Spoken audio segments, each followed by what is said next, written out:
In the sky, gazing far into the night, I raise my hand to the fire, but it's no use, 'cause you can't stop it from shining through. It's true, baby, let the light shine through. If you believe it's true, baby, won't you let the light shine through for you.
In the sky, gazing far into the night, I raise my hand to the fire, but it's no use, 'cause you can't stop it from shining through. It's true, baby, let the light shine through. If you believe it's true, baby, won't you let the light shine through for you.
Ray-Ban Meta AI glasses tell you what you're looking at simply by asking. Just answers on the go. Hey Meta,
Hello, guys. Welcome back to another brand new live stream. This is Aditya, aka Thunder Exo Gaming, and you're watching Thunder Exo YT. What's up, what up, guys? What up?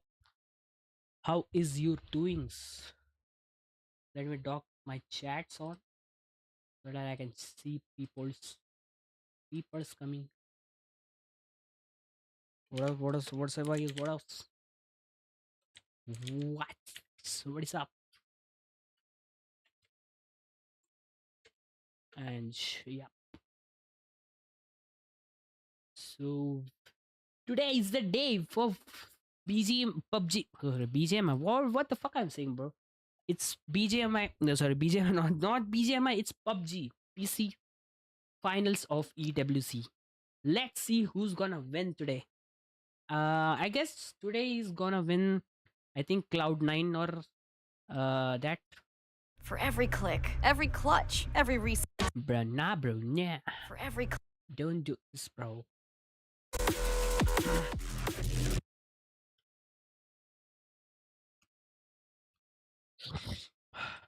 Oh, yes! Come on, show those backs! Hurt me, bro. Yo, what are they doing, bro? 我看一下谁腰下的比较好。哇 ，Spaceman 没想到 Yeah, that's a perfect. 灵活的啊。 This is perfect. I guess this is perfect, right? Like I can hear the cracks in my back. Yeah, buddy. It's too loud. It's too loud. Oh, my back. Too loud for me. I'll just increase sound for you all Yeah. if you want. Unless I can just keep it low key as down, because afterwards you can't able to hear then. Yeah. Okay. Schmoovin. Okay. Damn, dude, damn. What a moves. Maybe they should just stick to gaming. That's it from Esports World Cup. I'll see you next time.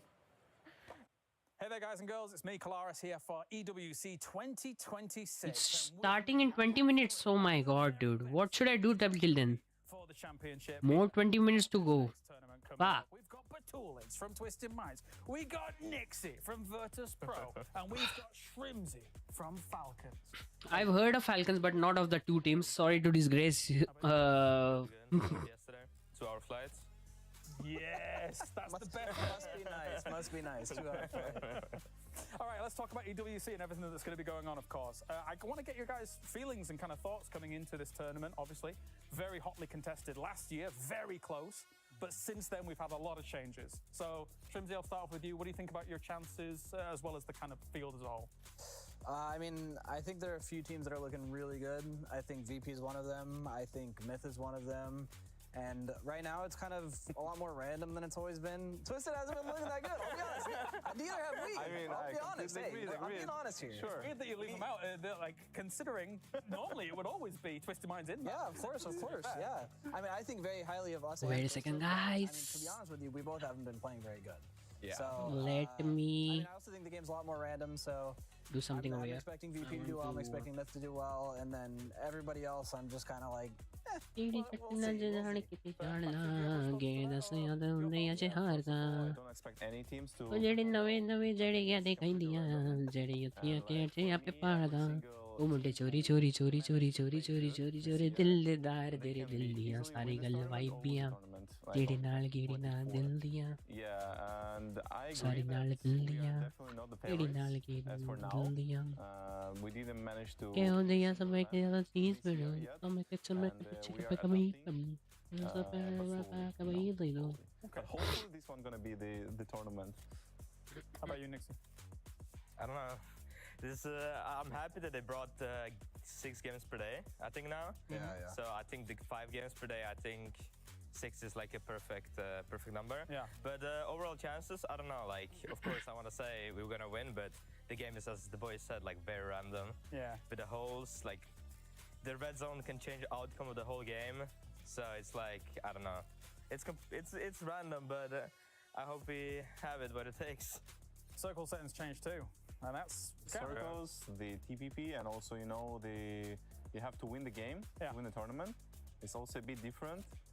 and create some interesting outcomes. I mean, you don't have to win, no? I mean, if a team it wins, still ends at 18. yeah. I mean, if the team wins, they win a tournament, True. and that might be a bit unlucky for someone in the finals, but we'll see. We'll see. Yeah. What do you think about the circles? I mean, obviously you kind of got to experience them a little bit at PNC, right? Yeah, I think it sucks for us because we always lead edge. Oh fuck. You know, before it was like okay, I but have now for my us, it's like wallet, right? even with a lot less loot than normal. Do it But from I mobile. mean, there's no excuse, you know. And Sure. the game is what it is, and you have to adapt to it. And if you're not good, you're not good. Yeah. I think the unplayable shift is actually fine. Yeah, I don't but I think think the time is What do you say? time is a big factor. Because sometimes I'm just looting. I'm like, oh, 2 minutes before the pop, I'm still looting. Yeah. We go Like- blue zone changes as well as med changes as well. Does that Yeah. kind of make change things for you Batalians here, or? I mean, Mad's not really changing too much. It's buffed They're a bit. strong. Yeah, Yeah. but like overall, I don't think it's too important in terms of like big stage, competitive stage. The circles do like change a lot. The speed of them. I mean, the first phases and these water circles, the rock circles will be funny to watch. Not so funny to play, you know, but like I'm fine with it. Yeah. It's not something that you feel like, oh, like not like TPP, you know. Yeah. Not that big difference.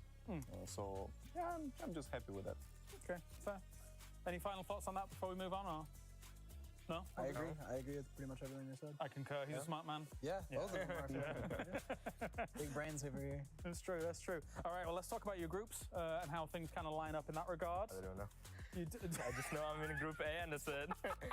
So you told them your group. I don't know a single team. The who only is- reason I know is because Avender told me earlier. Because I already did media with him. Yeah. I just know we're playing first days. And I mean, that's it. technically, you've got to play everyone anyway, kind of, Yeah. right? Like, but I suppose there was always that thing because Virtus Pro for a long time was always like last day playing, and you weren't. So Bro, what the fuck? C is the worst. Oh, Yeah. yes. We're in Group C. Yeah. Group C is really, yeah. I would say Group A is great. A and B, like if you play first, is the best. yeah. Yeah. Because you play with 0 points, like Yep. against teams with 0 points. Absolutely. No thoughts to that then? I mean, I don't know which teams in which group play. I just know we are in Group B and we play the first and third day. Yeah. And I'm just happy that we are able to play even. That's all. Just play the game, enjoy. Okay, I like it. I like it. Let's go bigger picture then, because actually all three of your organizations very prevalent in the club championships as a whole. Falcons, Virtus Pro, Twisted Minds as well. I'll start with you, Shrimzy, considering Falcons now 2-time champions. Is there any extra pressure on you guys considering you got to step up? There was a moment last year for Falcons where they really needed a win. I think it was in Overwatch. It was Overwatch, you that needed, one, yeah. you needed a win in order to be able to actually even become the club champion. Yep. So what do you think about it overall? I don't think there's any extra pressure for us. Nobody teaches you how to rewrite AI text so that Hey yo, what? What is this dude? Here's a sentence I got from AI, and here's what it looks like after.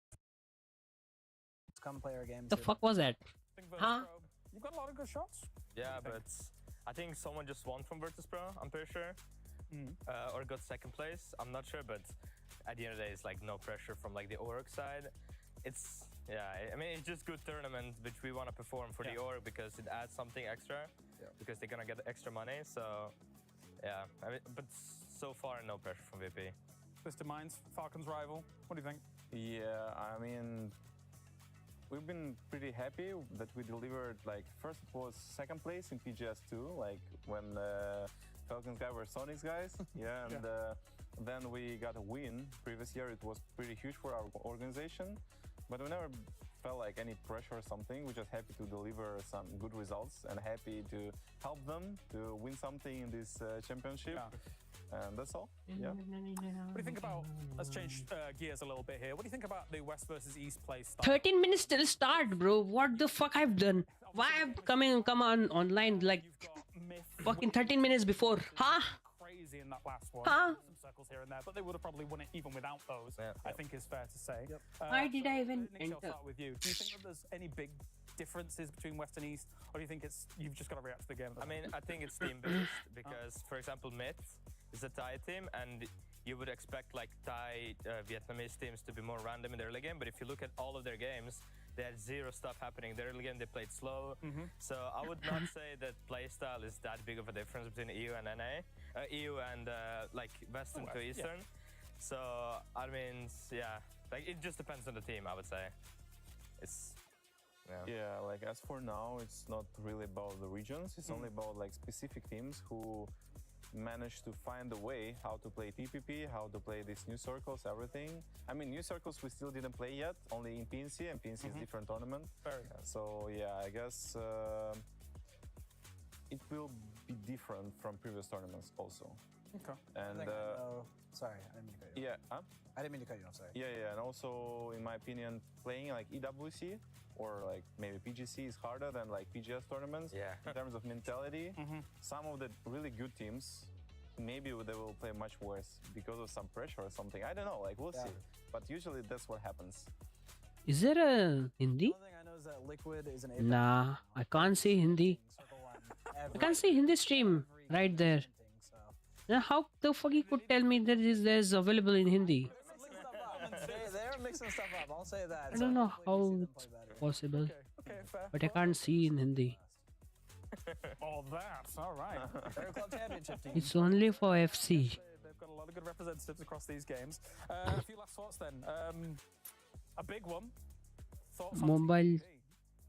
Who wants to? MSC, it's I can go. He loves TPP TPP, King. so I mean, he's pretty good. yeah. At TPP.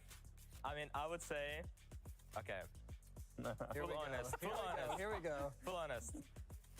The reason why I enjoy TPP more than FP is because of other people not liking the TPP as much as FPP, because they put less hours. Save time creating content and generate a high quality. bro heavy shit. So that makes me more motivated and liking it more than FPP. But at the end of the day, I think it's the same thing. I think in competitive, it's not big of a difference. Yes, playstyle is like different. Yeah. But I still think it's the same thing. If you get the mechanics down of TPP, if you get down the mechanics of FPP, I think at the end of the day, it's like same thing, in my opinion.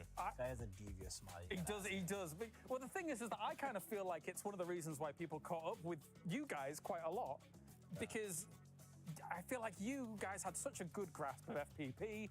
TPP has been a little bit difficult for you to adapt to. I know the teams have kind of caught up in that regard, and now everything is relatively even for the top team. What's your opinion? I mean, for me, it's incomparable, TPP to FPP. Yeah. FPP was the best for esports. It was the most competitive stuff, and of course, our results for me in FPP mattered a lot. Of course. So I think that like Nixie said, the good thing about like grinding the game, it was much more fun to grind the game, and I knew that like in FPP we were the best. In TPP, a bit harder. For many players, it's like a whole challenge to like reconstruction of everything, of play style. I think there is many similarities, but like overall, TPP is a different game for me and for our team. I like FPP more, but like as for now, I just have to basically grind the TPP. Yeah. Try my best, but I mean, you know, we're like big boys. We don't care too much of like all this stuff. We just play the game, enjoy our lives, and if we win one day, maybe we're gonna win PGC exactly in TPP. Who knows? Like, that's just mentality. We just play and try to enjoy the game. And you, I mean, there's not been any third places recently, and I'm not happy about that. No, it's obviously a huge change. I don't think it's as big as I thought it was when the TPP first came around. Okay. I think that it's obviously a lot, but it's not like game changing. It's not like, you know, we were good then and we can't be good anymore, you know? But it just feels like we're getting beat down with so many changes that it's just like, it doesn't matter anymore. It's just, it feels so like random nowadays with, you know, the holes, the circle settings, BRDMs, panzers, mortars, TPP, pickaxe. I mean, it just seems like there's just so much going on that I don't even care about like one little change anymore, you know? It's like TVP, it's like, whatever, who cares? Like, I think terrain change is like way bigger than TVP. I agree. I also agree on it, and I also agree that it feels like there is so many changes in such a short time that you can't even understand where you have to focus on. Like, is it actually TPP, or actually it's more about like digging holes, or like whatever stuff? Or like now, if you are edge team, maybe you need to reconsider how you approach the game, how fast you have to play. Maybe change loose spots, or change the way how you should play between first, second circles. There's so many stuff to think about, to change as a team. So yeah, it's pretty hard. Yeah. When the constructible terrain came out, I was actually a big fan of it, because we were like, oh, we can always come up with something. We can be like, be smarter than the other. It's another layer that we can be smarter than the other people. But that's fair.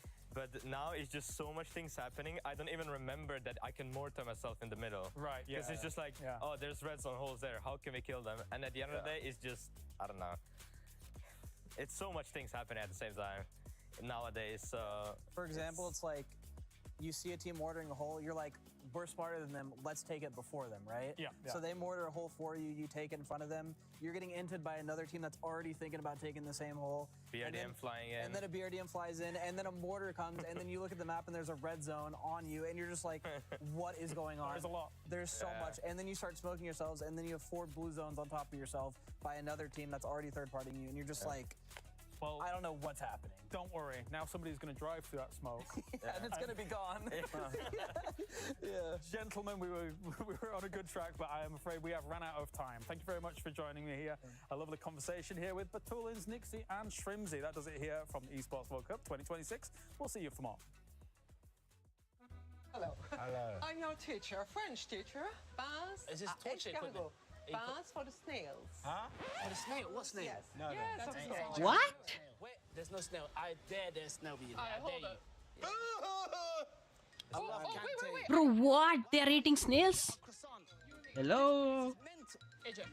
Alright, so when are we gonna do the... Oh! They are eating snails, dude. What the fuck is that? Bro, what? And people say that the Americans are not cultured. What are you doing? Don't you eat beans on toast or something? Hey. Beans on toast? Yeah, we eat toast. That was a hate crime. Yeah, we eat beans on toast. Oh, this is the frogs. Look at their little legs. Déguster les... Oh! Look at your like this as well. legs. Just stick with chicken. Like, what's the point of doing this? You know what I mean? C'est une spécialité française. Just let them just walk around. They don't want to be eating. They were just trying to rib it, and jump around. And these in France said, go on in, put some sauce on it. Cuisse de grenouille. Cuisse de grenouille, like a chicken. Oh, that's like an action figure. No, you don't do that normally. Well, they used to do that, and they can't now. Yeah, not possible for Just like bullets. We can't. Look, the fact that they're there right now, I'm devastated. Cut it in two. Cut it in two? Yes. Okay. How do you say teacher? Yes. Professora? That's Portuguese. Professora. Professora. Vici, my Vici. I said finish 6, 7. Sorry. Am I insulting the French if I don't try it? Yes. Okay. Okay, here I go. Let's 3, go. 2, 1. Oh, hell nah. Bravo. What? The snail was easier. The texture is interesting. Why do people only eat the legs? This is nearly the whole body, yeah. Yes, afterwards it's a Ramon, chuck me a baguette. This is I can go with bread. This is what I can get into. Catch it. That was a good catch. Alors, put it in the plates. Okay. Comme ça. Just do the sideways, man. Ouais, sur le côté. Voilà, c'est ça. With my hand. If he's put his hands all over the bread, at that point you might as well just put it in your mouth. What are you doing? It's Voila. not French manière. I'm so sorry. Voila. But Bread's good. Hey! Finally the good stuff. Madame, What is this called? ouais. Why does AJ get a cake when he didn't even try the snail? I don't know. Is that what type of snitch you are? Yeah, that's kind of bad cheese. Could you please? Your face now speaks 10 languages. Your dog can do podcast intros. Your meme page Bro, what? finally. They're not bad. I think you have to cut his cake for him. Why did it take that long to do that? If we lost our napkin, do we use the tablecloth? No, never. Take your napkins. So you never used your hands to clean this ever? Wipe it off. Look, On the napkins. Not here. So if we don't have anything, That's what the tablecloth is for, right? We grew up in the You're gonna watch it anyway. Merci beaucoup. And we'll see you at the next French lesson.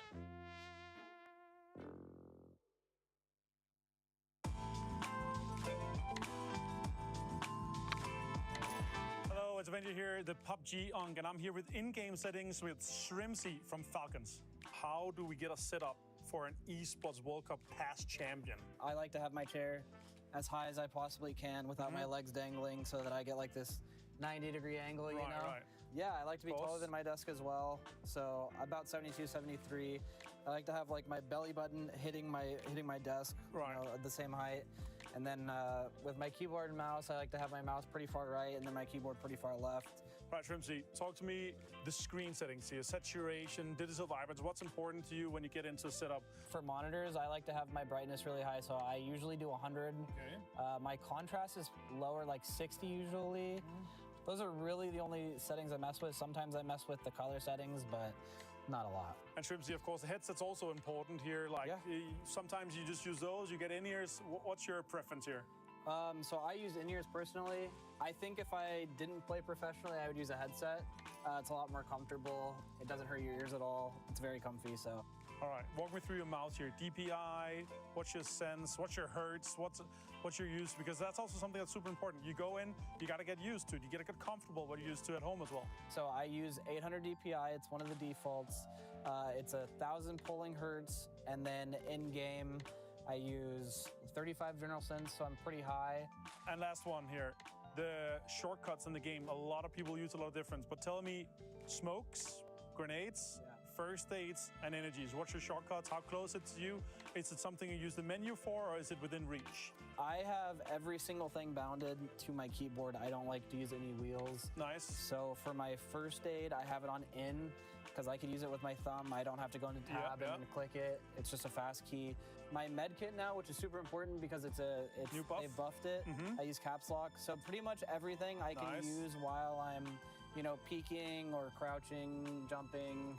All right, thank you so much, Shrimsy. This was in-game settings with Falcons and with Shrimsy from here. And I'm really happy that you showed us how to be one of the best. Personally, you're on my Mount Rushmore. Maybe not the GOAT yet. Maybe that will show if you win here. Thank you.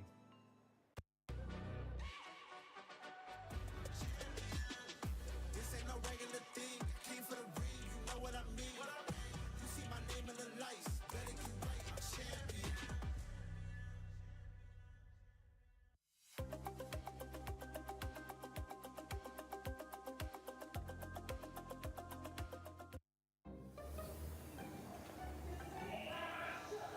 What's up, man? What's going on? Not much. Getting ready. Ready for what? Winter ceremony. Yeah, but you're ironing both. Well, yeah, James. That's because I believe in miracles. I believe in miracles. Okay, well, yes, I get it, but I guess I'll take this one, EMEA. Ooh. Gracious. Still doing that. Guys, we're live in 3. We gotta get changed. Gotta Come go. on, come on, come on, come on, come on. Go, go, go. Je suis prêt, c'est parti, voir on m'emmène la vie. Chrome sur mon green, tu m'entends quand je respire. Top le veston, jamais fait une trop de pas. Big plan, j'ai fait changer toute la piste. Regarde ma page, je pas j'attire. Je coupe la line, laisse la qui laisse frémir. Nouvelle état, new name, toujours fluide dans le move. Main en l'air quand je rentre dans le groove. Garde ce regard, je suis déjà posé. Deux pas je tourne, glace dans mes yeux figés. Ignore, vite encore, puis je prends tout ce qui est à moi. Trop vite, trop fort.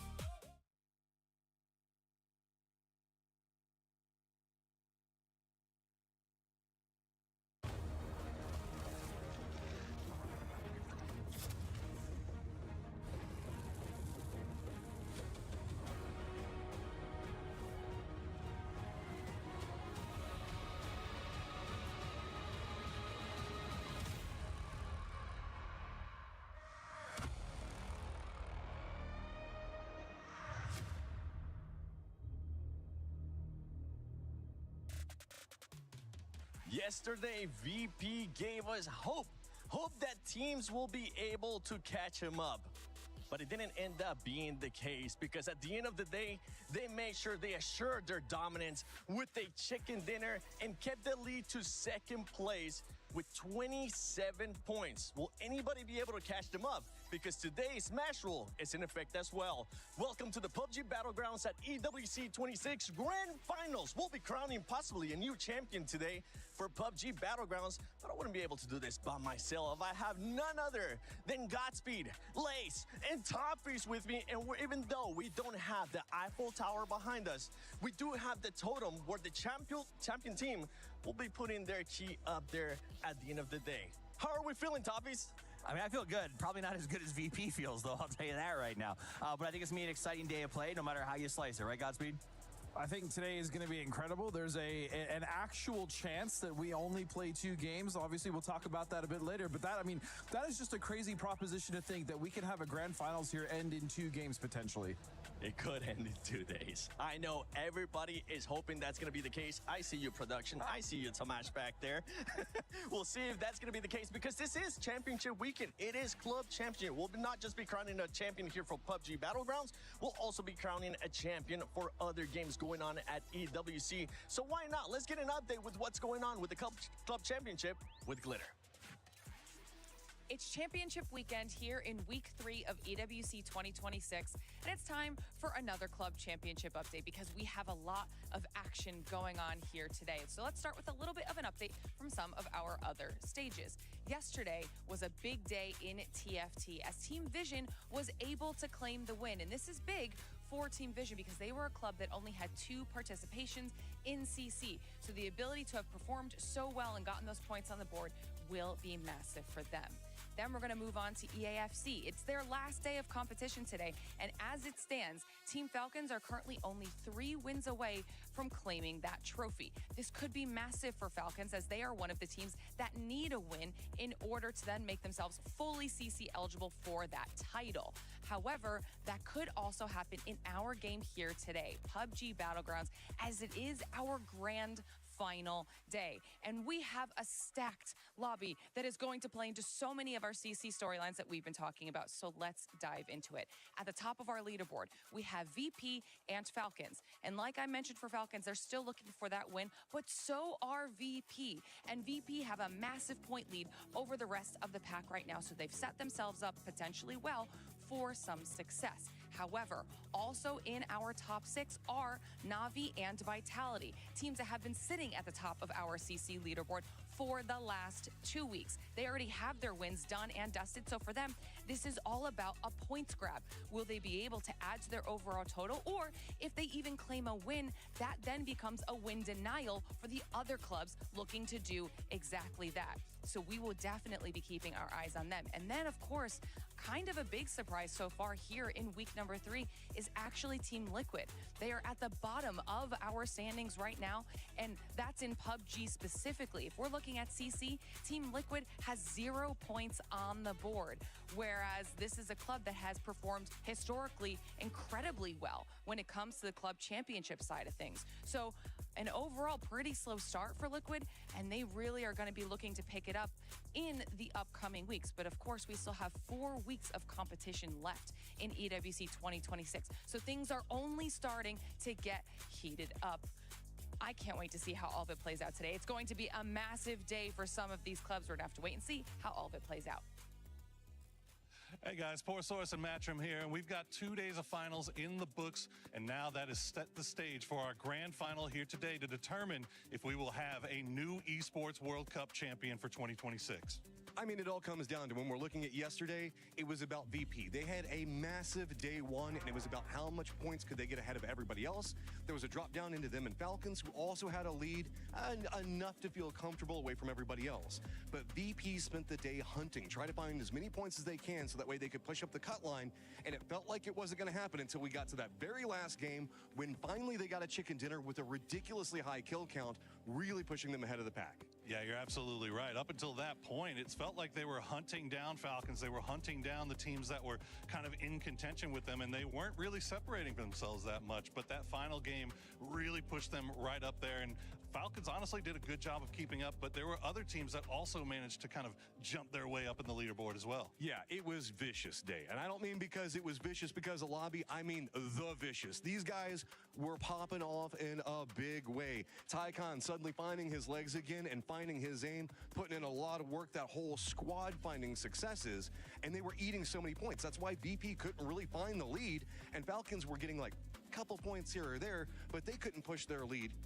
And it all comes down to now, when we look at coming into today, we have a cut line for Smash Rules at 136 with VP on top, Falcons on the hunt, but I don't even want to count out VC yet. No, you don't. And they, so yes, there you go. Virtus.pro has to get 10 points, and then they have to get another chicken dinner if they want to secure the win early. Otherwise, it's going to go all 6 games. But there's so much more on the line. Obviously, चालू गया match चालू गया. What the hell, nah, bro? Guys are set at the top of the leaderboard to see where Virtus.pro wins, to see if we get that new champion. Bro, what? Up and down the leaderboard. Gammy Sports. Stake when it comes to club championship points. Oh man, there's 2 squads. Oh. Championship points coming off of PUBG, and it's going to be Falcons and VP. Luckily, first and second respectively. There was a bit of a come up after what we saw going on in TFT, so both of them kind of had a little bit of a shimmy in position. But at the top, whenever we look at club championship Shimmy, riding swala la la, riding swala la la la la la la la la la la la la. Shimmy. Shivansh का है, शिवांश को phone लगाते हैं, मेरे को phone लगाता है साला, इसको फोन लगाऊं मैं पैस की. Not a lot of time left to try to figure out how they can get a little bit more club championship points. Well, there you go. We've got a new champion at stake. We've got club championship points at stake. Shimmy, riding swala la la. Make sure you hello. tune in for the whole day because it is going to be shimmy, cow. So let's throw अबे तू mic पे बोल रहा है, stream पे बोल रहा है, स्ट्रीम पे आवाज आ रही है क्या? बाहर है क्या? अच्छा मेरे को लगा आ सकता है. हाँ डिस्कॉर्ड वही. आज लास्ट है मैच, ग्रुप स्टेज इसका पबजी का. हेलो पबजी पीसी का आज लास्ट मैच है. अरे बहन की रख दिया phone. How rude, Shivansh. How rude. How is rude, bro? How is rude? How rude is? Let's just make it 2 so, you know, we can kind of chillax a little bit. I've got my fingers crossed, but I like a bit of action, but 2, please. Shimmy. Riding swala la la. Riding swala la la. La la la la la la la la la la la la la. Riding swala la la. Riding swala la la. Shimmy. Riding swala la la. Riding swala la la.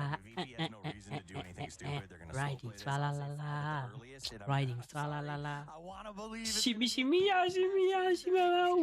What chatting video use G? Cracks off on game number 1 and makes it something. Virtus Pro versus the Vicious Esports. What the fuck? Vicious Esports has a 5,576 damage dealt. By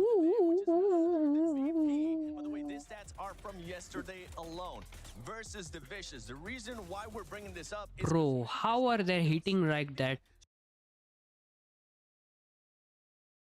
What the fuck is this, bhai? ये क्या है भाई? What the fuck is this, bro? ऐसा क्यों लटक रहा है? रुको, फिर से चालू करने दो. Sid boy in hell, what's up? Sid भैया, what's up? WhatsApp है? WhatsApp है? WhatsApp बोल रहे WhatsApp है आपके पास? Every click, every clutch. What is up? Hello. Welcome to the stream. Welcome to the EWC powered by EWC Watch Party stream. And fueled by... कौन है इसका? Fueled by मेरे को पता नहीं, sorry. My bad. Fueled by कौन है? we're gonna get a win. Psych! That's a wrong number. For the benefit of you guys up there in the studio, we're gonna make this a little bit closer than it seems. अरे भाई, ये क्या कर रहा हूँ मैं? मैं chat इनका देख रहा था, इसका ही फंस गया. सब बढ़िया. All is wells. Wells, very wells. All is very wells. How is you? How is you? Because if you were were to remove the placement points, this squad would actually still. Whoa, what the fuck? Virtus.pro top पे आ गई. नावी भी हक दिया पूरा. नावी हक दिया.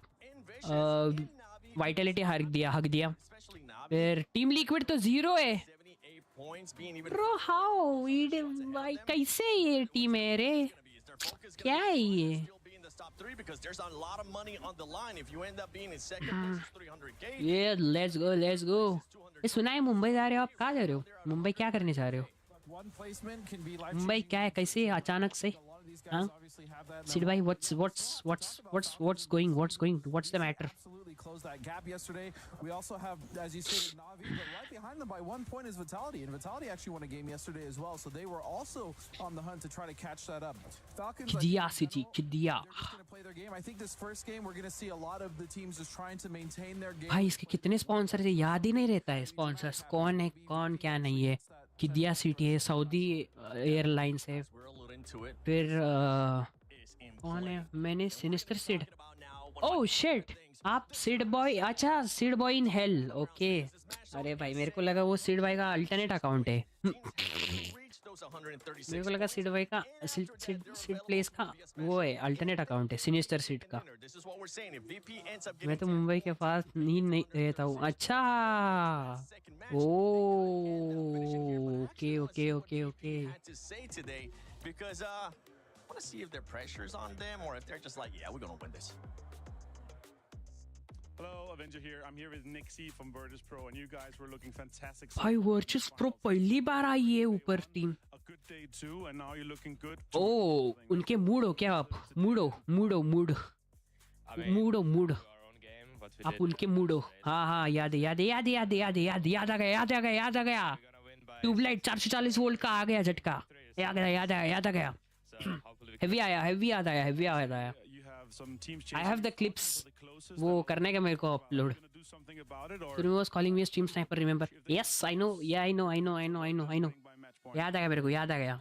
I would say Heavy याद आ गया. Heavy. Chasing them instead of they chasing us, because if we get a good enough gap, what is gonna stop us from us stopping them? They can stop us, but what is that gonna do? So yeah, I think Shimmy.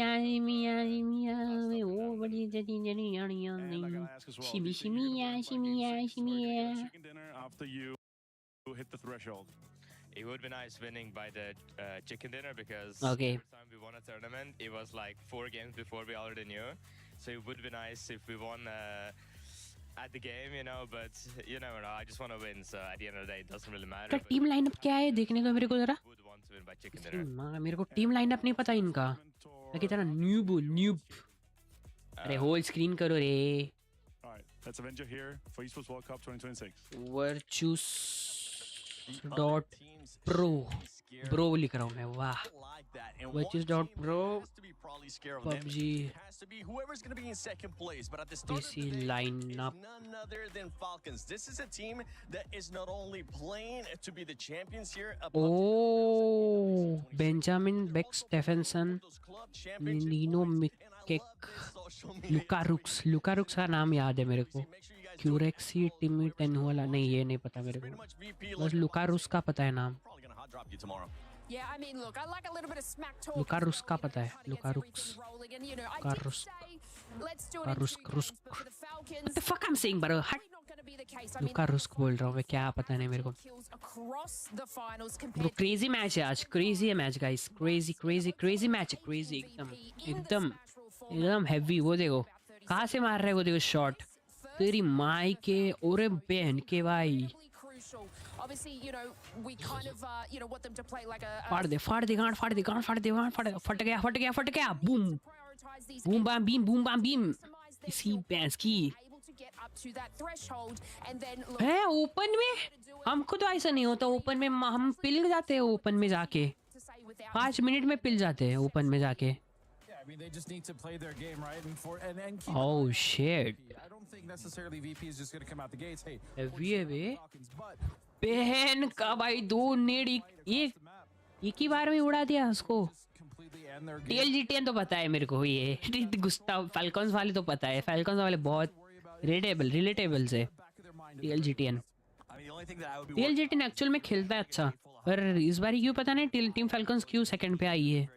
Second पे ही है ना leader brackets पे. just to blow their minds out and make them change their drop spots. Because if Falcons gets dropped, leader brackets पे second पे ही है team falcons. they win a four-man. So there's a way that there could be some mind games here, but VP doesn't strike me as those kinds of guys. I think they're going to come in, play their game, stick to the strategy, and like he said, maybe try to take this home a little bit earlier. So I look forward to seeing how they approach, because for the first time, there's a lot of actual mental challenges that could go into this format. BP, please, just get 10 points at the beginning. Get those 10 points in the first match. And for Falcons, if you are going to start performing good, take advantage of the games that VP goes out early, something that really wasn't happening yesterday at the beginning of the day. But let's see what Falcons had to say with Kalaris. Hey, it's Kalaris here on the final day of competition for the Esports World Cup for PUBG Battlegrounds, and I am joined by Tiggleton here. Falcons currently in second place. Tiggleton. We find ourselves in a very interesting situation here, considering the format difference that we're not really that used to playing internationally. So for Falcons, Kidia City is harnessing the power of play to inspire the next generation of gamers, creators and champions. Creator है हम भी creator ही support करो जरा थोड़ा. I think the format's good fun. I do want to say that the amount of games we play. उनके थोड़ी पराई पर्दे वाले हैं. Although I don't think the Smash. क्या बोल रहे हैं भाई बहन की पता नहीं कुछ भी. In today's games, just because VP has such a lead, we have to get 37 points just to catch them. And get the smash point or be eligible, so that means we'd have to win one of the last two games to take home. Top chat पढ़ते हैं, top chat. Just have too much opportunity to live chat. I don't think the format will like एकदम live chat पे live. Some regular PUBG. So, do you think that Falcons, you guys so far have been able to kind of hit your peak performance so far throughout this tournament, and especially the finals as a whole here across these 3 days? Or do you think that there was a little bit of an extra level that you could have taken? Or is it just because Virtus.pro has looked how they have here in the final, going up against it, that has been just the challenge overall? So where do you think you're at right now as the team? I'm pretty sure if you took our points and compared it to last EWC after 12 games, we would have been in first place. We would have beat Twisted. So VP is just having an absolutely stellar performance. We could have cleaned up a couple things better. Like yesterday, there was a game where Na'Vi was a duo up and a double wipe. I knew it was Na'Vi in the house. 2 of them had died in the first circle though, and I couldn't recall that in the game that they had died. And if we had been slightly better with that information, for example, we could have crashed them and won the game that they won. But it's difficult stuff like that. It's really like, it's the 1% differences that are going to help us get over the line. So do you think that this is going to weigh on Virtus.pro's minds? I think a lot of people are trying to think right now what is going on in their heads, right? Because again, it's a foreign idea, it's a foreign concept that we're not really used to here in PUBG as a whole. So do you think that they may buckle under some of this pressure? Where do you think they're at right now? I think if you put Virtus.pro in the circumstances that we've been fighting this entire last 2 days, they're going to crumble. Ooh, it's a big thing to think about, considering what is on the line here. Any final words, shout-outs here for Falcons? Yeah, guys, hopefully you guys enjoyed the games today. Falcons. Dome out here. It's Kalaris' birthday. Let's go. Falcons did our laundry yesterday. We all smell fantastic, just so you guys know, watching at home. And yeah, that's it. Bye, guys. Thanks for that. Bye. That's right, Tig. It is Kalaris' birthday. For everybody currently watching, whether you're watching on Twitch or YouTube, just spam happy birthday, Kalaris. I'm pretty sure he's going to love that. But he was saying, Tig was saying, VP is going to crumble. We saw a little bit of that yesterday. So I'm just going to ask you guys, who's going to be winning it today? Look, I'm just going to say it. What if I said Falcons in 4? I would disagree. I would say most likely VP, but I do think he's right. If it crumbles, if they get bad circles, Falcons could close this potentially. Yeah, look, stats-wise, VP is looking like they could do it the quickest. But after, I guess, the interviews and that, I reckon Falcons have the confidence today. Well, ladies and gentlemen, it is time to find out who's it gonna be. This is the grand finals for PUBG Battlegrounds at EWC Yay! 26. It's gonna start. It's gonna start, I guess. It's gonna start. $1 million are at stake. Let's find out, because this is the grand finals. Grand finals. For 10 seconds. 11. Let's fucking go, bro.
It all comes down to this. 16 teams, 6 maps, and 1 trophy. We've seen teams crumble under the pressure, and we've seen challengers rise above. But now, it's do or die. One team has built a massive lead, but with that comes the pressure. Massive lead. Chasing them, they are अरे watching बहन के भाई क्या आ गया screen पे biggest targets. ये हग्गू screen है बहन चो मेरे को तो वो गुस्सा आ रहा है इतना स्क्रीन के इसके ऊपर डिस्कनेक्ट होता है बार-बार ही बहन का That's never been done on the Esports World Cup stage. Yeah, but Bunny, remember, a team can score like 90 points in one day. So, of course, they can go. And make no mistakes, everything is still possible. 90 points in one day. Okay. Let me welcome the 64 best players in the world to the Kiria City Grid, starting with Shadow Esports. किडिया city में हो रहा है With What? Texi, Henzi, and Kamal. This is happening in Kidia City or this is happening in Paris They are Alo, Team Liquid Cowboy, and Luke 12. TL AGAL with Delwyn, Himas, Sololzi, and I don't know about this team but who is this team 17 Gaming. They are Lil Ghost, Tian Tian, New Ghosts Xiaowu. Bro सारे Japanese है सारे all are fucking Japanese and just Chinese and Koreans but no one, only one team has spotted me just they are foreigners real Scrappy and Baron. T1, they are E-Hand, Type, Heather, and Rating. Gen G Esports. They are Salute, D, Saul, and Bean.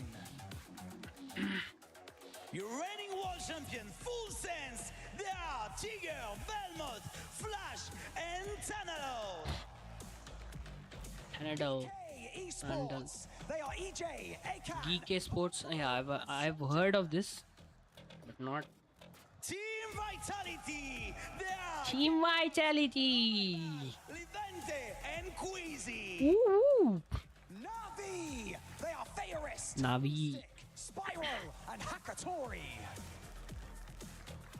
The Vicious Esports, they are Dakon, Poe, Surti, and Dugmai.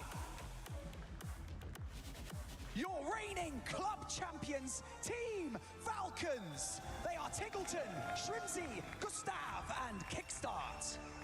Virtus Pro, they are Nixie, Lucarix, Fimi, and Curexy.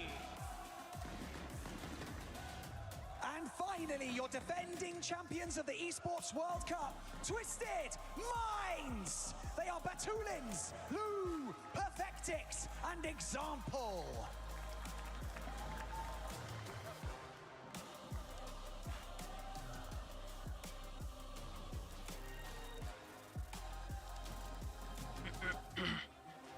The journey has been relentless, and the finish line is in sight. 6 maps to claim your place in history. 6 maps, and the title could be yours. Ladies and gentlemen, the grand finals of PUBG Battlegrounds at the Esports World Cup in Paris start now!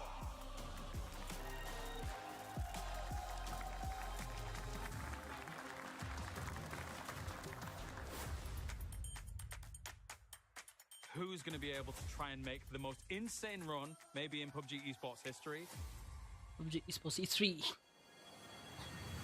Virtus Pro has been a force of nature throughout this entire tournament. Oh holy moly fuck what was that shot hello This is very up for grabs.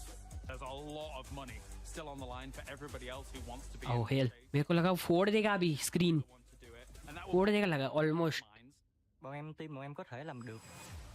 Eh? Title defenders, Eh? I would love to Eh? defend the title. क्या बोला इसने क्या बोला उसने Was right there. He'll get one. He'll get two. Can he get any more? Sure can. I do expect us to fight until the end. Other teams, they tend to fall over when it matters most. That's not us. oh what what was that bro And we're here to win. What a shot! Oh my god! bro what was that rocket launchers Czekajcie się, możemy łatwo złamać.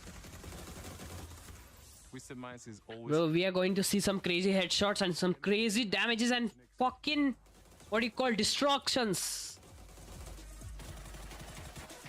Heavy destructions. Tornado ain't stopping anytime soon. Fuck. Oh, bye. Greenish, golden-ish. A champion for EWC 2026, and it is dicey moving into today because we have different storylines to dive into. Yes, Smash Rule coming in, VP being so consistent, but with a 40-point lead on third place, so much more focus is now shifting over to the Falcons and really how they're going to fit into the meat grinder of everything going on. Yeah, it really feels like because of the point threshold that gets created based off of VP's huge lead that they've established, that you're probably looking at Falcons needing to win one of the first 2 games and have a big point kill total behind it to really feel like they might have a shot to catch up to VP, for someone to stop them. Because just a reminder, you know, the point starts from where VP ended yesterday, 126, so it's 136 is the threshold. You hit that point total, you can't win on that game. So even if you get a chicken dinner and you hit that 136, it's still not good enough. You have to hit that threshold, and then in a game after that, get a chicken dinner to claim the trophy. And right now, VP has set that mark very, very high. And that's what's led to a bit of the chaos. Are we probably going to see hot drops off the get-go? Most likely not.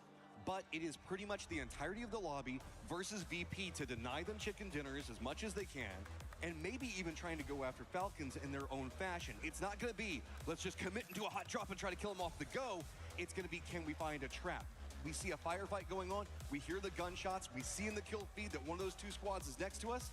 It's time to see if we can pounce, if we can get something off of them and install their role so we can find more. Exactly, and for VP as well, they have opportunities that if a game looks like it's not going to go their way, a circle shift maybe they don't like in their favor, they can go and hunt other teams and say, we're going to make sure that you can't catch us. Bro, match has been started. The points we need here. So there's a Let's lot go. happen in the middle of this, so we'll be trying to keep track of What? into our very first game What? on Erangel. What do you mean? Our circles have been not at all wild all over the place, and our plane path coming in. Bro, how many screen is screen? That's where we did see VP take How many screens are screening together? big success playing into military. Heavy list. 1, 2, 3, 4, 5, 6. Happens on drops. It looks like most छः. people are separating away. Plane path could cause a little. Aye. Yeah, you would think if there's any early shenanigans. Longest kill 751 meters. Some teams, you know, when they have their alternate Bro, drops, what? their secondary drops, that they have ideas. सबसे top TNT ने think their vehicles are and where other teams think their 17 TNT ने सबसे top पे. Talk about while we get this is VP's drop. It's kind of distinct because it gives you a chance to Heavy eye. or stay on यसनया पुलो यहाँ पे कोई गया नहीं है. track on a great Crazy भाई, crazy. Yeah, I mean, कैसे गई नहीं है यसनया पुलो यहाँ पे? a little bit about how happy he is that they get Fairy Pier because of the things you're रोजॉक पे भी नहीं है. रोजॉक के आसपास है. T1 तो पूरी सोस्नोका में उतरी है, मिलिट्री बेस पे उतरी है. He's going to have a little bit of a foothold to start. Some of the Fuck. full sense, AGAL, GAM, Shadow And माइटा पावर के पास FLC Falcons है. even if you're not in that first bro मेरे को लग रहा है कि ये मैप पे वाइटलिटी जीतेगी, ऐसा लग रहा है मेरे को, क्योंकि वो तीनों आपस में झगड़ के मरने वाले हैं. 3 team. After that, the wheels are really going to come. Falcons finding any big success हैं जी? talking about on these first couple of games would be massive to allow them to kind of close in that lead, get closer to the threshold themselves. ओ भाई Pop-off capability ये अभी exercise कर रहा है, cycling really still riding exercise हो रही है उसकी, as well as Twisted. एकदम exercise. Vitality, Team Liquid wanting to find some stuff for club championships. There's a lot of moving factors as we're going through all of this, and while the circle is great for VP off the start, it's entirely across the map for Falcons. Exactly. So Falcons are definitely Exactly. Yeah. Yep. what you would call a slightly more difficult position in a way, but with the Falcons' MO so far this event, with Gustav taking over the reins as the IGL, I think they're quite fine to play on the edge more so. I think that suits their current identity a little bit more. अबे ये अक्चूदी है. Again, it's opened up players like Kick to be much more of a इनका stream अटकता है seen in earlier EWC वालों का. the IGL. On top of them having, I think, a lot better idea of how to stay active in the mid game, give themselves those deep runs into the late game, and even though they haven't been able to convert quite as much as Virtus.pro, their style's still very, very effective. Twisted had a big come up yesterday. They still have a big climb that they've got to do, but it is doable with just a couple of games to really catch up. So it's about pace setting for a lot of these squads. Yes, VP is in that pole position that you're talking about, but there was a big dust up in the squads in 4th, 5th, 6th, GK having their climb that they had. अब PUBG PC का हो रहा है heavy है ना क्या ही crazy है भाई EWC में PUBG PC है a little bit of a falter from Falcons as well as VP not finding that chicken dinner. Exactly. We should talk about the teams that are kind of in the middle of the pack that are still looking for club championship points to keep themselves in that race. You got to look at like Gen G, T1. 16 teams are there together. Bro, what? For a solid finish in the CC race. You have Navi and Vitality who need to get these top 5 finishes to protect their leads that they've established. मेरा बहुत गुस्सा आ रहा है इसको मेरे को छोड़ने मन कर रहा है मेरे को. And remember, we're over here in France right now. It's a nice rainy day in Paris. Vitality's finding a lot of success. Rainy day in Paris. Paris. And again, in that hunt, every point that they can find is going to put them in a much better position in the club championship. Navi doesn't have रुको बे ban का भाई इसको बंद करने ये बंद है. At least secure themselves enough points to kind of feel comfortable as everybody else is going to continue playing after them. Exactly. And so, yeah. Live पूरा लाइव ब्रॉडकास्ट है ये. Performing well, having a lot of success inside of PUBG so far. But if you look at 48 points, it's 30 all the way up into 4th place with Navi. Stream हग रहा है उनका. That really can find Paris में बारिश हो रही है. Paris में बारिश हो रही है. हग दिया उसका स्ट्रीम. उनके एंड से हग दे रहा है stream. Kind of that explosive gameplay that maybe we were hoping to see from AGAL, but no doubt that they can pop off at any given moment. They're a team that seems to thrive when the pressure is the highest, when it feels like they're down and out and they're not going to make anything happen. Into life. Now, Boostic has gotten lit up pretty heavily by T1 in transition, but it looks like he's going to get भाई फट्टे हो रहा है भाई. For Navi as they slide into the compound ahead of T1. Okay, so we're looking pretty quarry heavy right now for most of our players. Most of them actually playing west of quarry and to the north of it, so we're pretty coastal on play. VP's got their backs up against the coastline. They do have a 2-2 split that's for full sense directly in front of them. AGAL's just going to be the northeast of that. Shadow's playing the coast just to the north of one of the duos for full sense. We haven't seen too much of a commitment onto quarry. Really, it is just one of the players for full sense. Navi now trying to get over there. T1 kind of eyeing that pathing. Squads not yet inside the circle are going to be Vitality. Twisted's about to touch it. DC, Falcons, and GK as well as Mid about to approach about middle of the circle. Yeah, I think a really good day yesterday for GK, who really started to kind of pick up their pace, find a little bit of their own footing. It's been kind of a struggle for them, but up into 6th place.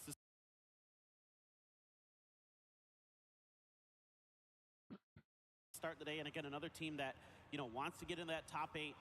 So they can continue to keep themselves in that club championship hunt.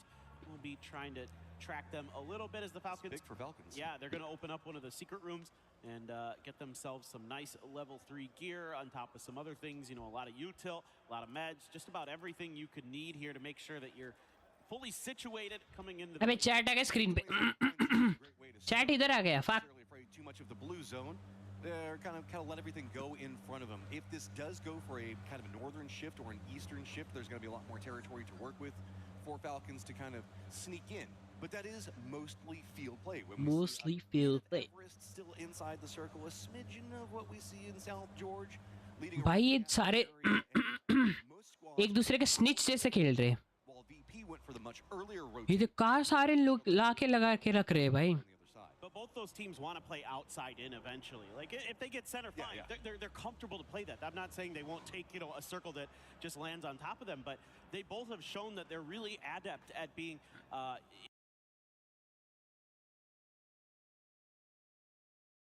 in the case of Falcons, really maneuverable in the mid to late game on the edges of circles. Like they'll hang out after a circle pop, look for other teams, wait for their moment to either strike or find some open space. VP can do that too, but I really like the way VP kind of sets up these mobile fortifications, these wedge formations that they like to go for that really make them really difficult to get through. Because if you take a team fight against VP, it's like, okay, you might get one, maybe two, but they're going to wipe you out most of the time. And that's made them such a difficult team to go up against, and why they are so far ahead. They do this roaming thing in the early game where they just kind of don't sit in the spot long enough for anybody else to really know where their firm defensive positions are going to be at. And so a lot of people kind of overstep, thinking that they have the opportunity, and then VP just counter pushes on top of them. Ooh, that circle does stay right along the coast. VP going to feel great about it, hoping that maybe they can get those 10 points in this game. Northeast is going to get clustered real fast. Gam's going to be running in. Gen G back behind it. Team Liquid as well. There's also a lot of open area in this, and when we've been seeing open area, not necessarily a lot of trees, it's mortar time, baby. Another thing you're going to have to worry about here in terms of explosions that come from the sky is this red zone, actually, because a lot of teams are going to have to traverse this. So we could see one of those kind of unlucky moments where another one actually pops over to the side. Runs right in, right on top of Full Sense. They're also going to have some external positioning. 17 not going to make the commitment in. So now this is that split coming up for Full Sense. The northern section of it already in a little bit of trouble. Yes, the southern section can defend it, but it's a bit scarier.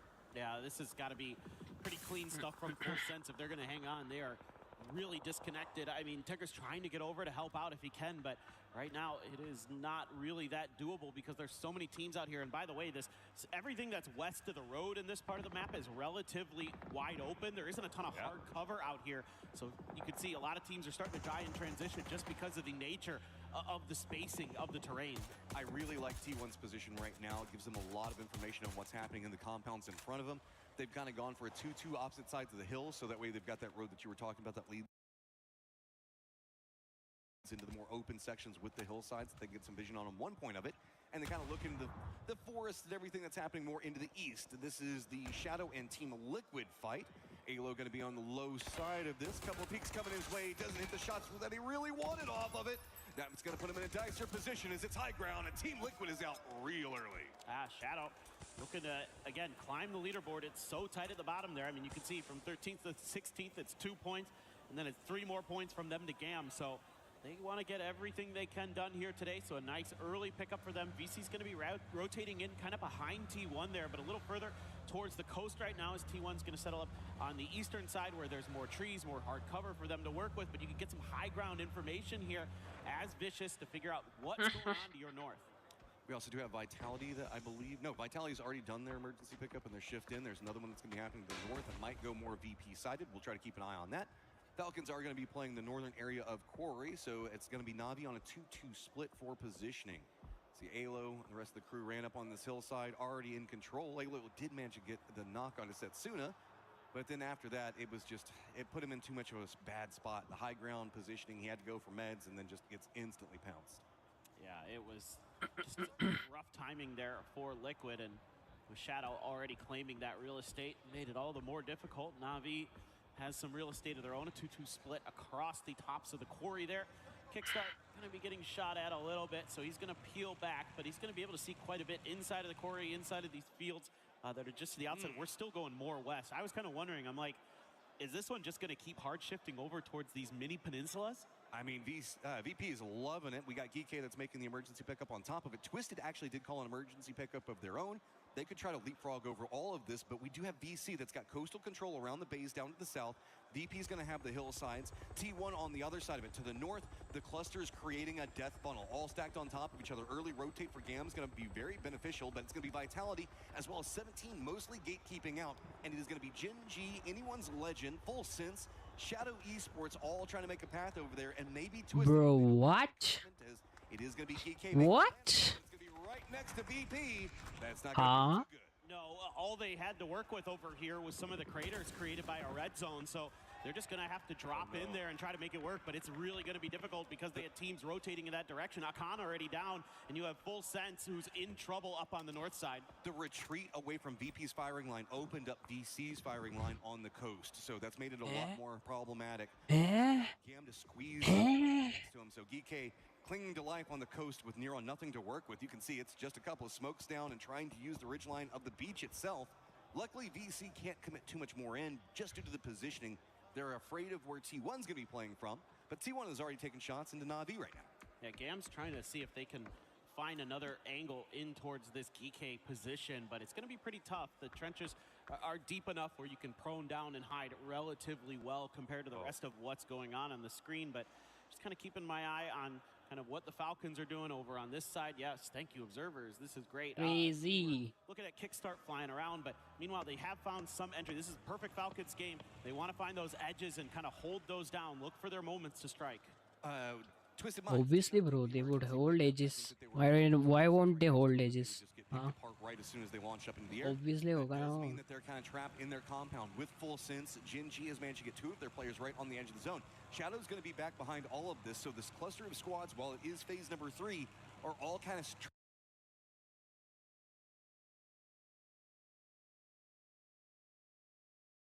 ये बच्चों दिए बे तुम्हारी हरबारी की. For every click, every clutch. We were there. For every click. Yes, in Hindi it's not there. The EWC watch party. in the midst of Vitality. No clean shots. Finally, Quizzy does find example. There's not much. Whoa. What's the matter? What's the matter, guys? What's happening? What's happening, bro? Fight ले लिया क्या शायद? रुक जाओ देखते इधर से. They're going to be running right next to 17. They're going to put him very close to ओबा ये क्या है? ओ भाई गाड़ी चला बैंड का भाई उसको ही उड़ा दिया भाई टीममेट को खत्म कर दिया टीममेट को ही. What? हाँ? What the fuck is happening, bro? ये क्या हो रहा है? What a great position of an M249 is hello my bad. He is able to do so much damage to these teams that are coming through, whether it's blowing up the vehicles or actually claiming lives with that gun. That is a beautiful spot. कितना सा circle बन गया माँ की कसम. So that's more points just looming. They don't even have to chase. They just got to continue to pick off people as they roll right into their face. Yeah, for VP right now, it's just about holding the line, just making sure that all the teams that are tier north लगा पड़ा इसको. as possible getting through, and you're going इसको पड़ रही है. Maybe 5-6 kills along the way, who knows, we'll have to wait and see, but Gen.G is doing a little bit of damage to Vitality. That's way up on that northern congestion, but Gen.G has kind of a off high angle into it from the distance. Meanwhile, Falcons right next to T1. Yeah, they can't go too far into this. They've got to stop right on the edge of the zone. The high ground for T1 and these trees are just going to provide enough cover to make it dicey, but you know that T1 will roam down onto this. They're trying to already get in position for nades. Falcons are all stacked up on top of each other, so that's going to make it very scary. We also have Myth on the other side. Looks like Falcons trying to take a couple of shots at, but Blue Zone now starting to fall on top of Full Sense to the north. Vitality going to be... भी चल रहा है इनका भैया. 17 right there as well. All these squads still trapped over in the north. Well, nowhere to go. You just got to fight, and Vitality wants as many of these points as they can find. Yeah, I mean for Crazy भाई, crazy. Try and clear all the teams behind you. सीमा का बम beam फेंक दिया भाई. Levante क्या कर रहा है भाई इधर बैठ के? What the fuck is doing Levante? भाई खुद ही मर रहा है भाई वो अकेले बैठ के अंदर पिट में. फ्लैश गया, फ्लैश छूट गया. Molly in hand, it goes with him, and he is probably going to succumb to the blue. भाई T1 के उधर तीनों बंदे बैठे हैं. लिटरली चूतिया समझा क्या उनको फाल्कन्स को? Full Sense does falter up into the north. That buys more breathing for Vitality, but Falcons, can you fight your way out of this? I mean, it just feels like everything's stacked up against them. They're bottom of the valley, nowhere to go. If they run onto the side with Myth, it's going to be a problem of itself. Gen.G is trying to fight their way right in between everything. They're just in the south of Twisted Minds now. ये देखो वर्चस वालों को. Backside, and there is nothing to be had over here. Everybody's वो चालू करते हैं फिर से PUBG PC. At least मेरे को करना है चालू फिर से अभी खेलने के लिए। 17 just sends it in as well. They're पूरे क्या टट्टी खेल रहे हैं ये लोग। जेंजी और T1 के साथ अलावा कोई और खेल नहीं रहा इतना अच्छा। वर्चुस भी है, वर्चुस का बंदा एक इधर है और एक कहाँ पता नहीं, दूसरा एक और है कि उधर है वो पीछे। वाह भाई, ये देखिए, ये देखो भाई, ये देखो हगलैंड, ये हगलैंड को देखो भाई, ये in time, but it's phase 5 blue, and it is going to chew through his health so quickly. Beamy up on the roof, looking towards Genji to try to keep them pinned down, but there's just enough of a ridge line here for Genji to kind of hide behind for now. Here's the problem, though. The circle is finally left to VP. They're going to have to deal with the mess that everybody else has been dealing with. 17's already moved into kind of a gatekeeping position. Not that they're just kind of trapped there. Twisted is खत्म कर दिया। the people that have control on Twisted Minds। oh भाई, kind of dip next to the hillside. Then it's also going to be Navi. T1 still taking those shots at the Falcons. Jinji with no easy pass. TL भी चुद गई पहले team. वाह, TL खत्म, SC खत्म, FS twisted mind भी, Vitality भी खत्म। आए आए आए, अभी GM गैम निकलना बाकी है बस। As well as jumping in front of Jinji, there are no safe rotates from them from this point forward. And ची ची ची ची ची ची ची ची। too far to the north for them to really secure. That's true. I mean, this could have gone a lot differently, but VP was kind of stuck in their compound, not really able to collect on much because there were so many teams surrounding it. They couldn't really reach out too comfortably. We saw it one time when they eliminated Shadow, and that was about it. So now gonna have to make their move, but they've been so good in these kind of moments where they're able to establish a bit of a beachhead, and they are on their way. And look at this, already some dips created for them. Do manage to sneak in a spot, but this is that VC side. This is the safest of all of them that they can go for. VP भी गई। Top of the hillside, they're going to be drawing a lot of नहीं, VP नहीं गई। just trying to defend the hill as best that they can. Live shots coming up. It's going to be ओए ओए ओए ओए ओए, but he is safe for now. Being on top of everything now means the fact that he should बजा रहा है बस वो बंदा। easily be able to get up there, but Tycon's going to be close. Navi taking the shots on VC has kind of slowed down the push that VC wanted to go for. Oh, I was going to say, this could be about the worst team you want to come up against, but Tycon is going to get flushed out, it looks like here. Yeah, Navi's going to claim that point, so that is Virtus Pro a little bit of breathing room. You know, VC... What? That was Virtus Pro. You can actually dig a pit? What the fuck? Huh? On their backside. Meanwhile, 17 is harassed. ये क्या बकचोद है बे? You can actually dig a pit?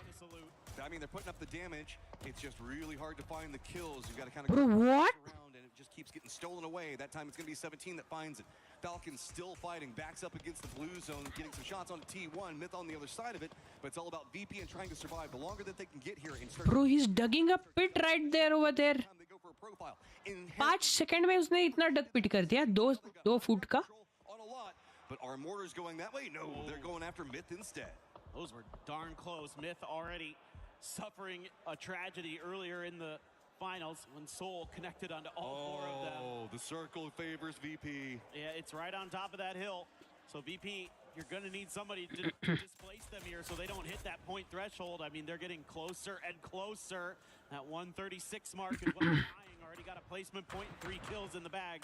But remember, it has to be a chicken dinner the game after they break threshold. So even if VP does manage to get a chicken dinner here, it doesn't count for the smash. It's going to be the game after that. They are in a great position and potentially win it, but then all wheels come off. Falcons knows this. They've got to find something over here. They've got Myth and T1, 2 squads during the group stage that were just rampaging on top of everyone.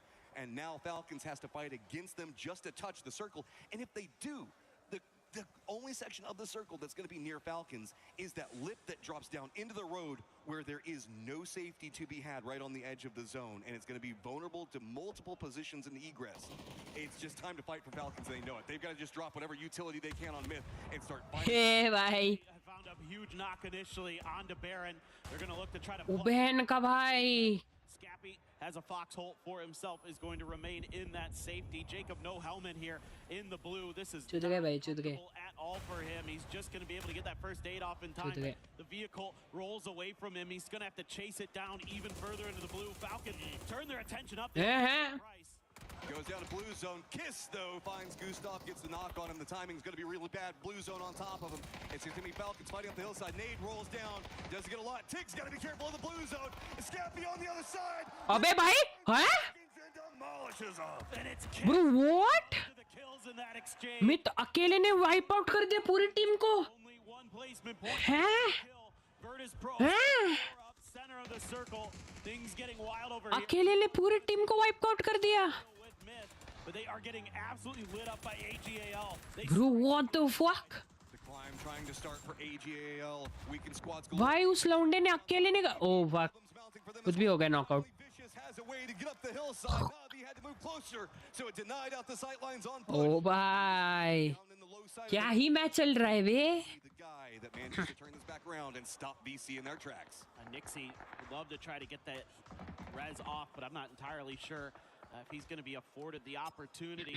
Duckmite has another blue zone, going to let that loose. No more damaging util in the bag for him that I can see. Meanwhile, 17 is doing a nice job up on the other side. Bro Navi बच के बैठी है पूरा. नावी बोल रही है मैं नहीं घुसने वाला. पूरे नावी बोल रहे हैं.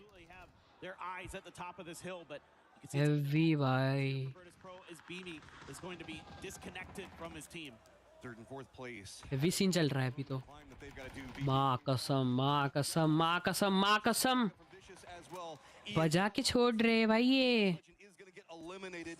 Nobody from VP finding those points, but we're in placement, so it's going to continue to tick up. That's really all VP is looking for. They want as much on this game as they can get. Chain reses and being in the Crazy. point of everything is fine as long as they can reach that break point. Yeah, and they've got a little bit of extra help with the smoke, so they're going to be able to buy themselves just a bit more time. C4 going to be attempted here by Simon. He may just give his life for the cause because this is uphill. You can't just send this in there easily without getting enough momentum. हैं? Oh, the tip in the hillside. Now it's a problem for अरे maybe even use this whenever it explodes to find some safety inside of the Shit. dip. But Beanie was already playing far enough away from that there was that anchor position. He hasn't really revealed himself yet. I think he's waiting for the push coming up from VC. And VC can't go for it because Navi is still so comfy cozy down in Southeast. Everybody else is fighting to the north, and Navi is just waiting for their moment. So uncomfortable for Lukarux, no helmet, so going for those peaks that much more risky. He knows that T1 and 17 Gaming are fighting each other, and he could potentially have something to say about that. But again, going for those moments has been really, really dicey. Lil Ghost looking to be rezzed potentially. कोई chat हो गया. Chat का गया. Before the circle is right on their back, so I think they're going to have to abandon that just onto Xiao Wu. Is going to let loose with the chat इधर आ गया भाई. EN lets loose with फिर monitor वो बंद होता है बार-बार ही अचानक से. VP's making a push right back behind EN. They want to get a piece of this. They want to find these. ओ भाई ओ भाई ओ भाई. ओए ओए ओए ओए ओए ओए hello. VP has control over the northern side of the hill and gets distance away from VC. They're 1 point away. Bro, what? VP के 3 बंदे ने उड़ा दिया. Win the tournament just yet, but they are certainly putting नावी के चारों है. VC and नावी चुपचाप बैठे उधर. इनके बीच में हो जाए लफड़ा. VC के और बीच में और इनके साथ हो जाए वर्चुअस के साथ. for VC to work with, but they haven't been able to get that knockout blow to go. Meanwhile, virtuous और वर्चुअस प्रो और VC के साथ हो जाए इसलिए वो नावी चुप बैठे उधर ही. क्रेजी भाई क्या गेम प्ले. क्या है दिमाग लगाया इन लोगों ने. हेवी दिमाग लगाया heavy. and so it is going to come down to some gunfights, it feels like. Heavy वाला दिमाग लगाया. Goes next. That's really what everybody's waiting for with bated breath. Navi's got a good control section of it that they feel fine with, but if this does hard shift down to the southeast, move coastline, it could be bad. Gives everybody a little bit of a favor. It's just Navi in the position that they're playing from, not going to be in the bestest spot. VC already has that 1 point that they're playing for with defense. Duckmice just got to regroup. This does also mean that Beamy in his sneaky little spot over there is also going to be outside the circle. Bro कितने minute में खत्म हो गई match. आधे घंटे में 20 minute में खत्म मैच. हैं? Get to or maybe even get ahead. नहीं पॉइंट शाट जितना हो सके उतना है ना. Being very, very sneaky. He's still इनका सीन पता नहीं है मेरे को ये. by about 10 meters or so. So he's going to have to crawl a little bit. लगा ले और एक लगा ले. You know, is Duckmite going to have any idea that he's going to be that close? VP pounds at the right time onto VC. They now bro कोई भी आगे नहीं ले रहा है लीड कोई नहीं ले रहा है आगे जाने का. If VP तीनों भी डरे हुए हैं. it's going to make Navi's position so much worse. The only reason Navi Worst? is comfortable where they're at right now, as you can see, looking up into that hill, they don't have to deal with anybody. They don't have to worry about the cover points really that much yet. If VC falls, VP will have the perfect way to close out the game. Navi is hoping that heavy scene है भाई heavy scene है. but that's a mixed bag. It's still 93 to 85 on the overall leaderboard between them, so no matter what, Na'Vi wants to try to eat as many of these points as they can, while VP just needs one more. Yeah, I think the edge of this circle kind of just enough for Na'Vi to work with, but they want to get ahead. गाड़ी smoke में लगा दी उसने, कूद गए अंदर, smoke के बाहर पीछे आ गए, बस हो गया काम. Between them and Vicious, so they're going to be able to cut themselves off. कहाँ स्मोक में लगा कि क्या गेम प्ले है भाई? There's so much flat ground हैं? for them to VP. If VP can use some of this third-person perspective. Bro, ये मेरे को पता नहीं चीज था. You can actually make a spot. He likes to start digging in and finding the ability to keep his eyes onto Na'Vi. And it's such a great position on this one. They just have to wait, keep an eye for Na'Vi. Beamy's got to hold back VC, or at least feed the information. कूदे बना रहा है वो, अभी तक कूद रहा है. Aggressive, see if they can weaken, maybe get a knock. खोदे जा रहा है वो, और उसको पड़ रही है नीचे से. Everybody else only got 3 up. निक्सी को. Looking into all of this, it just all seems like it's coming down to the linchpin on Beamy for them, and he is playing this so patient, so फट गया, कोई फट गया, कोई तो फटा. कोई तो फटा बहुत गंदा. Their eyes are on the prize, and that is VP, to see if they can stop them before they can get आया. Final circle time, so आया, इतना गंदा flashbang. over towards Beamy. Let's see if VP is going to leave him to his own. VP अकेला ही उधर है, एक जगह पे. Pinned on the edge. That frag, I'm not sure, did about half damage to Beamy there, so he's going to have to stop. अरे लौड़ा. ओ तेरी माँ. बहन की भाई, VP ने उड़ा दिया. ओ भाई. from that side flank. Hackatory looks like he's trying to find something big damage. Arey, let's go, Lucarus, let's go, Na'Vi, let's go. It's all Beamy, but he's trying to work on. अबे भाई.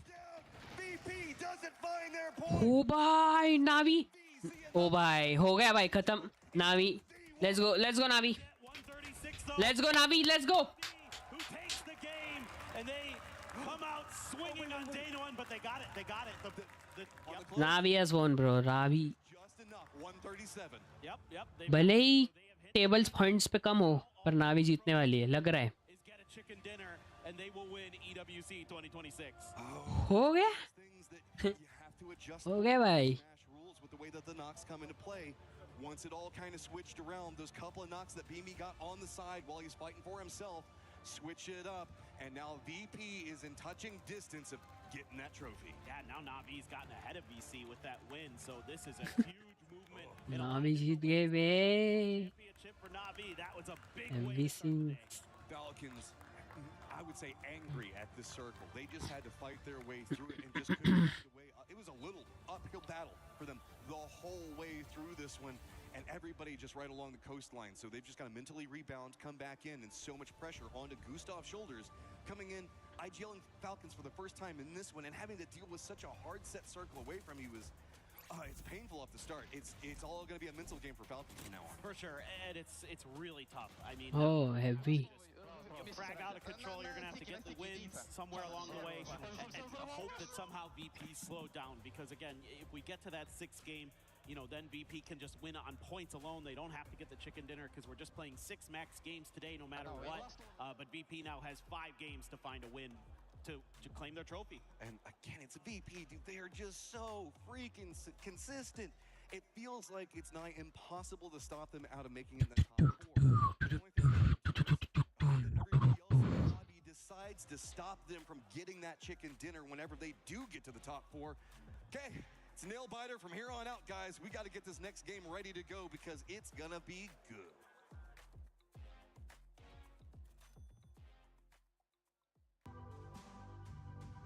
Intermission. Bro क्या जीती है Na'Vi way. We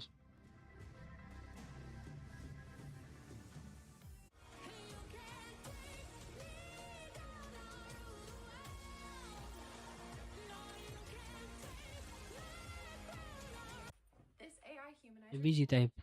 Like I think. So let me show you how. Here's a sentence I got from AI, and आया मैं.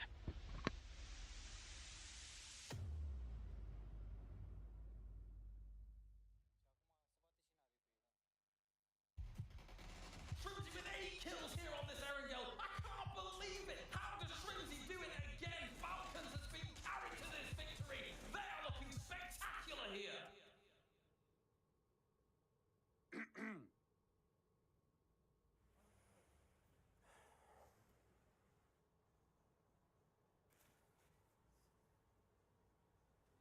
Tight schedule today. Let's go. Doc, I call perfect rotates, but I still feel empty. You know, TPP is killing me. No chicken dinner satisfies. Classic IGL burnout. Delegate more, breathe with the zone. Next. Howdy, partner. Oh my. That last rodeo was wild. Woo! Cowboy. How many times did I tell you? You're not a real cowboy. Land safe for once. But Doc, the loop calls for me. Out. Yeehaw? I said out. Tactics, rotations, push left, push right, smokes this, smoke that. I don't know anymore. My team doesn't listen. Nixie.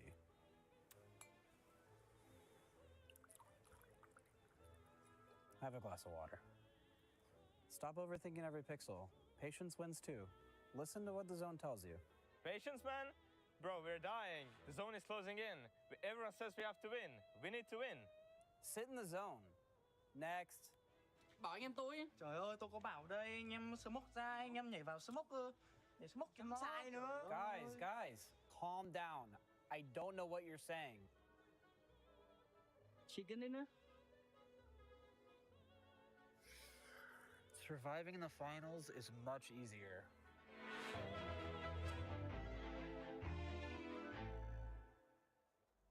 What a first match, but before we actually break down what happened and how much we want it to be one more game, we actually are going to be interviewing none other than IVD Maluco because he was able to join the Esports Foundation Creator Program. He is currently live streaming from Brazil to the Brazilian community.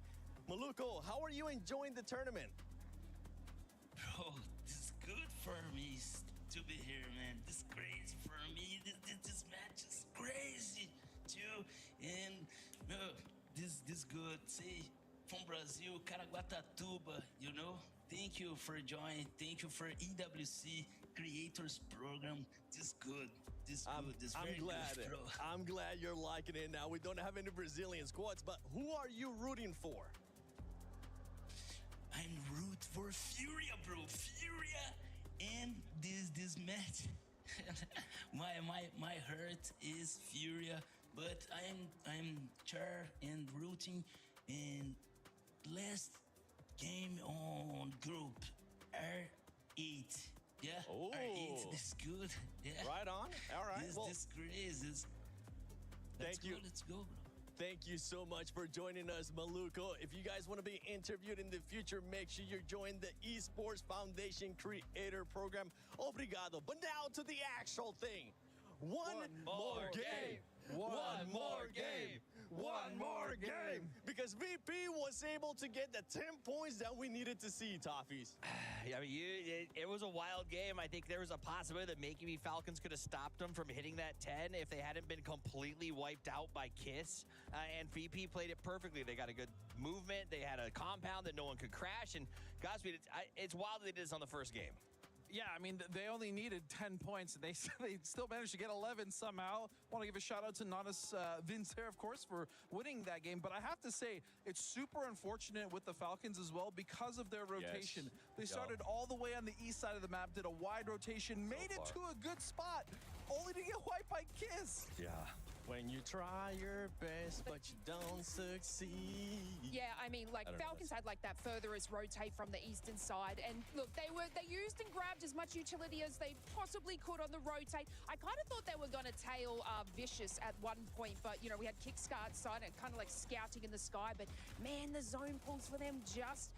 They were being shafted the whole entire game, honestly. But you know what? VP read this circle so incredibly well, clearing what remains of T1 on that north side, and then sort of focusing on Vicious, who were kind of like playing a little bit sneaky on the southern side. But look, you heard, you know, them in the interview. They were like, oh, yeah, 6 games. Yeah. I think they were lying to us. So here's the thing. VP wins in the mid game, right? So they dropped at Ferry Pier. They got out very quickly. They moved to a good compound that's defensible. They made sure teams had to stop short of them. We saw them sort of cause that kerfuffle by taking some shots where Navi and I think it was Shadow. इसका नावी का तो पट से आ गया ऊपर. And then they moved to the top of the hill. Very proactive. Overall rankings में 94 score हो गया. Wow. These guys are proving to us they're the total package, and here's why I love that.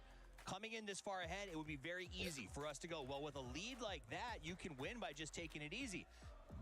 How दूसरी match कितने बजे? you are the best team in the world by coming out and saying, even though we could take it slow, we're going to drop 10 on 1 and show you guys just how. At what time it is? Let's second match. To do that. And now we're starting to see the crowd getting alive. Even in chat, I see y'all with that. ये कौन सी match चल रहा है इधर? Is going to be winning. Let's see if that's going to happen because right now VP is absolutely dominating. And I love that we got a chance to finally see Myth show up in the grand finals, just absolutely destroying the Falcons. So VP is a good story, but it does something really important, Godspeed. It makes everyone else any moment. So you have to play every game like it's your last and make as much as you can. That's also the big threat, right? Like if you are one of those teams that just has no chance of winning the actual event, you still have so many spots that you can go up and try to, again, raise what you're getting to get home with. But the other thing to think about is, if you're one of those teams, if you notice that VP is in the winning position, do you sacrifice yourself to stop them from stopping the tournament right then and there? I mean, it's going to be a hard decision because everyone now has their eyes on VP. The threshold has been crushed and they're ready to go. Yeah, I mean, we sort of saw that play style from Myth. Like, yeah, they're kind of in that meter of the pack and they might not be able to make it to the top. Probably won't, but they were prioritizing those eliminations, especially like in the, I think it was the top zone on T1. So Myth are literally locking in for those points just to creep their way up the leaderboard. So we're going to see a little bit more of that. And I think Gen G were kind of doing the same thing, but they got caught off a little bit more. I'm over here just giggling because we both just saw something pop up on Myth that had a screen fall from too. grace. No, not even that one. It was find VP, kill VP. That's what's going to be happening. But here's the problem. I think Vicious could have done that, but the fact of the matter was Vicious was holding that third position, and if they had gone over the hill and attacked them, they might have given up third to Na'Vi, and that would have cost them almost $100,000. So they can't risk. You can't throw your bodies at VP like that, and that's sort of, I think, what opened the door for Virtus Pro to lock up those points. And I do think the the gymnastics of playing these Smash rules is something a lot of these players are not actually familiar with. It's not really something that we implement all the time. And again, it completely changes how a lobby works depending on the points. But you know what? That's what these teams have to adapt with. You heard Shrimzy say it best. There's constantly changes. You just got to adapt. VP could end up closing it out on this next match. Is it going to be one more game or is it going to be 3 games as we're going to the second match of PUBG Battlegrounds at EWC 26 Grand Finals? Thank you very much. The book of Virtus Pro here at Esports World Cup has been legendary, and they are down to one more chapter. Can they close that book here on Tego? I am Porosaurus. Joining me once again is Martin, and Virtus Pro, Martin, has been absolutely insane. Yeah, what a way to start things off with here, to get those 11 points needed to then, let's see if they can do it in 5 games. They just need to win 1 game or fend off everyone else, but the chase is real. It's extremely close from Let's go, second map to 5th, and second place is 300. Second map, let's go. While 5th is 100, so you can jump up that leaderboard quite easily. We do go to Tego here for our second game of the grand finals. So take a look at all the 64 players, 60 nervous faces, because they hope this goes for as long as possible to see if they can jump up to that leaderboard. Still so much left to fight for up and down that leaderboard. So much money on the line, as you said, so many club championship points on the line. Na'Vi making a run there in game number 1, securing themselves 3rd place overall. But they are in a tie with Vicious. They've got Falcons in their sights, only 6 points ahead. As we see everybody dropping across the map, looks like we're going to avoid any early game nonsense to start off with. Virtus Pro once again have actually split here. They got 3 on the northern island. They've sent Luca Rux down to the south. We'll see where the circle decides to go. Yeah, this is definitely a very interesting split for VP to go across all sides here. Coming in from the western side towards the east. And I'll just jump over to what the kind of... This might be a remake though. But yeah, let's see what happens once we get locked that in here for sure. Oh fuck, shit. Like, I don't see too many games going on. I don't think. Screens. No, it definitely looks like a remake. Okay. Well, there you go. All right. Well, built up all the tension, just for the tension to build up a little bit more here as we check in with those Virtus Pro boys. They don't look like they're too stressed, though, do they? No, you saw them also in just after the game. They were laughing their ass when I walked up here. I did look at the guys that are like, oh my god, this was just insane. They're having so much fun with it. Also, the amount of points they're already built up. 36-point lead to second place. That is just an impossible task for anyone else. And as we heard, also in the player interview with Nixie, he was like, okay, this Smash rule, if we're able to do it, wouldn't it be exciting to both win the game and then win the whole tournament with that? We do have a technical pause, as you guys see here. We're gonna remake that game and get that match going once again. That's how it goes sometimes when you have those 64 PCs, tons of observers and everything going on. Sometimes you just have to go for a technical pause, just to make it a little bit more exciting. Yeah, well, we just want to make sure everybody's in and everybody's good to go. Well, obviously we talk about the teams up and down the leaderboard and Virtus Pro doing what they're doing. Vitality fans in full voice here, trying to support their team as they make their way through. Cam even getting involved. But we also have another fight going on that I don't think a lot of us were expecting. That's the fight for MVP. Nixie obviously just fragging out. He's going insane. But Soul is right there behind him for Gen G. Yeah, if Soul can do it, that'd be crazy. Also, the amount of knocks he's had and everything that's been coming along for them has been absolutely unreal. So I'm really excited to see how far they can take it. Right now, let's go through it here. 29 kills for Nixie, 26 for Soul. And for the most damage, Nixie leads by 600. Soul does have Soul has more knocks, but Nixie has more survival time. So it definitely comes down to how the two players are going to be able to do that. The most impressive to me, though, is Soul being able to do that from where Gen G is on the leaderboard. Exactly. That's been very cool to follow. Them being in 9th place. They have less than half of the points was what Virtus Pro has been able to do in the same amount of games. It's pretty wild when you consider, you look at our player stats, the tops of the leaderboard, it's literally just Nixie, Luca Ruxbini, all the Virtus Pro boys up there, and then and Soul. So, I mean, he has just been having himself an absolute banger of a final here. And unfortunately for Gen G, they're not getting the dividends off of it. But you know what? They still have a little bit of time. I mean, they're not too far removed. I mean, they're in 9th place right now, but I mean, 5th place is not too far away. Like, it's definitely possible here. Absolutely doable. Even for the bottom teams here, they're also a fight both for the club championship or for everyone else to try to get a bigger share of that prize pool. As even from 16th to 9th is 20 points. And you can jump into that top 8 where it makes you eligible for the club championship points. Last place, 8th for the club championship points, gets 50 points, and then all the way up to 1,000 for the win. And there is, overall $75 million on the line across all games, across all the championship here for Esports World Cup 2026. You can see the faces of the players getting ready. Keyboards nice warmed up. Looks like we are getting back into the plane, and we are getting back over to Tago once again. Different plane path this time, but we'll see if that actually impacts anything. You know what? I figured out why we have to go again. Oh, I figured it out. All right. You know what? We didn't go for it. We have to go for it every single time. We have to go for. It's time to Tago, ladies and gentlemen. That's what it was. Yes, that's how it is. Second game here, as we got all the players ready and into the game here, and we're gonna have I would say a pretty much western plane path, starting over by Hosa and Prison, going up to Shipyards, close to most of the players. But again, all these teams that's going for Kong, Young, Ouyang, and the far eastern side of the maps can have a little bit of a longer rotation here. So let's see if anything changes. Luckily, as all see, the 64 players are here. Not much of the teams had any time and any chance to see what happened, except for what happened in the parachute. So let's see if anything changes once everything comes into effect here. Youngchung, hot drops, nope. Still just gonna be Virtus Pro.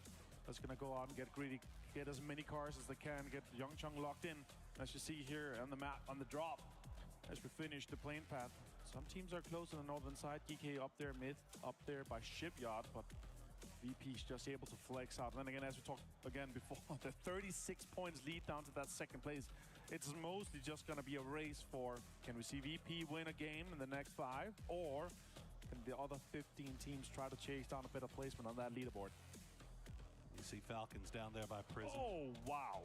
All the way on the edge, but I think they're pretty comfortable with that, right? Like, even though we see the circle shift all the way off to the north and away from them, when you have a drop spot that is on the edge like that, you're kind of going in there assuming that we are going to have to travel, right? Yeah. So not anything that they're going to be too uncomfortable with, as we do see that first circle pop there is going to be the river going kind of through on that northwestern side, but mostly mainland. I don't think we'll see, unless, I mean, a hard shift to the northwest would be insane. Yeah, that would be, then we could just say VP has found the magnet for this tournament. Yeah. Although they have been fracking out at an absolutely insane level. 87 kills in 13 games compared to the 66 and 48 we have from Falcons and Na'Vi. It's been very impressed with how they have been able to form. As we jump over to Nixie here, and of course, very likely if VP is able to close this one out, that we're going to see Nixie also lift that MVP alongside lifting the trophy for Virtus Pro. Absolutely, he has delivered a performance of a lifetime here at EWC. We've already seen it so far this year. Virtus Pro, their records at PGS has been pretty impressive as well. So, I mean, they talked about a team that was coming in here extremely hot. Virtus Pro was right at the top of everybody's list, along with Myth, who have not been able to really find their footing here in the finals, but still a very, very good time. I mean, we saw what they were able to produce during the group stage.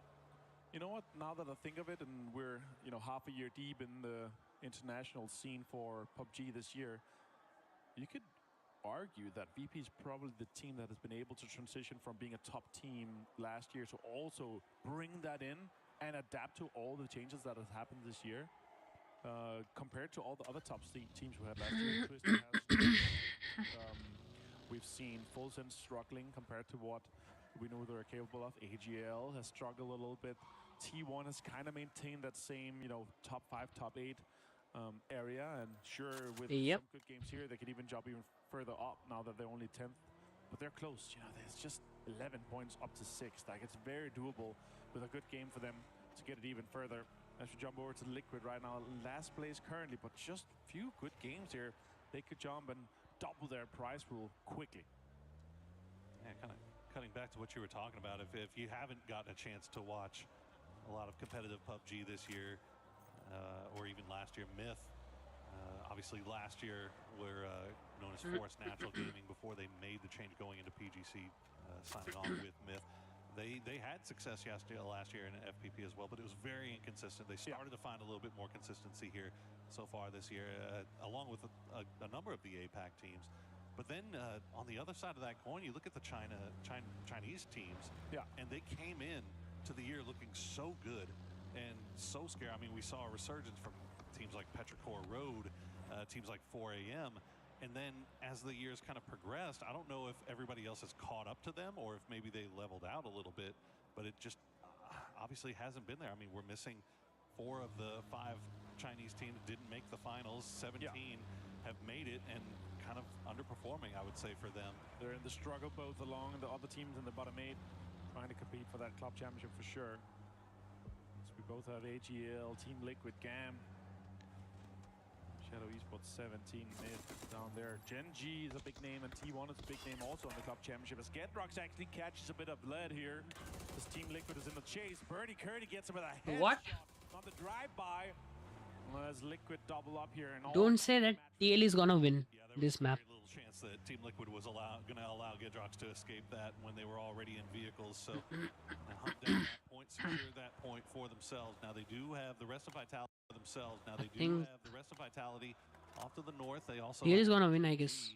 Making their way into the north side of Yongchang. We see Myth run into Tambu. Gonna knock Rough news for them. He has been a superstar player, and Jacob actually nowhere near this. So we'll see if Myth continue to stick around, if they're able to get Baron out. Just a fight for straight up positioning here in this. भाई गड्ढा बन गया उसमें. To come back across the small river. He's being directed towards Myth, as Baron is actually spotted on the other side. He's taking some shots towards Tanwook. Tanwook catches a headshot, 58 damage done with the MK12. His position position away, though, and now the rest of the Gamboys know exactly where Baron is. Dropping the smokes will slow things down for now, as another member of Myth will try to come over here and provide some support. Gets the shots into Duckjuice. That's going to be Scappy from the hillside, but Duckjuice just pushing through with that Panzerfaust in hand, hoping to spot out something. Scappy will get pressed away from that high ground position. You saw the damage coming through, and I think Baron, was that a C4 in his hand? He's going to drop one on the wall, maybe. Trying to take Gam by surprise here. Panzerfaust in hand. Duckjuice will take him down with the suicide Panzer. But that is going to be 2 down now from Myth, as Scappy will just have to retreat and join Jacob. And that pushes Gam in to a few points here now so far, and those points are so close in the bottom half of the leaderboard, so it's very important for them, as T1 also tries to get in further into this circle here. So many teams around Yangchang. You could always think that they were looking for VP if VP was playing slow here. T1, Vitality, Genji, and Liquids over in this direction, and nobody's there except for all the teams looking for VP, looking to try to stop them. Shots coming, Raining finds Quizzy. As Vitality loses a member of their squad. Hello. There for Vitality. Unfortunately, that's going to be the second member that they lose. Already losing Gudrox to Team Liquid. T1 continuing to drive around the hillside to see if they can hunt down a few more members. They might have pinned out Levante. We'll check and see. But Falcons slow pushing in from the south side. They've got a pretty easy path into the south side of the zone. And yet Levante will get spotted out by Type. And hey! With the bumper. They're not even looking for direct उड़ा दिया भाई गाड़ी से ही. Really see that happening Lamau. here, but yeah, we saw Falcons coming in from the southern side. Our current second place team, the only other team to have reached. Vitality जाने वाली है, wipe out होने वाली है, myth wipe out होने वाली है, और just 7 points behind Falcons. That drop off from second to fourth. नावी जाएगी लग रहा है ऐसे. Alaiba 59 people. We do know that we're not going to be ending up in the Yangchang area, but there's still this big skinny river that's going through from the shipyard riverside. So let's see where we end up, as VP is going for the high ground control. Out of 64 people, 59 are alive. Damn. Teams try to get deeper into the circle. Yeah, 17 pushing just on that western side on the low ground by the hill. Remember, this is where we saw Mortar Madness, Mortar Combat. We might happen again. Combat. Well, VP, they've spotted out 17. And we'll take him. वो क्या करना चाह रहा है? Liquid has made their way to the very अबे माँ की कसम, वो क्या करना चाह रहा है? what you I think referred to as the pizza slice. Oh. He's looking out to slice out.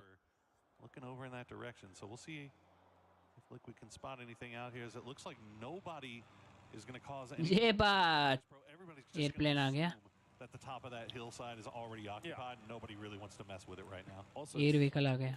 for information, you're going to be able to poke them out. Gustav वो तेरी माँ का. Gustav. with the mini, just a 4. उड़ा.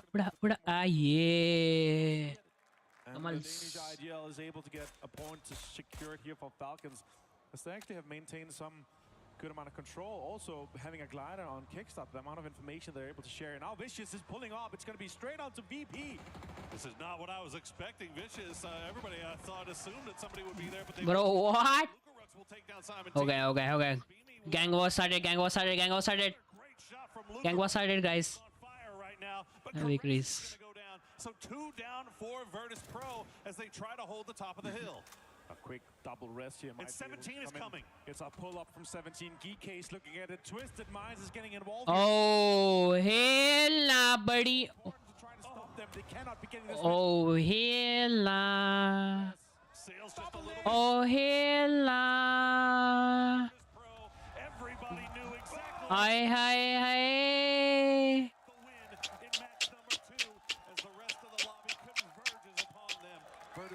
भाई वो क्या कर दिया इन लोगों ने? गलत सीन कर दिया बे. हर जगह से नेड फेंक दिया इन लोगों ने.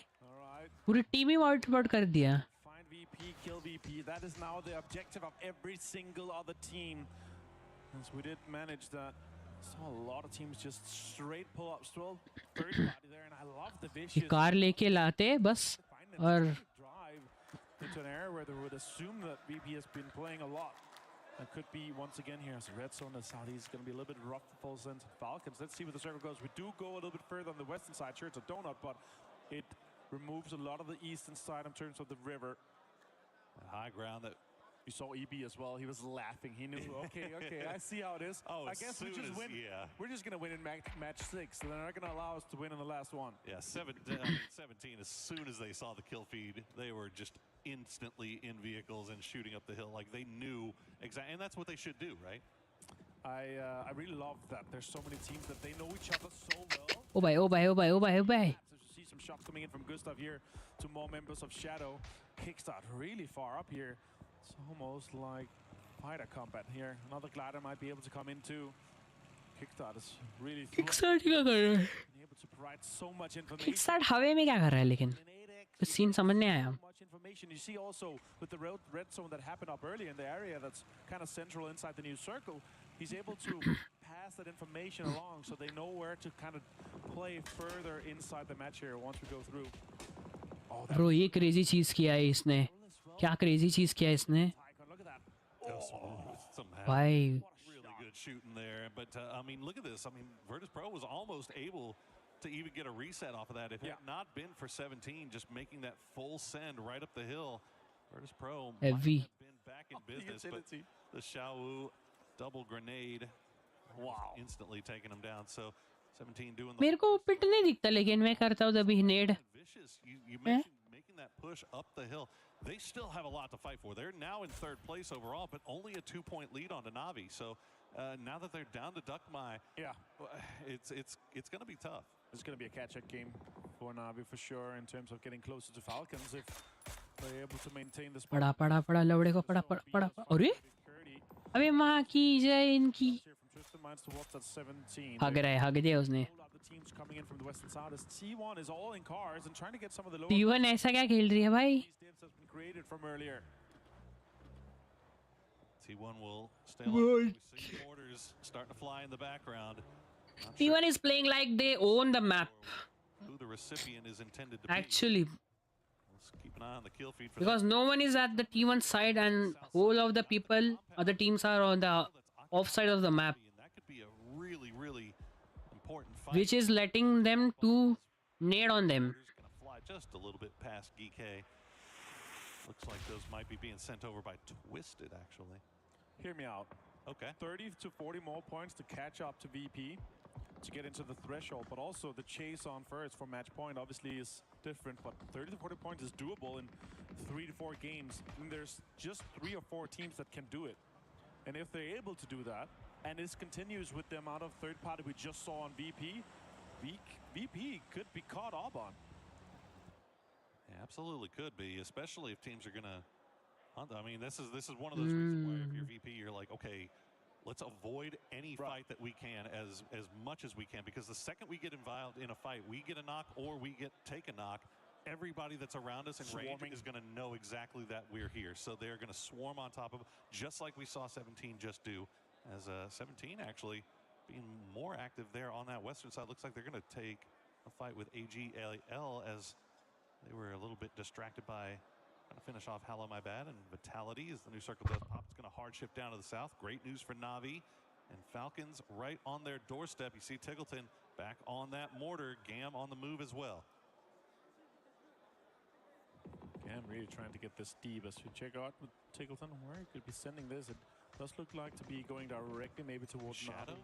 Yeah, could be Shadow too. I don't see it how deep it's gonna go here. Also, you have all the bridge that's being covered. So it's really difficult to hit when you have that really broad bridge above you.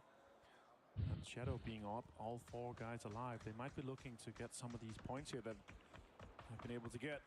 With Gustav being able to get the knock and flush before. Gustav does try to get in here, and now Wenbo gets the flush onto Delwyn. And Gustav getting and maintaining a lot of control alongside the ridge towards Shadow. So Tiggleton नहीं कर पा रहा है वो. both points, but also motor लगाने. if they have to sweep around on the eastern side. That's really aggressive positioning from Gustav there. But that's what Falcons needs. They need to get points. He just cannot afford to get caught out here, as it looks like Satsuna is going to take a few shots over in his direction. Meanwhile, Team Vitality will get eliminated in the end. Full Sense going to run into AGAL. as it looks like nice knock and flush on the flash, but the Eh? turn onto Himas will take him down as well. Kill feed is lighting up while Falcons continue to try to pressure Shadow Esports. AGAL does get eliminated in the end, and Full Sense will keep 3 alive. Oh, bye. AGL has really had a rough tournament considering how good players we know they are. And now this next circle closes. Shadow could really be in this unfortunate situation of being in the middle of the burger with Gen G coming in from the northern side and Falcons continuing to consider the pressure that Gustav is going to be able to provide here. As more mortars are coming in. Coming in and here. That did blow up the car. But it does provide and enable some cover for them if they swap around in some of the areas. Here, next circle is going to pop shortly here, and Twisted Minds on the edge, 17-2. A lot of teams is going to have to fight this next circle. 13 teams up, 43 alive. As the circle will pop, and it's going to shift up to the north. So it's going to go to that high ground. Geek T1 already sharing it with Duckmai just hiding in their midst. Just lying prone inside of a dip as we see the mortar come through. Oi, laga. Arey, laga. On the sky, looks like they'll avoid it for now. नहीं. Continue to dance around. At the same time, Exactly आना चाहिए उधर. पढ़ना चाहिए. Right here, if you're GAM. Right.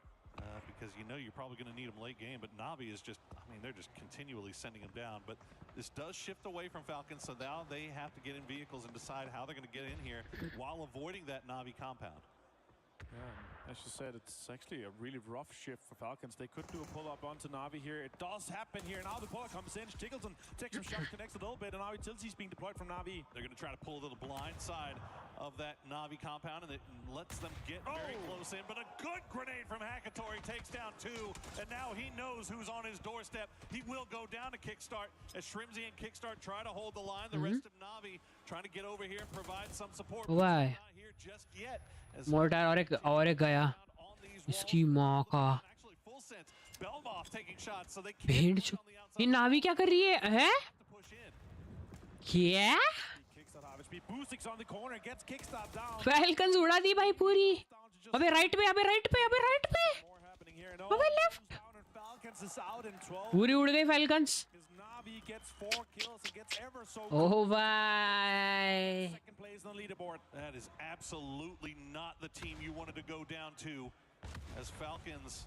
Bro, Navi ने उड़ा दिया उसको भाई, literally. They do manage to take 1 off of them, so they have to play with 3, but they still have their compound in on the very southern side of this circle. As we check back in with Full Sense, they get a knock onto GAM, so 3v3.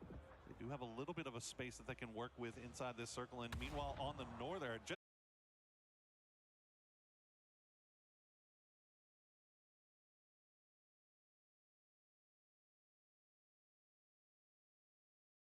Mic check, guys. Mic check. 1, 2, 3. Hello. Am I there? Yep, I'm there. We are back. Power cut हो गया था. बीच में से ही power cut हो गया था. Cut. माँ की चूड़ियाँ पावर कट की. EWC. क्या FC का चल रहा है इंडिया का? इधर है EWC, यही तो है. Every click.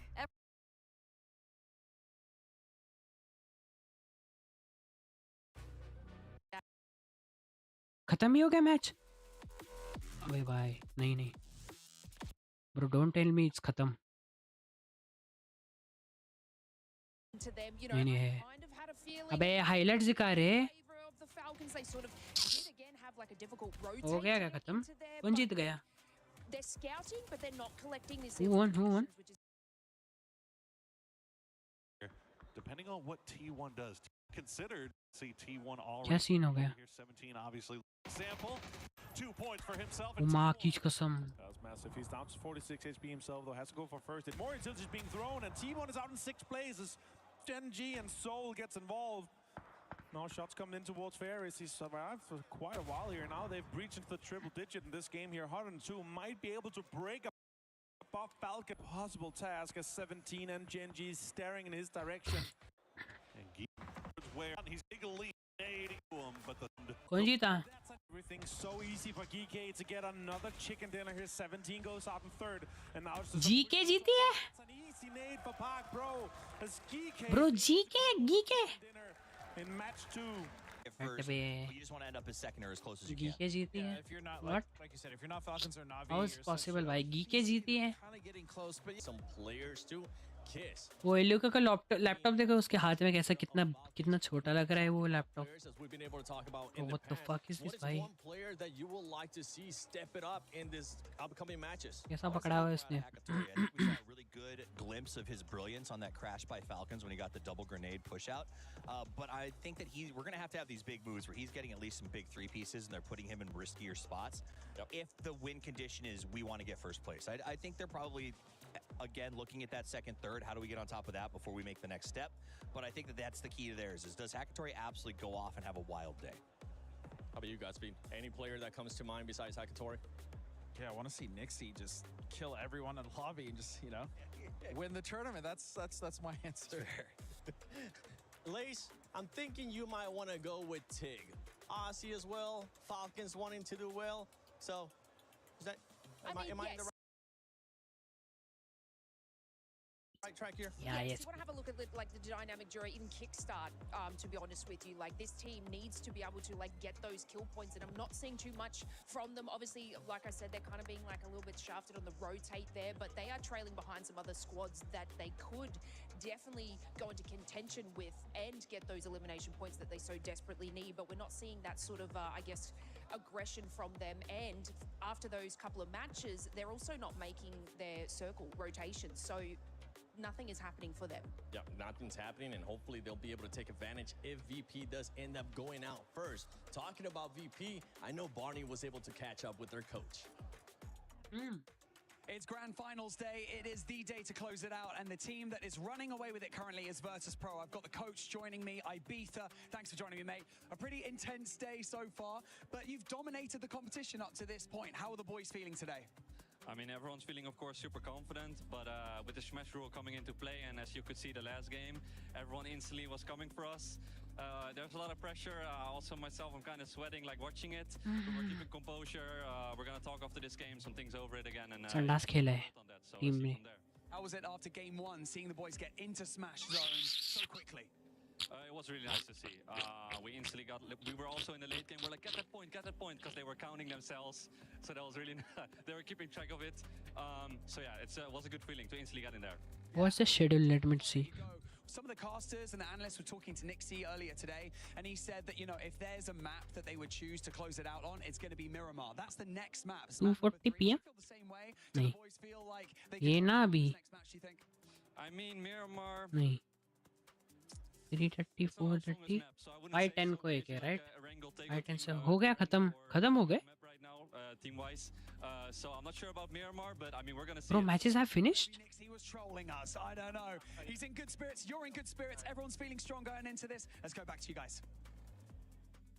Hopefully nobody's going to be trolling, and you might be wondering why I have a baguette on my hand, and that's because I ended up trolling this man here and giving him a fake one. Toffees, this time I got you a real baguette. Ooh, you're not gonna trick me this time.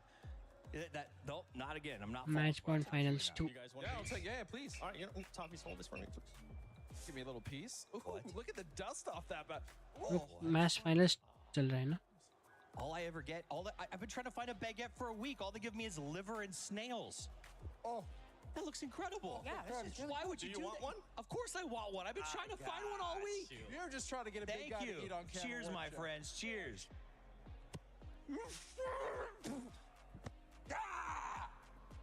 Well, he didn't want a real one, so this is very good. By it's the way. delicious. आखिर पे उसने भाई उसके हाथ पे एक दे दिया भाई. Man, I approve. Take it away. We'll be enjoying this baguette. I want a piece now. Yeah, all right, where's my baguette? I want a baguette. That would be fantastic. But yeah, last time match ne shayad as well. Let's talk about what we've seen so far, because I guess my first question for you is, did you think we were going to see Virtus.pro break the limit in game one? That's nuts. No, I mean, you can see how happy they were about it as well. And, as you just heard from EP as well, they're counting. And these guys are so good at kill feed tracking. They know exactly where they were. They know how many teams were left. And They just needed to make sure they got those. And again, doing it in match 1 makes it extremely exciting for the rest of the day. But then we just saw what happened in game 2. I've never seen so many teams third party and swarm a team that fast. Vicious, 17, even Geek was sniffing at it. Like, there's so many teams and they're committing so much util. Who haphazardly Geek actually wins from that angle eventually down the line, which means that Virtus.pro was already setting themselves up for the potential for what would have been an insane first 2 games and then the only 2 games of one of the shortest days in PUBG history. That said, though, the way in which 17 Gaming rolled up to that third party, even if it wasn't Virtus.pro in a position where they could have potentially won that game, that was a great third party anyway, right? Talk to me about it. It was up, and again, we have to talk about it because that's usually the area where Virtus.pro is coming in from. They like this high ground area, and a lot of teams they know because there's so much information to be gathered, there's so much control to be had, there's good rocks to be played, so teams know, and they know each other so well, so I like the idea from 17 that they came in from that western side because there was a potential of it being VP because they want to play as many games as possible. Then you see Vicious just rolling, and they're so aggressive, and that's really what I like.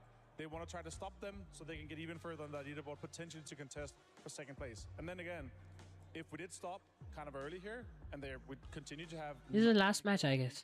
we could see someone 5 baje se na dream for many, last but match hai. let's see. I was going to ask you about Falcons, but we have run out of time. It is now head on over to the commentators. It is time to see if anybody can catch up to Virtus.pro somehow, some way. Game 3 time. We've got ourselves Miramar, and at the start of the day, Nixie pointed to the sky, all Babe Ruth style, and said Game 3-ish. So we will see if maybe अपनी map ये अभी match कौन सा चल रहा है? Other side of that, though, Falcons now just with 1 point lead over Na'Vi, and every Falcons fan being like, please not third place.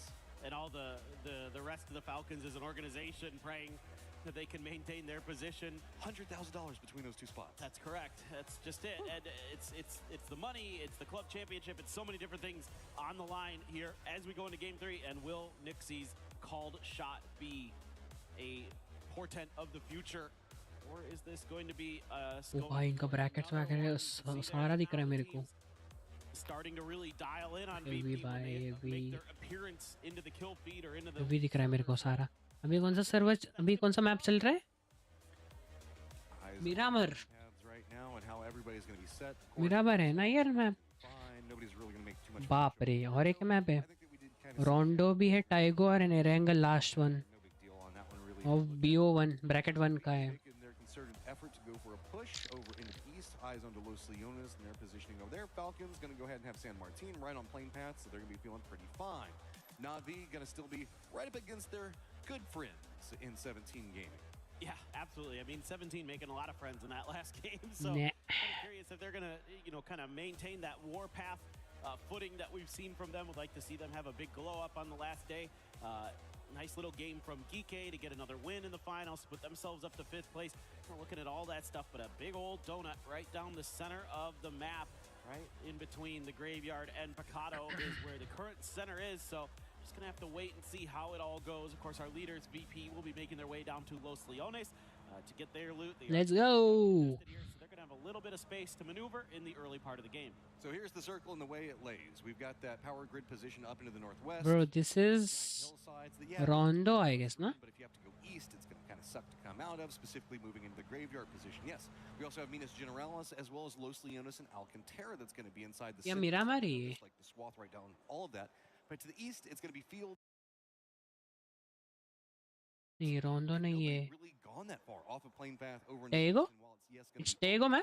Nobody's going to feel too good about it. Having Picado in the hillsides down the southwest also going to be an availability.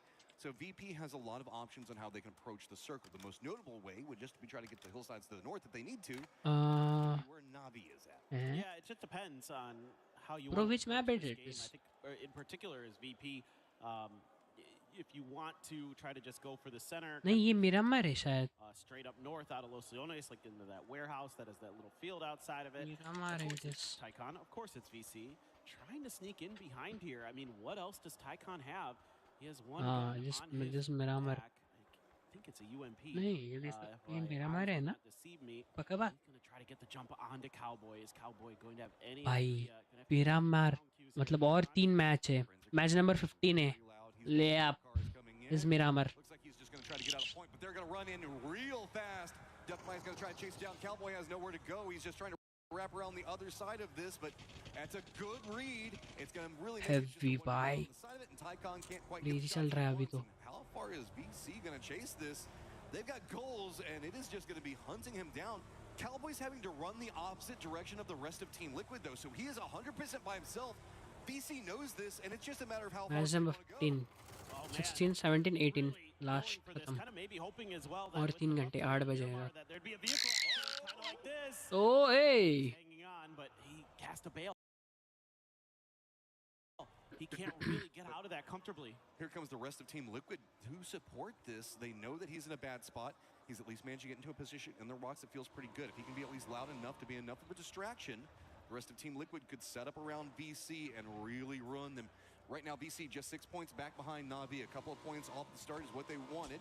Simon realizing he's got a couple of bullets coming his way, and that's going to be from Purdy Curdy. So I think that VC going to be content with the little bit of, I guess, jockeying for position, a little bit of aggression coming out. भाई ये कैसे खड़ा है इधर?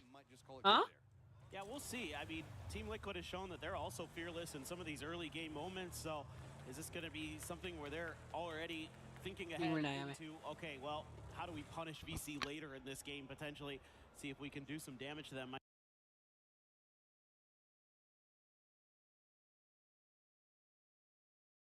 be one of those things where in the middle of the game where VC kind of gets into the kill feed, if Team Liquid's in the vicinity, they might say, you know what? They kind of ruffled our feathers a little bit in the beginning of this one. Let's see if we can ice them out of this one. There's a little bit of damage tinking into Vitality here, but that is nothing too concerning. It's pretty long-range shots, so just gonna chew up a little bit of the vehicle health, and Na'Vi Boostic on his own out by the west of Kantara there. And for now, Na'Vi relatively safe, but if they go for these wide splits early, I'm kind of curious if somebody tries to punish it. Rexi's very close to the southern section of this, but VP kind of knows how they play. VP doesn't want to go too far west because that's where T1's going to be at. The longer this goes on, though, territory is going to get dicier as it goes. Gen G also kind of be in the middle of all of it, has a big opportunity for themselves as they had a very successful last game, mostly off of kill counts. Yeah, no, I mean, Na'Vi's been playing really, really well so far today, making the most of their opportunities. You know, a first place, defended that Falcons push, and the other one to get deep into the second game on Tego. That's exactly what you're looking for here for the boys and for the org. Again, those club championship points so critical for them. Vitality as well, who needs to find some big moments. As I was mentioning with Gen G a second ago, Martin Avenger, I'm not going to try to take any claim on this in the slightest because I know he knows stats way better than I do, was mentioning that there is a world where we might see a Gen G player get MVP just based off of the skill that we've been seeing in their firefight and the kills and damage that they've been pumping out. Yeah, it's Soul. I mean, he has been outrageously good despite the woes for Gen G. They are up in 8th place, which again, important for club championship points. Imagine an 8th place team getting MVP. It could happen. He's that good still. He's that good. He's why they're there. Yeah, I mean, he's a PGC MVP. He's an incredible player. So, he's also leading in throwable kills right now by a pretty wide margin. He's got 11, and I think Nixie's second with 6. And again, thank you so much, Avenger, for that stat. I'm not even trying to claim it. That is all him for feeding that over to us. Rotates for VC over in Pozo. Not going to be coming in too fast. AGAL down in the southwest around Chumacera. It does look like Vitality's getting some friends around Minas. Vitality's been on a little bit of a slide. Presently down in that 6th place position. Tied up with Twisted Minds. And on any other day, being tied up with Twisted Minds would feel great. Right? Normally you'd be like, all right, we're tied with Twisted. Must be having a decent event, but yeah, it's been a little bit of slog for 2 of those EMEA teams, just not really able to get much going throughout the early couple of days. Meanwhile, Tiggleton is going to be chilling up on top of the mountain, and that's just a information gathering position for them. Falcons just looking towards their east to see exactly what everybody's doing out over there. It's a great control point to play from, right? Because Power Grid is its own island right now. It's just kind of in that northwestern area. So if you get control over this hillside to the east of it, you've got one of the main paths that people trying to roam around. Na'Vi. Oh. Each other. Shadow's just been kind of dancing around over here as it does look like they managed to jump around Vitality. So this is just territory control. God, Boostic is just so good. It's one more bullet, and he had the knock. That's all it would have taken, but just couldn't quite find the angle. So Kamal's looks like he's going to be able to get to safety indeed. This God compound, relatively safe in and of itself, just pushes from kind of the top and bottom of it. Can be a little bit tricky. Meanwhile, Team Liquid has rolled into 17's home territory of Picado right behind them. There is AGAL as well, kind of skirting around the edge of this, but looks like Liquid doing a little bit of scrap looting, just looking for anything else that was left over for them. Well, also just a great place to play for it. Assuming the fact that 17 went a little bit wider out, they're going to take a couple of shots at Twisted, who's playing just to the south of Falcons we saw a moment ago on that hillside. VC getting some more loot. That's going to be great for them over in the northwest. Nobody else around it. Oh, we go Minas hard. That's going to be great for Vitality. Shadow also kind of spattered over there. GK's got inside track to Alcantara. And I'm having flashbacks to 2019 in PGC where we saw a massive game coming out from FaZe around Alcantara and the potential that can happen here. Yeah, Alcantara is one of my favorite finishes. It has so much terrain to play with, so many interesting ideas that you can work around. We'll have to wait and see if that is going to be the case. Looks like AGL is going to go for the emergency pickup over on the far western side. VC has done their looting from the secret room and are going to be making their way over from the northwest side. The Liquid boys have to leave Picado now. They're trailing 17, doing a little bit of harassment, but meanwhile, Falcons have established a presence in Graveyard. That's that great scouting ability, that great pivot ability that you were talking about earlier, Matt, from that spot that they had taken. They're going to be able to watch everybody else around them moving away and finding the open space behind it and backfilling it. And that is going to be a nice little find temporarily for them. They should be able to lock that down pretty well. VP playing this safe in that warehouse I was talking about earlier that kind of has these fields around it. It's going to be in the circle, and okay, hello. Bit nervous on the couple of things going on here. As I was going to say a couple of nades being exchanged between Gam and Jin G. Being already down and flushed out.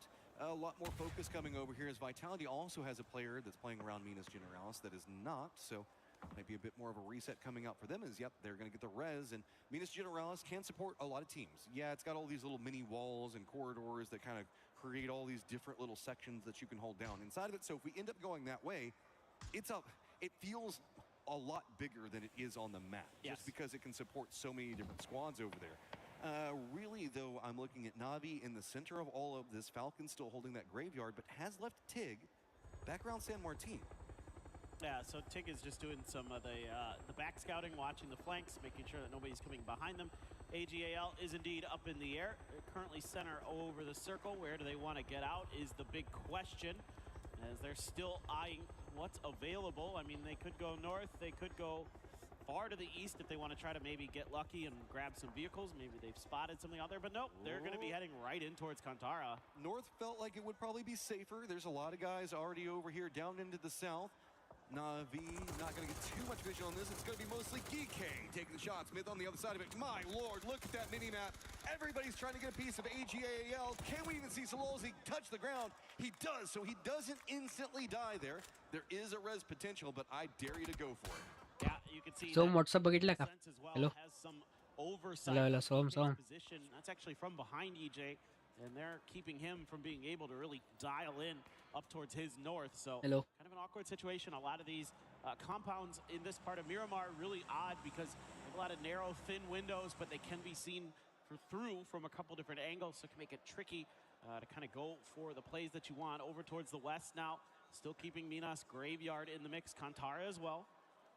Looks like VC is going to be coming into Minas. Go ahead and add another friend to the suit that's going on over there. Twisted's going to be up to the north of where we can see Falcons playing. I think that they're going to play the actual graveyard instead of like the church and everything else like that Falcons got. Tig's going to head and regroup with Falcons. I believe that Twisted saw him make that move, so VP is going to have to deal with down to the south T1, who's just been involved in a lot, and Correxi's got himself that Panzerfaust. Ian, oh, it doesn't connect. That's going to be a follow-up shot coming up from Correxi. He gets the knock on to Type. And does T1 stop for this one? We know that they'll go for kills if it's available, and Corexi's in a dangerous spot. Luke Ruck's already down. Yeah, this is really smart from T1. They have to commit to this fight for a couple different reasons. क्या fluke मार रहा है ये? It's Virtus Pro that you just ran into, and Luke Ruck's probably just going to be eliminated by that blue zone. There's just no hope. They're going to have to leave him to his death. Type still very much resable. Ian trying to stick that just to the other side, and T1 and Reigning going to claim this position. Team Liquid. Here comes Team Liquid. They're running right into this. Do they even know? Looks like T1's managed to set it up fast enough. Team Liquid's instead just going to stop right on the other side of this. Not going to go too aggressive just yet. They've left Luke 12 back behind this all. Falcons है ना? Now down and flushed out for VP, while Team Liquid looks like they're trying to pounce onto T1, but I think the T1's just going to hop in their vehicles and go. They got EL 1 point से आगे. Wow. back to their merry way of running around and seeing what other fight that they get involved in. Hey, there's a free car back there, at least for Liquid. There's a Murado sitting in open अच्छा रहा जैसे खेल रही team liquid ऐसा क्यों? their way in towards Graveyard. I was पैसे नहीं मिले हैं इनको. Vicious was going to try to backstab Twisted here, but instead they opted to rotate ahead of this fight and play a little bit of gatekeeps to play it a little bit safer than maybe we're used to seeing from एक का game बंद हो गया शायद. final lobby. Tough to get some grenades in here. Shrimzy being very active right now, has that Saiga as well to defend. Big points on the table for Twisted Climb. You can see presently tied with Vitality like we were just talking about. Fight for them can put them up next to DK. Championship points on the line for them every time they climb. But on the other side of it, it is Falcons now tied up with Navi. देखो भाई twisted brains को. So presently Navi in twisted minds को देखो भाई किधर बैठी है वो. My God, dude. Sorry. Wow. As expected. As Gustav goes down. Oh, that was an aggressive position from Gustav. He's in a little bit more of a dangerous position in terms of being resable. So Tiggleton. Bro, what the fuck? Twisted Mind 7th position पे कैसे आई है? Out the outside, going to be a little bit. वैसे भी 0 points पे है वो. कितने team 0 points पे है? 1 2 3 4 5 6 7 8 9 10 11 12 13 teams 0 points पे है. Outside of the church proper, they've got Lamar, dude. No, sorry, 80 points पे. Trying to relieve that pressure, but not around 80 points. Do so. Now, that being said, Shrimzy does get a knock with this blue zone grenade. And that's big. That's example. Yeah. And also, you know, like the disc was talking about, people they're waiting to pop off. Yeah, Tig, kick. For me, it is Shrimzy. Once Shrimzy starts going, man, it is going to be Falcons. Gustav को पता है कि उधर वो जाने वाला है. Really do much. I mean, he can make the run over. Perfect kills को इधर ये से देख रहा है वो. Scout out कर रहा है. वाह. Scene heavy scene है भाई. Feel good to make the cross. Instead, is this a bait? Maybe try to see if anybody goes for Gustav. इतना heavy वाला scene. I think it's a little bit too far to the right, though. Yeah, it looks like he just doesn't quite have the read onto where that would be, or maybe it's just trying to go for a timing play on the player leaving the church. Oh shit! He is going to send out a grenade in response to keep Perfectix at bay. So far, Twisted Minds not able to really get this fight to go their way, and they're on the outside of the new circle looking in. But the longer this fight goes on, the kind of worse it gets for both of these teams. Now, Falcons will be able to get Gustav. Vitality crash right on top of Navi. This is a big fight for this. Huh? Vitality has one of the players go down near on instantly, and that Hakatori finds a lot, and that is big. Navi at 5 kills and climbing. That's not the player you want to see get heated up. क्या बात कर रहे हो बे? भेड़ क्या? Dropped some absolute bombs. अच्छा vitality wipe out हो गई है. मेरे को लगा वो Navi wipe out होगी. Fuck. Shrimzy tries to go up onto the roof, get punished a little bit. Batulin still anticipating that he might be trying to chill up in there, but Falcons, the rest of them disconnected, trying to make their way through right into VC. Oh man, there's nowhere to go on the circle. It has abandoned this position. Falcons runs right into the waiting arms of VC, who finds a lot. They're trying to climb, and now it's Falcons surrendering points to the team that they don't want. Back behind them again. Shrimzy and Kick starting a lot of trouble as really Twisted hasn't left position. They're waiting to pounce as well. I mean, if this is clean for Vicious, they could find themselves up into 3rd place, getting ahead of Falcons. They're only 5 points behind right now. Shrimzy will end up claiming that point onto Example. He maintains his position in the bell tower of the church, but so far he hasn't really been able to help out in this fight. Meanwhile, he's trying to track Twisted Minds' movement, who reached out into the blue to try to make their next rotation. Gam gets up into a pickup there, but they already had a couple in center circle. Geek has Kantara Crater. And it looks like that might be where Tombu was Vitality wipe out. पहली team wipe out. पहली team. Players off screen. I think that really Falcons are just trying to wait for VC to go for a more controlled position. Gen G is going to be coming down, wrapping from Minas Generalis. It's going to be pretty close. Navi's going to take the shots, might force them a bit closer into VC. Shrimzy's been keeping an eye on what's going on with Twisted, so he's going to take a couple of shots. Now we know Falcons, well, at least Falcons now know that Twisted's no longer on that point, but they still have to deal with VC in front of them. And now Gen G as well. This is going to be a really hard rotate for Falcons. Yes, it is not feeling good, and that makes it just that much worse. Already in the blue, taking a bunch of damage as Kickstart. Soul is looking to try to play spoiler here on the other side. You can see Gen G starting to formulate some kind of plan, but Tombu just died after getting held back in, I believe. Yeah, so it happens. Just think. He was just floating around. I was watching him on the map, just looking for info. Yeah, just scouting out for the squad. I mean, it works out. Gem's in the middle of the circle. 17 is going to be right next to him. One of the duo splits coming up from Na'Vi is going to be in the east. T1, now the new gatekeepers over into the northwest, trying to hold back where it's going to be Twisted Minds, VC, Na'Vi's northern duo, potentially Gen G and Falcons. Mid still needs to find a way to circle over into the east, and that's going to be next to Shadow, as well as Alcantara itself, now kind of getting abandoned by the circle. It's going to be AGAL as well as GK on that path. Solid enough work from Twisted Minds to not just be down. Kickstart, though, not much he can do. He is completely gate-kept by multiple different players. Soldo looking for that point. Not going to be getting there. Pow actually steals it with a grenade. EC finds another one. Now it's all down to Shrimsy, alive out in the blue zone, watching it all go awry in front of him. But it is also going to be Gen G right now in trouble next to VC, and more point potential coming up for them.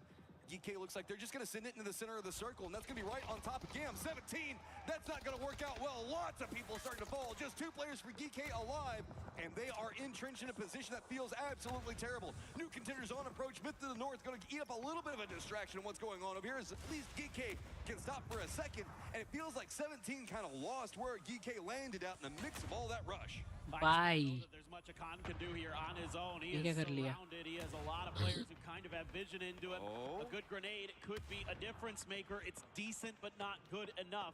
Looking to throw some smokes over towards ZJ to try to go for that res. Meanwhile, 17 has been stalled out. They're not able to get into a position to punish this just yet. Maybe this grenade could be close enough. We'll see. Falcons now down and out. Trimsy surrendered to the blue zone. Nothing to be done, so it is going to be VC nipping at their heels, just 4 points behind. Na'Vi trying to push their lead even more, and Na'Vi's got a great position in this circle. VC is going to have to start pushing their way down through it all, but 17 coming alive at the end of this feels like they're in the midst of a war as everything is just exploding around them. Yeah, and there were even mortars that started to land in their vicinity, so making things just that much more difficult for them. Again, trying to anticipate where the GK players might have gone to. Up on the north side, there's quite a bit of fighting. Myth, Na'Vi making a rotation. Full sense up there as well. Na'Vi is mega split right now. They're at a huge 2-2. I'm not sure that's by choice. They're pinned down between a couple different teams. Oh, that grenade was almost devastating. Gotta be careful. Follow-up does connect. Doesn't get the knock on the Tori, though, so Myth, who made this desperation push. Remember, there is a 2-2 split for Na'Vi, and the southern section's entirely surrounded, so it's just this northern section having to deal with everybody on Myth in front of him. Can he get the nade into the right spot? Nade starting to roll back, goes a bit too far. His looks pretty good. Does connect and gets the damage, doesn't get the knock, but it's gonna be shot. अबे भाई ये क्या हो गया? Yeah, Akatori had a grenade in hand, lucky to not fall to that. Bro, Na'Vi वाइपट हो रही है. Player still alive. It's going to be T1 still also right on top of Myth, but they haven't gotten involved just quite ये yet. बड़े T1 कैसे खेल रहे हैं भाई? ये ऐसा है एकदम चिपक के. He is trapped over here. He's just down in the trenches and going to have to fight with anybody. It's a field माँ की चूड़िया ऐसा क्या खेल रहा है भाई ये भी? Gam's already taken a couple of shots over here. They know with all the smokes down, the explosions, and now Boostic knows that he's got the BRDM in front of him. This is just Heavy scene कर रहे हैं भाई ये. all he can do. See if he can stall out everybody for as long as possible. Make it more complicated for everybody into the northwest, so that way it relieves some of the pressure for the duo that's playing in the east. Yeah, it's really kind of a hopeless situation in a way, but still could do a lot of damage. Could Boostic to some of these other teams. Myth though, with this BRDM. भाई, Mr. Bombastic. Mr. Bombastic लेके आए ये तो.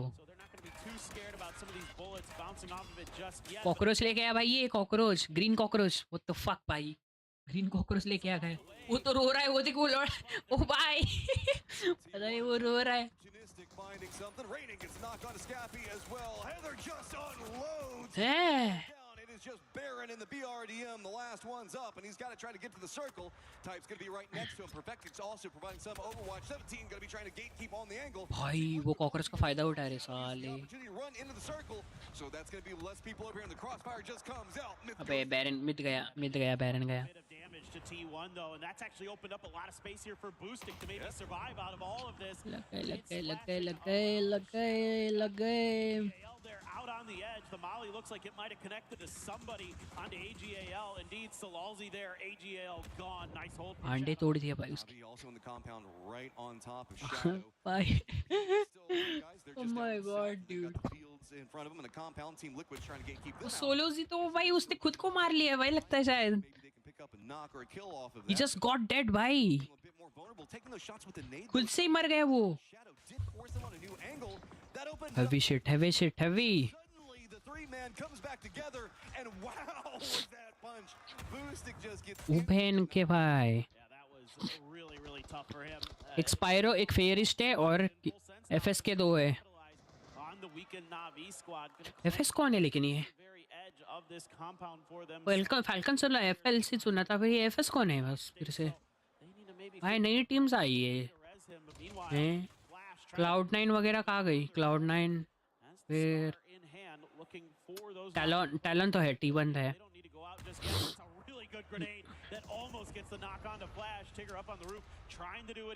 Bro where is Sentinel? Sentinel का lineup नहीं है क्या? Sentinel Valorant में. ओ बहन के भाई, डाल दिया उसे डायरेक्ट खिड़की में डाल दिया बे. माँ कसम. Nades on top of Na'Vi. The circle's popped, and it's just on the other side of this compound. Full sense, though. Better be careful. Looks like it's going to be VP on the hunt for more back behind all of this. Starting to take a couple of shots. Beamy's got himself... नावी बोल रहा है जितना नाटक करना है करने दो इनको, बाद में देख लेंगे अपन. Nixie gets the flush and a knock. And this is starting to feel really good for VP. Is Miramar... भाई निक्सी ने 2 गोल उड़ाया एफपी के, एफएस के. My God. ओए बीमी है. Doing it to him right there. Navi's got to get into the circle. Gam's got it under control to the north. 17's got a player in, but looming quietly into the west. It's still a full-strength Team Liquid as we've got 15 alive, and 3 of them are VP players. Yeah, well, this is now kind of...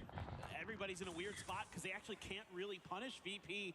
Na'Vi would have to sled uphill to try to get close enough to them to take a proper fight. Everybody else on the west side is busy fighting each other. Gam is completely... West side killer, west side killer, west side killer. नावी क्या पेल रहा है बे? FV पेल रहा है नावी. नावी का क्या scene है भैंस show? अचानक से 0 पॉइंट से उठ के आ गई है. आज पेलने में लगी है पूरा नावी लग रहा है.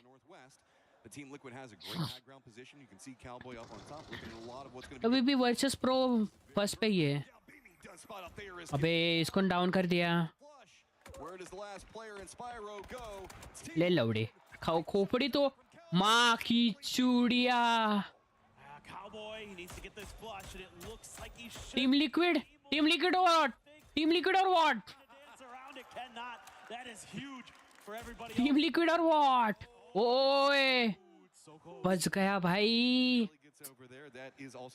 एक शॉट से बच गया वो निक्सी. साला.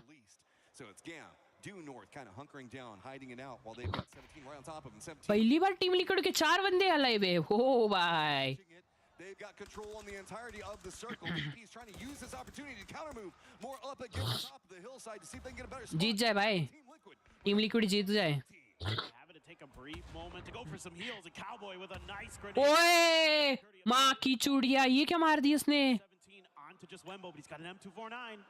आंट तोड़ दी भाई उसकी.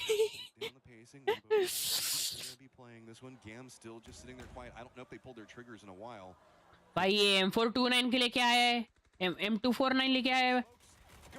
ओ बेन का भाई. Bro, what is this kind of play?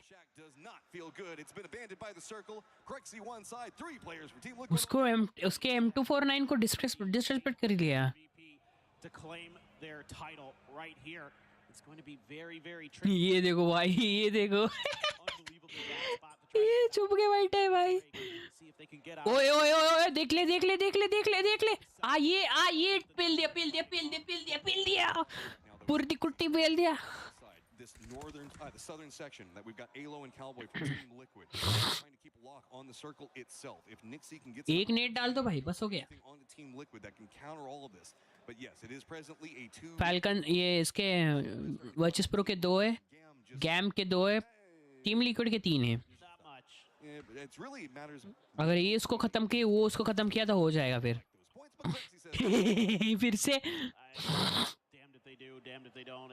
Anything they do is just absolutely treacherous at this point. So really, it's going to come down to this 2v4. You would think Virtus Pro has a little bit of an established position, and meanwhile, Team Liquid is starting to fan out. I mean, I think as Team Liquid here, you just kind of group up and just गए हो गया. really need to overextend. You just put like a 3-1 split or something like that. Correct? Zone में ही मर गए भाई. अभी बचे 2v4. 2v4 my god bro 2v4 बचा है. Heavy. 2v4 बचा है. अगर इस लौड़े ने क्यूरेक्सी ने तो मारा तो फिर कुछ कह नहीं सकते.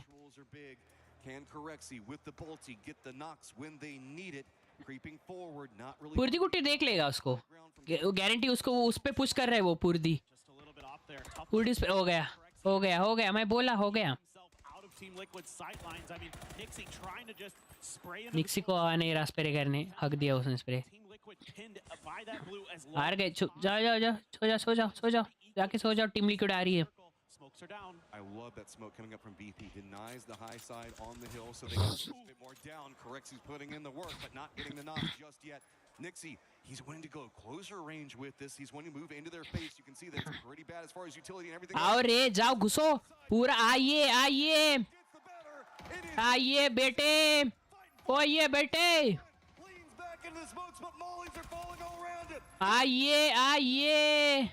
आइए टीम लिक्विड. चड्डी बोलते टीम लिक्विड बोलते चड्डी बोलते. Liquid managing that late game very nicely. Cowboy finding that big kill onto Beamy to put Virtus Pro just down to 2 to really narrow their options and options. Bro is chalant. Very chalant. कैसे देख रहे हो भाई? Oh my god, man. निक्सी हक दिया भाई इसने last में. कार 98 के लास्ट में कोई हाथ लेके आता है क्या भाई? मेरे को बताना.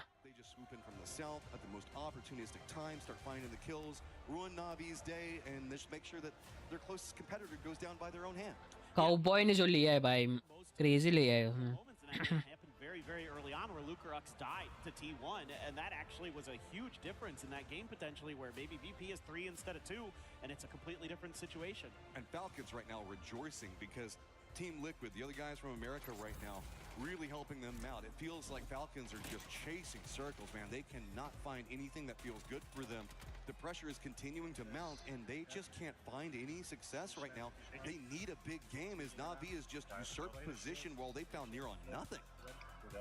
Yeah, man, it's been really intense there at the top of that leaderboard. I mean, Guys, intermission. Swings already, and who's in what position? That second to 5th place spot. There's a lot of jockeying for position in this pack. It's all a mental battle right now. That's really what it comes down to. When you're a squad like Falcons or even VC that's in the hunt behind all of this, you just got to constantly keep correcting your mental, get preparations for it, be leaning in, knowing exactly how all of this is going to go down. And on the other side of it, Na'Vi, it feels like they're even getting like more comfortable the longer this goes on. This is a squad with Hacktory we know can really rip somebody apart, and there is the potential of a 25-point game looming back behind BP if they're not careful. That's just it, and then that potentially puts them into the threshold position. Yep. So that's kind of what you're looking at here is if Na'Vi can have some big games. We're halfway through the day. There's only 3 more games to go. The lead very comfortable for Virtus Pro. Now it's just about either getting that win or making sure that no one else has that opportunity to hit that threshold. Match number 16, 17 and 18. Over. Next map is Tego, I guess. It's Tego. Erangel last में. ये पागल लौंडिया है क्या जरा सा बोल रहा है.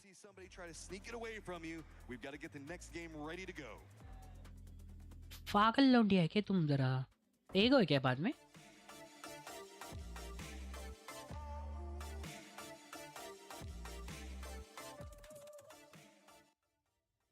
आवाज कम करो. अभी हुआ है Miramar right. 15 16 Rondo then Taego and then Erangel और फिर खत्म है मैच. 17-10 पे रोंडो. 15-30 पे चालू होने वाला है मैच. 15:30 और 15:30 टाइमिंग.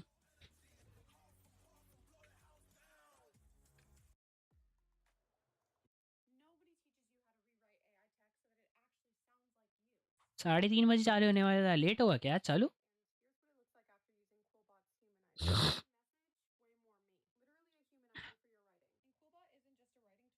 चुप रहे. Just decided to take the fight, maybe find an opening for VP to third party.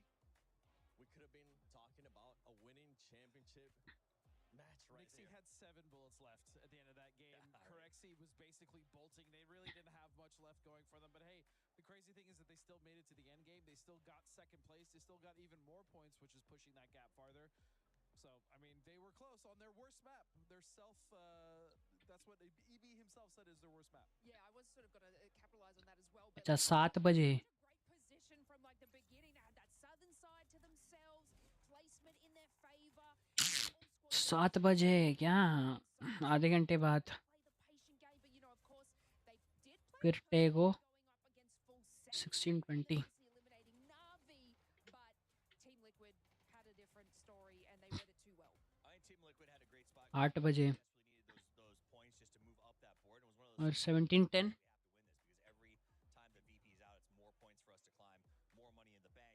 That said, the fact that VP was down to 2 and we are still sitting there going, they could do this, right?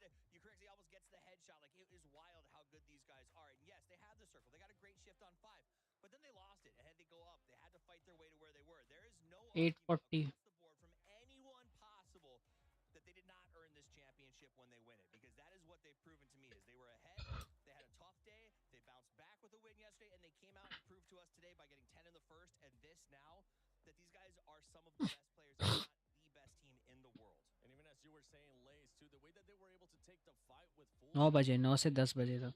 they waited for the right time, they were able to push the action, got those kills as well. VP, you're getting closer and closer, but talking about a squad that was actually able to win this game, which was none other than इसमें Rondo Taego and Erangel. Rondo Taego and Erangel है बाद में. championship, and they want to get those points. They need to make sure they Rondo, reach top. Tego, and Yeah, Rangel. look, Liquid is not winning this event by any stretch of the imaginations, but they sure as hell can get quite far up that leaderboard. And this is a really great start. Going into that last fight, I believe they had 9 kills, maybe even 10 by the end of the game. They got a healthy amount of points, and that should boost them up because this is huge. Another team I have to mention, though, who's been making the climb, and you say when they win, Steve, Na'Vi might actually overpass VP. The way they've been playing so far, making consistently the enemy, at least getting kills, they're actually closing that gap. So we say when VP wins, unless they close out an actual chicken dinner, Navi's knocking on the door. I mean, I agree. I hope so. Navi was my pick to potentially win this thing, so I would love to see them come out and win the tournament. I love looking like Nostradamus, but it is a tall order, right? Because VP looks so good. And honestly, after that game, with the amount of points they put on the board with 2 people, and only 3 games left to play, it does feel like Na'Vi would have to have a momentous game. We did say Hakatori's got to pop off. He did. I don't know. What do you think, Lace? Can they do it? I mean, look, they were going hungry in the start. I mean, they were able to, like, you know, get a few KP on Gen G. They're not slowing down, so it's, you know, a different game between VP trying to prioritize getting into circle. But look, Na'Vi are at that point contention, and they're still trying to like clear their backs and make sure that they can get those positioning. And I mean that wipe on Shadow Esports, for Na'Vi, I didn't realize the gap was 30. It's okay though. It's okay though, because for Na'Vi, they're going to be looking at 136 points. Yeah. If they reach 136 points before match 6 and BP's not able to close it out, they could end up winning via Smash Zone. And right now, Na'Vi, as you were saying, they are being consistent. They are looking at that threshold of 136 Don't you know I'm Australian? points. I can tell the future. So what's most important as well is if you look at that graph, they also have 3 chicken dinners, which means they know how to close out the games here. They do. I mean, at the end of the day, we saw VP pushing. I said their win condition here is they have to wipe Na'Vi in that house. They got him down. They set themselves up to win in 6. And you're right, Na'Vi now has to reprogram and say, okay, it's not about point passing. It's about hitting threshold and getting a chicken dinner. They have the potential to do that. My other worry is Falcons. They started today with a very big payoff in second, and they've lost already hundreds of thousands of dollars. How far can that go? Yeah, I mean, we saw it with Twisted Minds. I feel like, you know, it was their time to get that sort of kill points. But, like, in my opinion, I feel like they played it a little bit too slow for them. Obviously, Gustav got the first kill there and then knocked himself, but was able to have, I guess, eyes on Example, who was sort of holding that corner from them, which could have opened up the fight. But then, you know, of course, the time that it took for them to actually just be able to, like, have those contentions. We had another team in the rotation, so it was just tough on their rotate coming out of that position. Yeah, you see Falcons there get eliminated, and I just want you to keep an eye on Tig. I want you to keep an eye on the players too from Falcons, because they're just seeing this slip away at the moment. And this is not, I mean, they are challenging, wanting to get to 136 points to challenge for that championship. But once again, we got to talk about Falcons in regards to the club championship. They want to make sure they continue to get those points because they really haven't been able to do that well club championship wise. Falcons is starting to get to them as we see the players in a bit of a distress. Yeah, I mean, you talk about that pressure. I guarantee you, if you ask those guys, they're probably not thinking about the club championships as much as they're purely focused on this, but you're absolutely right. I mean, Falcons are champions in the past of the club championship, and they're an org that absolutely wants to get it here. And so there is that extra added pressure. I mean, you want to talk about in the past, I think it's safe to say, boys and girls, we won't have a repeat champion this year as far as EWC and Twisted Minds. Damn right. Yeah, it's looking like it's going to be VP or Na'Vi if they're able to pick it up and get the 136 points. Like I said, it's a long push for Na'Vi, and they've got to do it in the next game, essentially, because VP has made a statement to the entire world. They were like, you guys spent too much time talking about myth.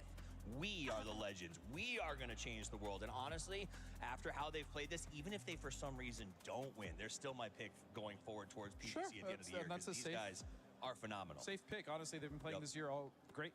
It is a safe pick for Falcons. And Falcons, we were able to actually get an interview with Falcons. Let's see what they had to say. Hey, Claris here with Gunnar from Falcons. After a few difficult games, gonna have to ask you the hard questions, unfortunately, Gunnar, for this one, because it's not been the easiest start for Falcons. Talk to me about what you think might be going wrong here for Falcons. Sorry, it's hot as balls up there, so I was sweating. I mean, honestly, there's a lot of hard zones. I'm not like going to use that as an excuse, because obviously we definitely could have got more points than we've gotten thus far. I mean, mainly the thing that's gone wrong is that like we haven't stuck to like one structural play. Like our crash on Na'Vi on the Tego game just could have been better. It could have been more organized, since we had a lot of time sitting right below them.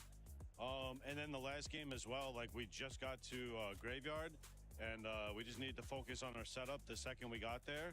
It was pretty unfortunate that we were playing the dip and the church, and we were just getting ready to hold what like we call like the long. Yeah. And if we had someone on top of the roof on the long, we should be able to win that fight pretty easily. But yeah, I mean, just some hard zones and some misplays on our part, and obviously like here we are. It's a tough time with the kind of butterfly effect in PUBG, because obviously as soon as Twisted Minds rocks up on your position, surely the alarm bells are going off, and that's delaying your move in, and then the Vicious is above you. So is that what's going through the team's mind right now? You're listening to the comms. What's happening in the team at the moment? I mean, honestly, it's like even on the Wrangle game, a lot of teams just aren't moving. Like we want to speed up fights and we want to get them over with. But like the Erangel game, like Myth is like sacking their game in the blue zone, which inevitably is sacking our game when we're actually trying to take a fight against them. I mean, not that like they did anything inherently wrong, because the zone was not good for them either.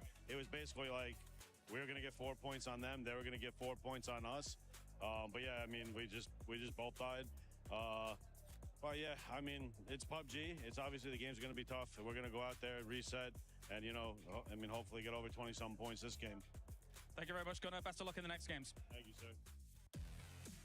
Thank you very much, and we are getting ready to head into our next game here today. Virtus Pro making us hold our collective breath last game as they almost get in a position to secure their win, to secure their championship. But Team Liquid will deny them, and now we have to go over to Rondo. It is iPorosaurus, it is He Avenger, and Virtus Pro now on the clock once again, try to collect that win and end the day early. 15 matches played so far here in the final, and on the grand final day, VP isn't able to get a second place with kills, putting them on 150 points, averaging 10 points per game. Absolutely insanity here for them. And now they have 3 more chances to either deny a second place to get to that 136-point threshold, or to get a chicken dinner themselves. Poro, 3 games to go. Do they get a chicken dinner, or are we going to go to match 6? Ooh, that's a tough one, man. I feel like we're probably going all the way. It just feels that way. It feels like every time you see Virtus Pro start to get involved in a fight, especially early, especially if it's in the first 3 circles, then there's always going to be a team that's nearby that immediately will just rush them. And so VP, I mean, you saw it happen last game. They only lost Luka Rux, but they then had to play that game forward as 3 and still almost managed to get a win there. Coming down to the very end, felt like they just ran out of ammunition and ran out of space. Team Liquid was able to clutch up. But now they have a little bit of another problem to worry about, and that's Na'Vi. Na'Vi's been having a burner of a day, and they're, what, I think 22 points, you said, removed from that threshold. So 22 more points for Na'Vi, and they're going to be in the same position as VP. And as we start our game here on Rondo, 3 more chances to go. And you're right, 22 points is what Na'Vi needs to aim for to be eligible to be in that smash position in the second last game. I doubt it's going to happen, though. They're going to be denied by so many other teams as well, because they're the second place team that everyone else is trying to reach up to, from Falcons, from Vicious, and from all the other teams competing here at Esports World Cup 2026. And you know what? With a Virtus Pro win, that could propel Virtus Pro from 11th place to 2nd place in that club championship. They're already eligible from having 2 teams in the top 8, but here with a win would be insane. That'd be absolutely huge for the org. Hope for the best. We see, looks like teams pretty much avoiding each other. Test Track Neox, this Twisted Minds Na'Vi sharing situation has been going on since time immemorial. Looks like Falcons going all the way down to the south. They have not had any bit of luck go their way so far today. Maybe they can find a little bit more luck here on Rondo. We'll see where the circle decides to go. Wow. It's going to go right on top of Zhao Tin. So very early start here. And Vicious, another team that's in the hunt, is right there dead center. And the last game they were able to breach the triple digits, 101 points.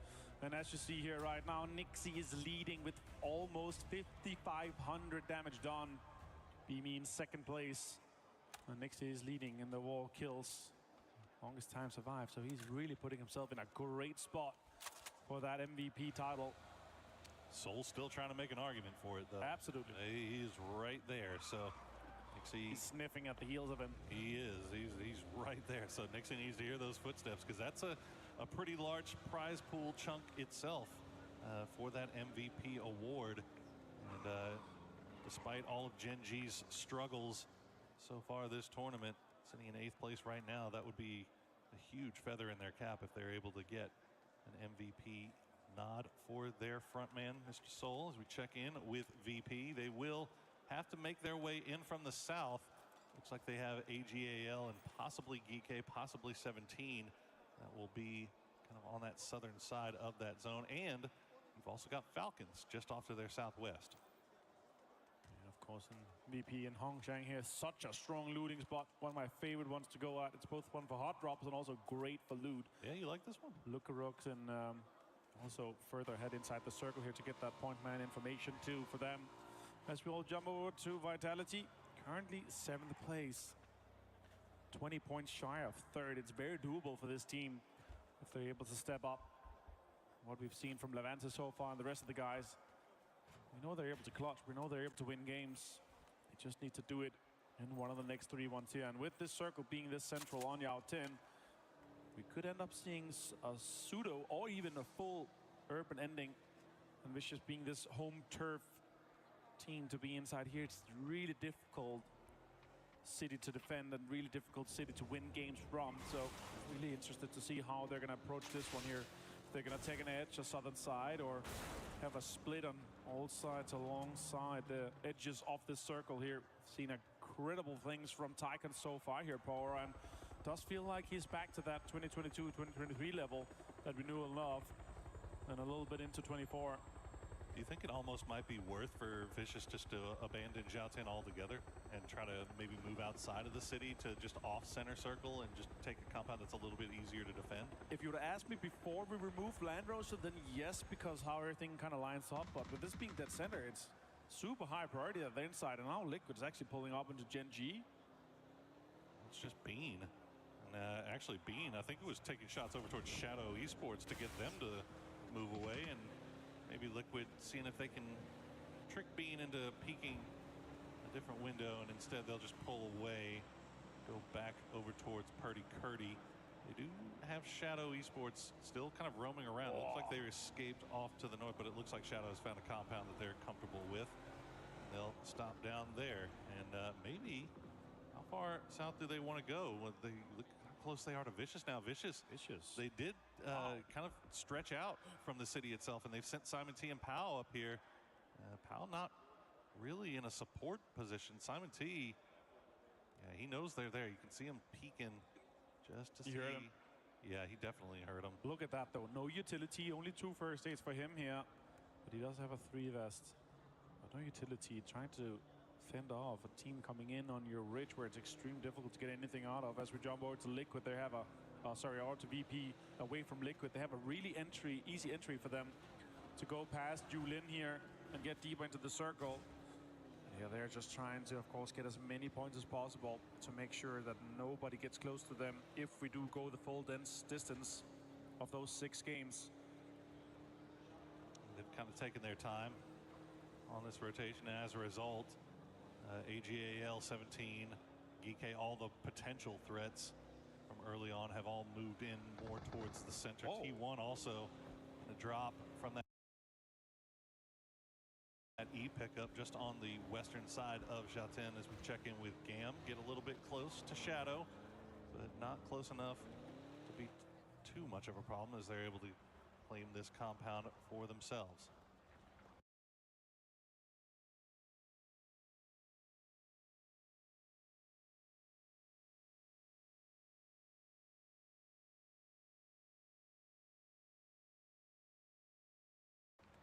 As much as Shadow has impressed in some games, it's mainly been Miramar they had success on, where they were able to take down AGL and get a chicken dinner.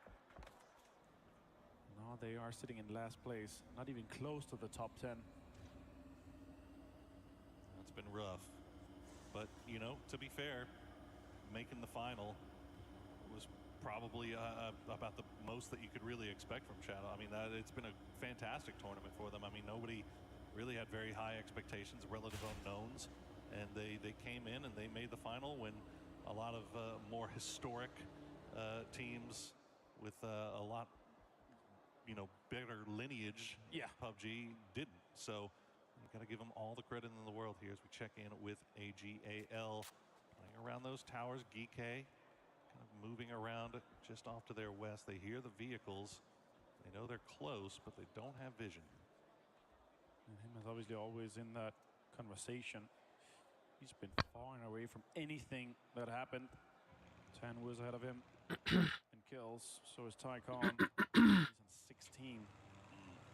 Nixie and Soul untied on 31 kills. With 1 more kill, they're gonna double him as his kills here. Now we over to the glider off kickstart, and Falcons have a UAV inbound as they're going to be able to see the information coming in on all the cars driving just below them. Kike, he sees the cars, he has all the information being shared to the rest of the guys, and they're driving far behind him, so he knows exactly how to play around this.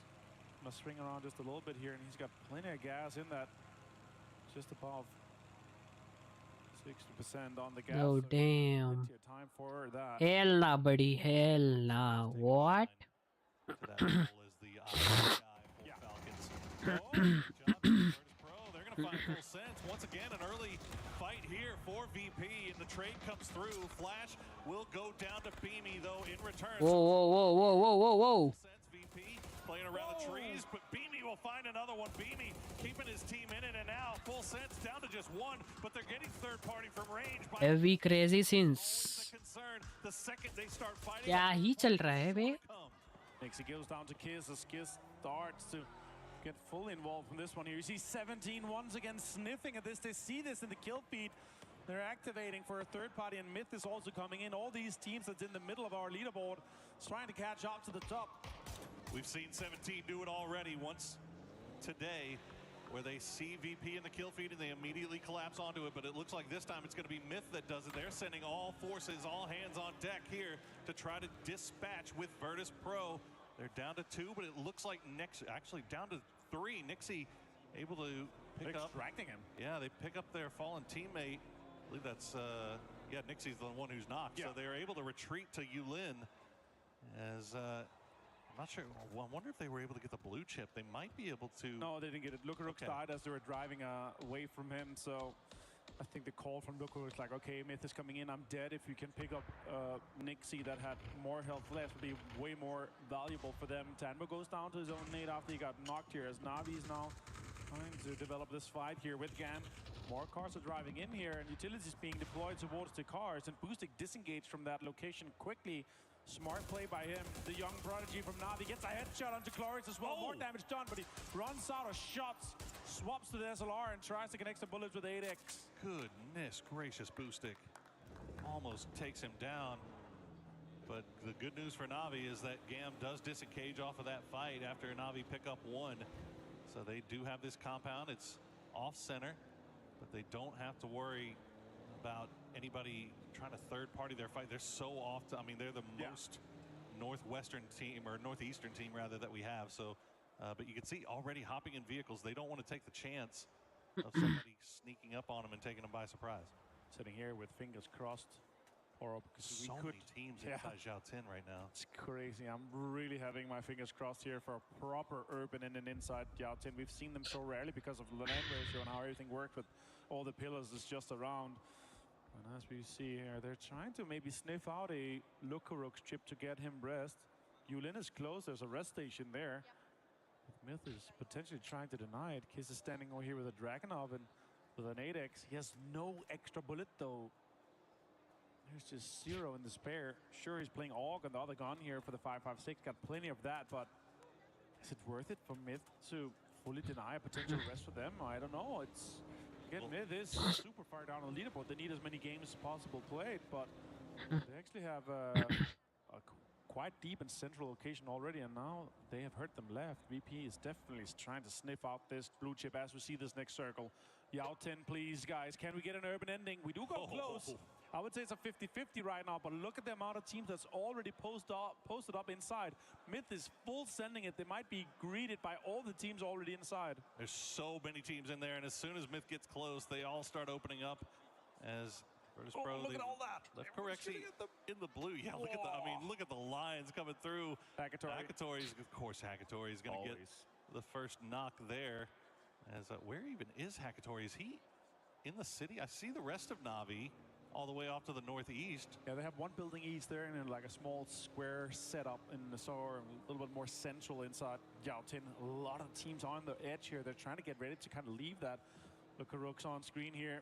Live from Paris for Esports World Cup 2026. And Virtus Pro on screen trying to, of course, survive the most of it here. And now Myth is playing the edge.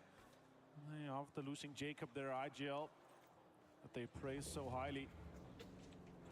It looks like Virtus Pro might be going for it. I think they managed to retrieve Lukaruk's chip, and now it is worth noting that Tigger has been hiding out in Yulin for quite some time here, all by himself, just eating blue zone damage. I wonder if he was possibly camping the revive station. They lost some of the players in the fight with VP earlier. I don't think he managed to get many chips. I think he just went there to try to go get some loot, try to get some heals so he can actually heal it off here, and he doesn't even engage on towards Nixie. He's a couple of 100 meters away, so it's not really worth for them. Now we have Liquid potentially fighting with Gen G here in the northern side alongside the ridges, and really kind of develops this fight here that Liquid was fighting on earlier with VC, and now it's a new team. Gen G is trying to pull off maybe a drive-by from being here, but setting up for a little bit of a bridge play here, trying to bait some utility potentially. Shots are coming in. It doesn't connect just yet. Just a little bit of damage on his car. You can see on your mini-map there, Ferris from Navi also looking over in that direction. So Navi could be once again in a perfect position to third party here and collect a few more points. Remember, they have to hit that 136-point threshold to be able to then qualify for the win in this Smash format. They could break the dreams of Virtus Pro if they do so, but that is a tall, tall task ahead of Navi. We'll see what they decide to do here as we get an overview of Zhao Tin. Still very occupied. Lukaruk's now back in the helicopter and will join up with the rest of Virtus Pro on the south side. Just seeing how all the teams are kind of developing here with Na'Vi coming in from the north. They're engaging on to the location of Liquid, trying to pull up here. Shrimpsy finds Setsuna, though. Some other teams are coming in here, and Lukaruk's coming into the city here. Could be him dying quickly. Boostic finds Cowboy for the flush here, as Na'Vi is engaging in the third party onto Liquid and the Gen G. And Virtus Pro is wrapping right into Falcons. Falcons was a little bit split here. They had retreated to go back and claim their vehicles, and they get there right in time as Virtus Pro is driving. Bro, what? The sprays come through, but the damage is just not landing. And Virtus Pro is managing to sneak through this. Will able to get to some hard cover for the time being and reset. See if they can turn their attention back over towards Falcons. But yeah, look at this. No damage. The chasing really came through, but Falcons, yeah, they're absolutely chasing this.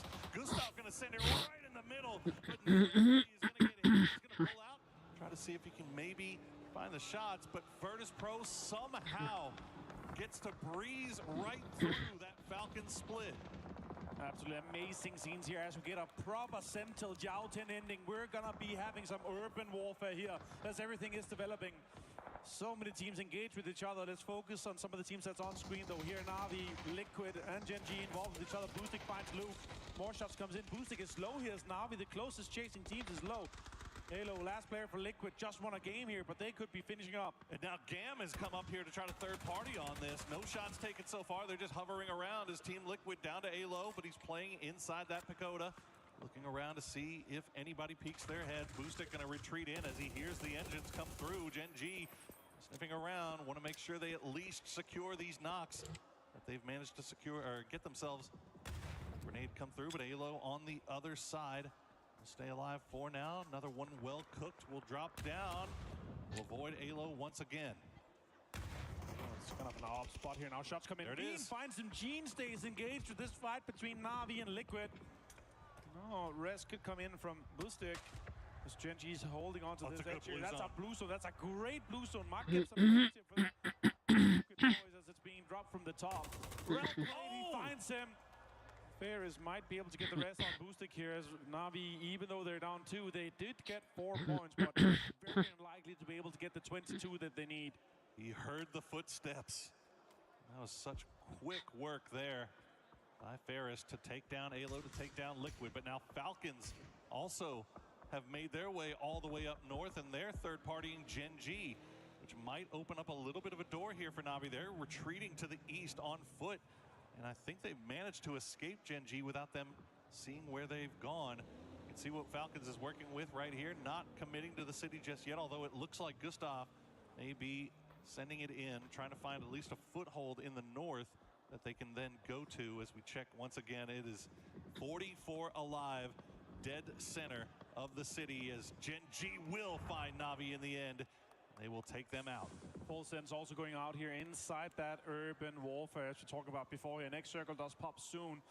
We're going to see where we are going to be ending up. Actually, proper Joutin urban ending here. And you know what? It's extremely difficult. Oh, Jexy finds Lukaruks, and now everyone inside the city knows that it's VP over here in that direction. They could be turning heads. Falcons also driving in, getting involved, getting close. Bro, what is happening, भाई? ये क्या कचरा फैला है इन लोगों ने? Lukaruks will get flushed out as well. Virtus Pro trying to make their way across this road. Correxy trying to jump the fence, almost gets in trouble there, but Kamal's not able to finish him off before he has to reload. So Virtus Pro, and the other news is that Beamy is separated from them. Beamy has not been able to make his way across the road, so he is left trying to wait for the push as Falcons now will run into Myth. Gustav goes down. The grenades will fall. Get him low, and there's the flush as Tiggleton will take down Gedrox. Shots comes in as well for Gedrox going down here, but Gustav being flushed is so unfortunate for them. Myth being 2, Kiss and Scabby to full HP now. But this is such a difficult game to win for VP at this point. Almost impossible unless you have the high ground, biggest building. If people were paying attention, I mean, obviously Shadow knows that Virtus Pro is up there. Myth knows that Falcons is there, but if they have their ears on, their headphones on correctly, and they hear where the sounds are coming from, they should know that both Virtus Pro and Falcons on the north side. Look at the distance between the two.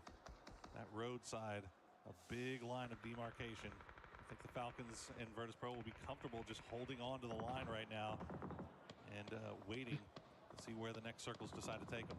If this develops properly and Vitality is able to hold on to this big building in the middle that has high ground, that has everything. Oh, Perfectix finds him before he hits the deck. And Dogma is down to just being the last player. Full 3 gear and Perfectix.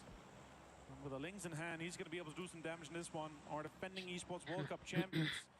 Currently sitting in 6th place, trying to get to that triple digit, to get close to secure more points for the club championship of this team.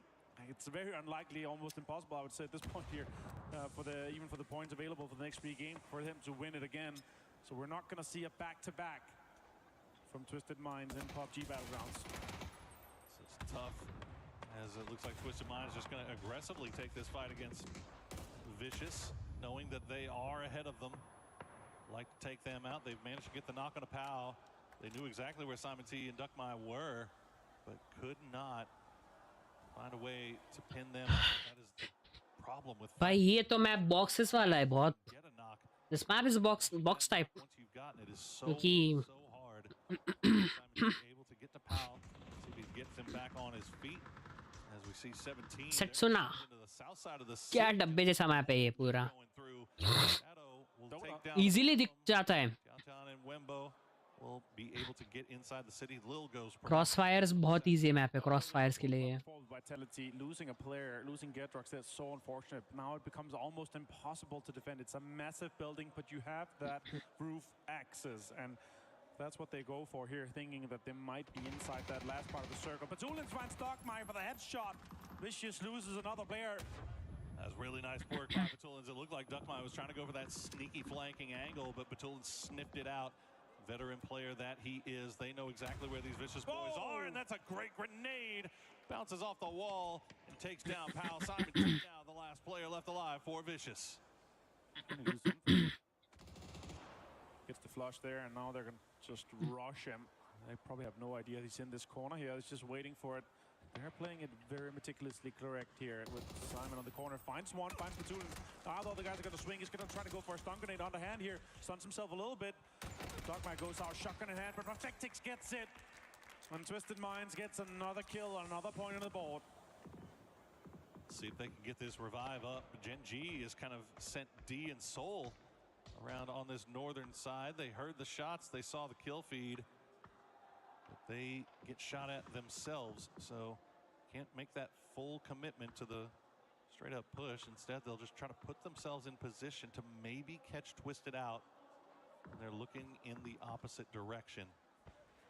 While all this is going on, Falcons and Virtus Pro still 3 up. Beamy has not been able to make his way across the road to rejoin his squad. Shadow still keeping eyes on that.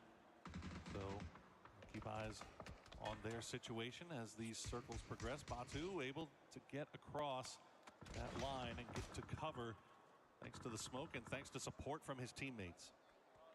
We know how crucial it is to win games when you're all 4 alive here, but urban endings just makes it so difficult. It's such a crapshoot, isn't it?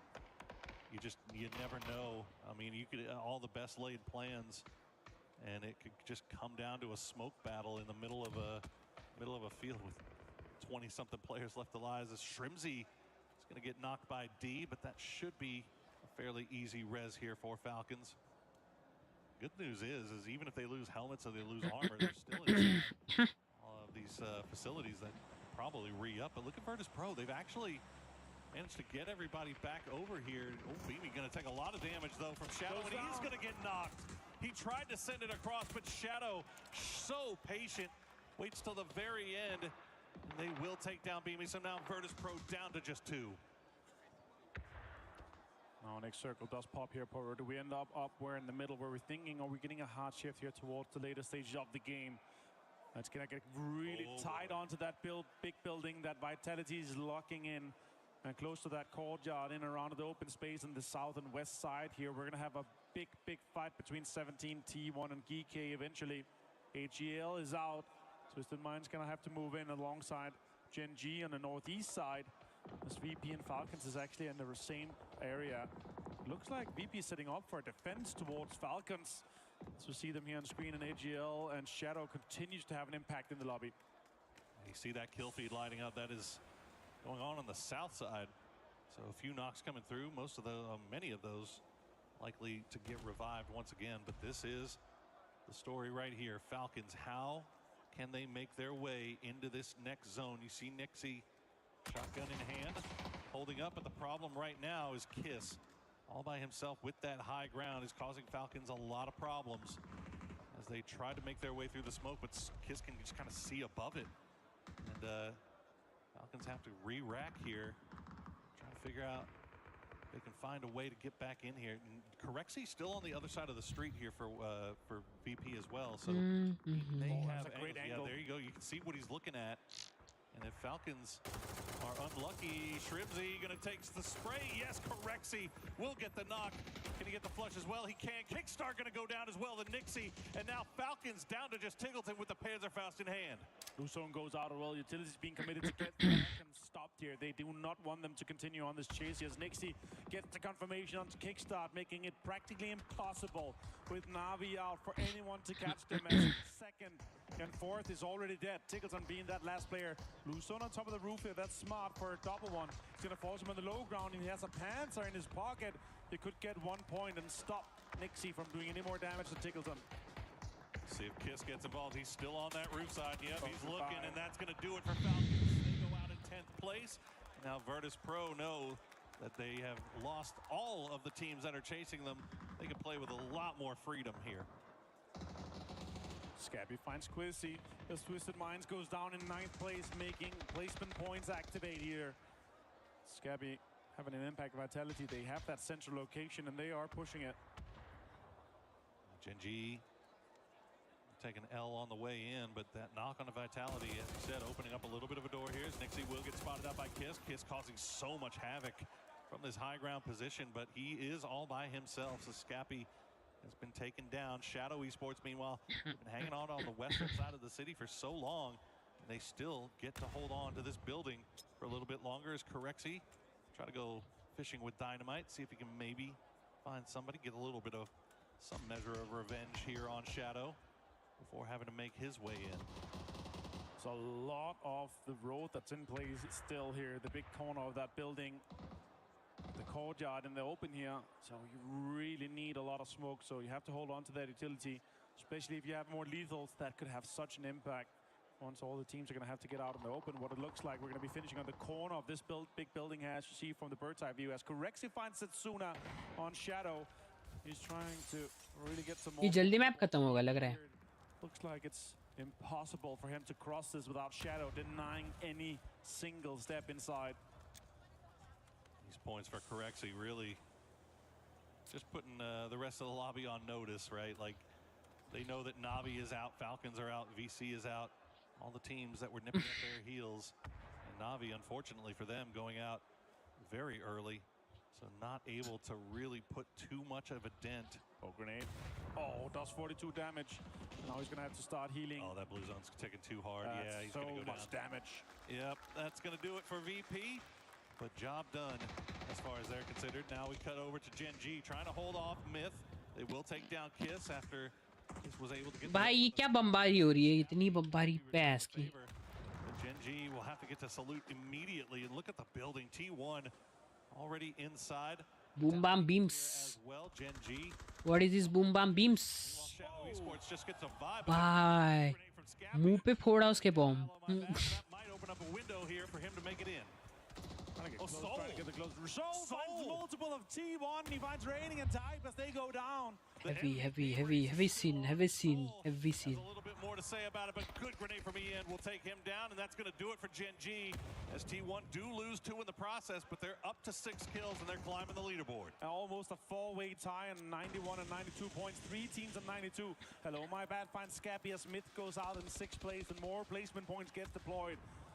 Levante with a good ridge. For this one here, it's going to be able to get the utility in for this hit. Oh, Nades does 29 damage, not enough. Quizzy continues as Parkro tries to crawl away from this one. More damage is going to be done here. Just creeping around like a on the roof, but this is anyone's game here. 5 teams remain, 13 alive. City ending. The dot right on top of Quizzy, just inside the building.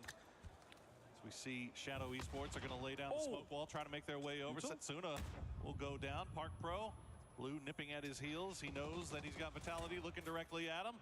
Try to pop up, take a shot, but he's going to go down to the blue. Handsy going to go down as well as Shadow has made a way in. Vitality, though, will collect points off of 17 Gaming. They're up to 9 kills. They're climbing the leaderboard, and they have a shot at a victory here in match number 4. So 3v1, can he do it? Ian with a shotgun. Gets one, hello, my bad. Oh, the double pump shot. He's only got 4 rounds left. At least secure the point. He will. The rest of Vitality still on the roof. Ian just waiting for them to drop down. Quizzy not going to go all the way just yet. Vitality would love desperately to get this victory. As Ian will wait for somebody to push down. He's going to jump down, and there you go. Levante will take him from behind, and that's a win for Vitality here on match number 4. Now that's going to push them into triple digits. It enables the chase on that second place. And Levante with the big brain play. He's able to take out the sword off and jump in behind T1 to close that one down.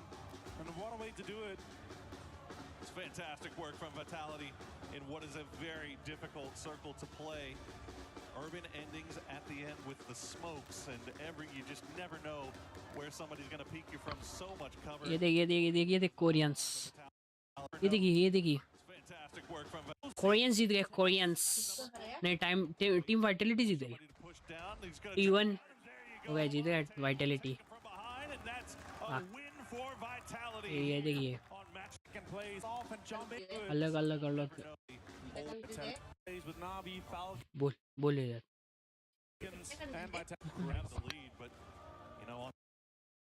The other side, all the way vicious, but hold yet, and there's only 2 games remaining for anybody to try to even catch them.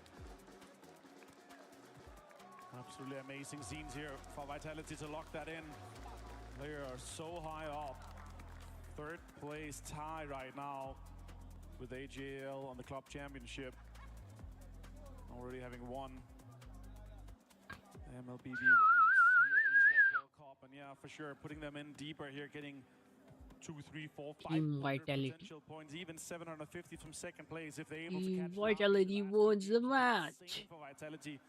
But a chicken dinner here in the grand finals. 20 point पे Vitality. The leaderboard, it's 3rd place all the way down. Vitality जीती है एक बार. Is only separated by about 13 points. Yeah. So जीता है. Team Liquid है जीती है. In the rankings, if you're Twisted Minds, Liquid then the log jam that's occurring. Navi. VP and Navi is just huge right now, and you know Navi over finished. Just yet, so I don't know. Match 16 or 17. Over हो गया अभी. 16. It was 16. Now 17 and 18. 17 and 18. अभी ये 17th one late चालू, आधा घंटे बाद चालू. वाह, आधे घंटे बाद वो, फिर आधे घंटे बाद ब्रेक लेके 9 बजे चालू. भैंस का गाइस, तब तक ऐसे ये रहने दे चालू. हाँ, अभी ये क्या आ गया बीच में. लीनो वाले नहीं मानते भाई. लीनो वालों का करना ही है. Lino wants to do promotions every time. Every time they wanna do promotions. क्या लग रहा है स्क्रीन में?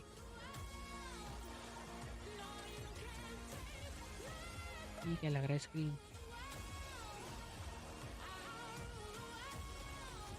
अच्छा, ऐसा है क्या ये? मुझे समझ गया.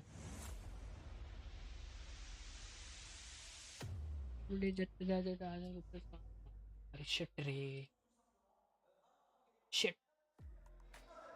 Na'Vi wasn't able to reach that smash zone, but Vitality, Lace, they finally woke up, got a chicken dinner here, got some eliminations, and stopped just slipping down on that leaderboard.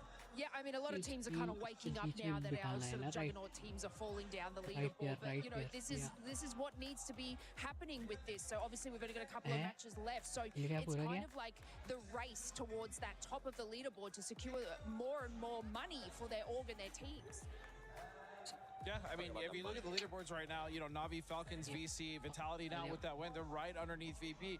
And again, we thought maybe a team like Na'Vi or Vitality even could kind of catch VP, but it looks like the way we're going with only 2 games left, it's unlikely that not only are they going to hit that threshold, but then they have to go for that win as well. Now, the good news for these teams ये क्या हो रहा है भाई ये screen मैंने क्या कर there's still so much to play for. Second place, as we stated, over $100,000 of a difference, right? Third place, fourth. As we look at the leaderboards here, 156 points of VP. My goodness.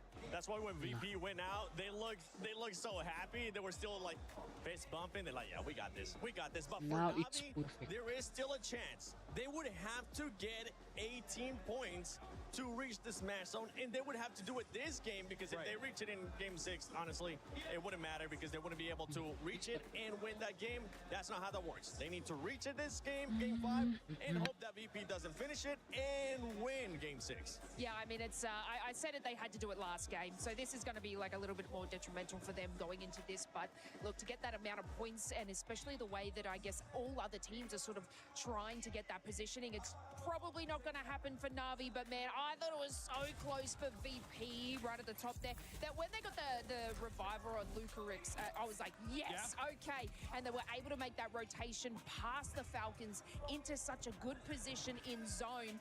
But I guess it sort of all fell short there when other teams were sort of pushing into there as well. But then again, they were able to sort of take out the Falcons just as a duo, and that was like a 3-man team. So like the firepower on VP is completely unstoppable. Yeah, and we saw it in the last game as well. They kind of took out Na'Vi towards the end game. Now they're doing it to the Falcons. So even though they're not securing their win with an actual chicken dinner, the important thing is they're securing the win. They're just making sure the teams underneath them are just not even getting to the end game to get those amount of points they need to get, you know, even within shooting distance of VP. And the thing is, Falcons just keep dropping down as the crowd is just going absolutely crazy behind us. Come on. We want it to happen in this one as well. But going back to Falcons just keeps going down that leaderboard, man. This last game, a big old donut, Godspeed. Yeah, I mean, if you look at the start of the day, it's been losing fights, unfortunately. That first crash against Na'Vi, they lost that fight, and then the game after that, they got kind of picked apart. We saw them get destroyed by nades. Even that last game, they got crossed up by VP. As Lace was saying, it was a 2v3. They still got held off by that cross, so I'm just hoping they can at least get it together in these last couple games, because again, the Falcons absolutely also need these club championship points, I'm sure, as well as the boys would like to get more money, right? But yeah, there's a lot on the line for those boys. I'm just laughing at that last comment. This is okay. I appreciate the sarcasm there, but yeah, going into this next 2 matches, especially this 5th one, right? Do we think? I know you said that Na'Vi needed to get to the threshold within that last match. Yeah. Is it going to happen this one coming up? I mean, you can get to the threshold, but then trying to win that last one against everything else, it's going to be an incredibly difficult thing. Like I said, at least if they did it the previous game, they would have had 2 chances potentially to be able to overtake VP. But look, I think they fell a little bit short there. But yeah, I guess we've got to kind of have a look at all those teams that are on about 104 points each and how this is going to sort of map out, because again, VP are just looking so strong getting into these final zones and whatnot, but that it's going to be incredibly difficult for anyone to catch them. And that was something else to think about when we talk about VP, is like maybe the pressure of trying to get a chicken dinner would get to them, right? But the issue is that's not even a factor anymore, because of the fact that they've blown past so many teams, on top of the fact that, I mean, Na'Vi would have to get 18 points in game 5 just to make sure they hit the threshold of 136, let alone then have to win game 6.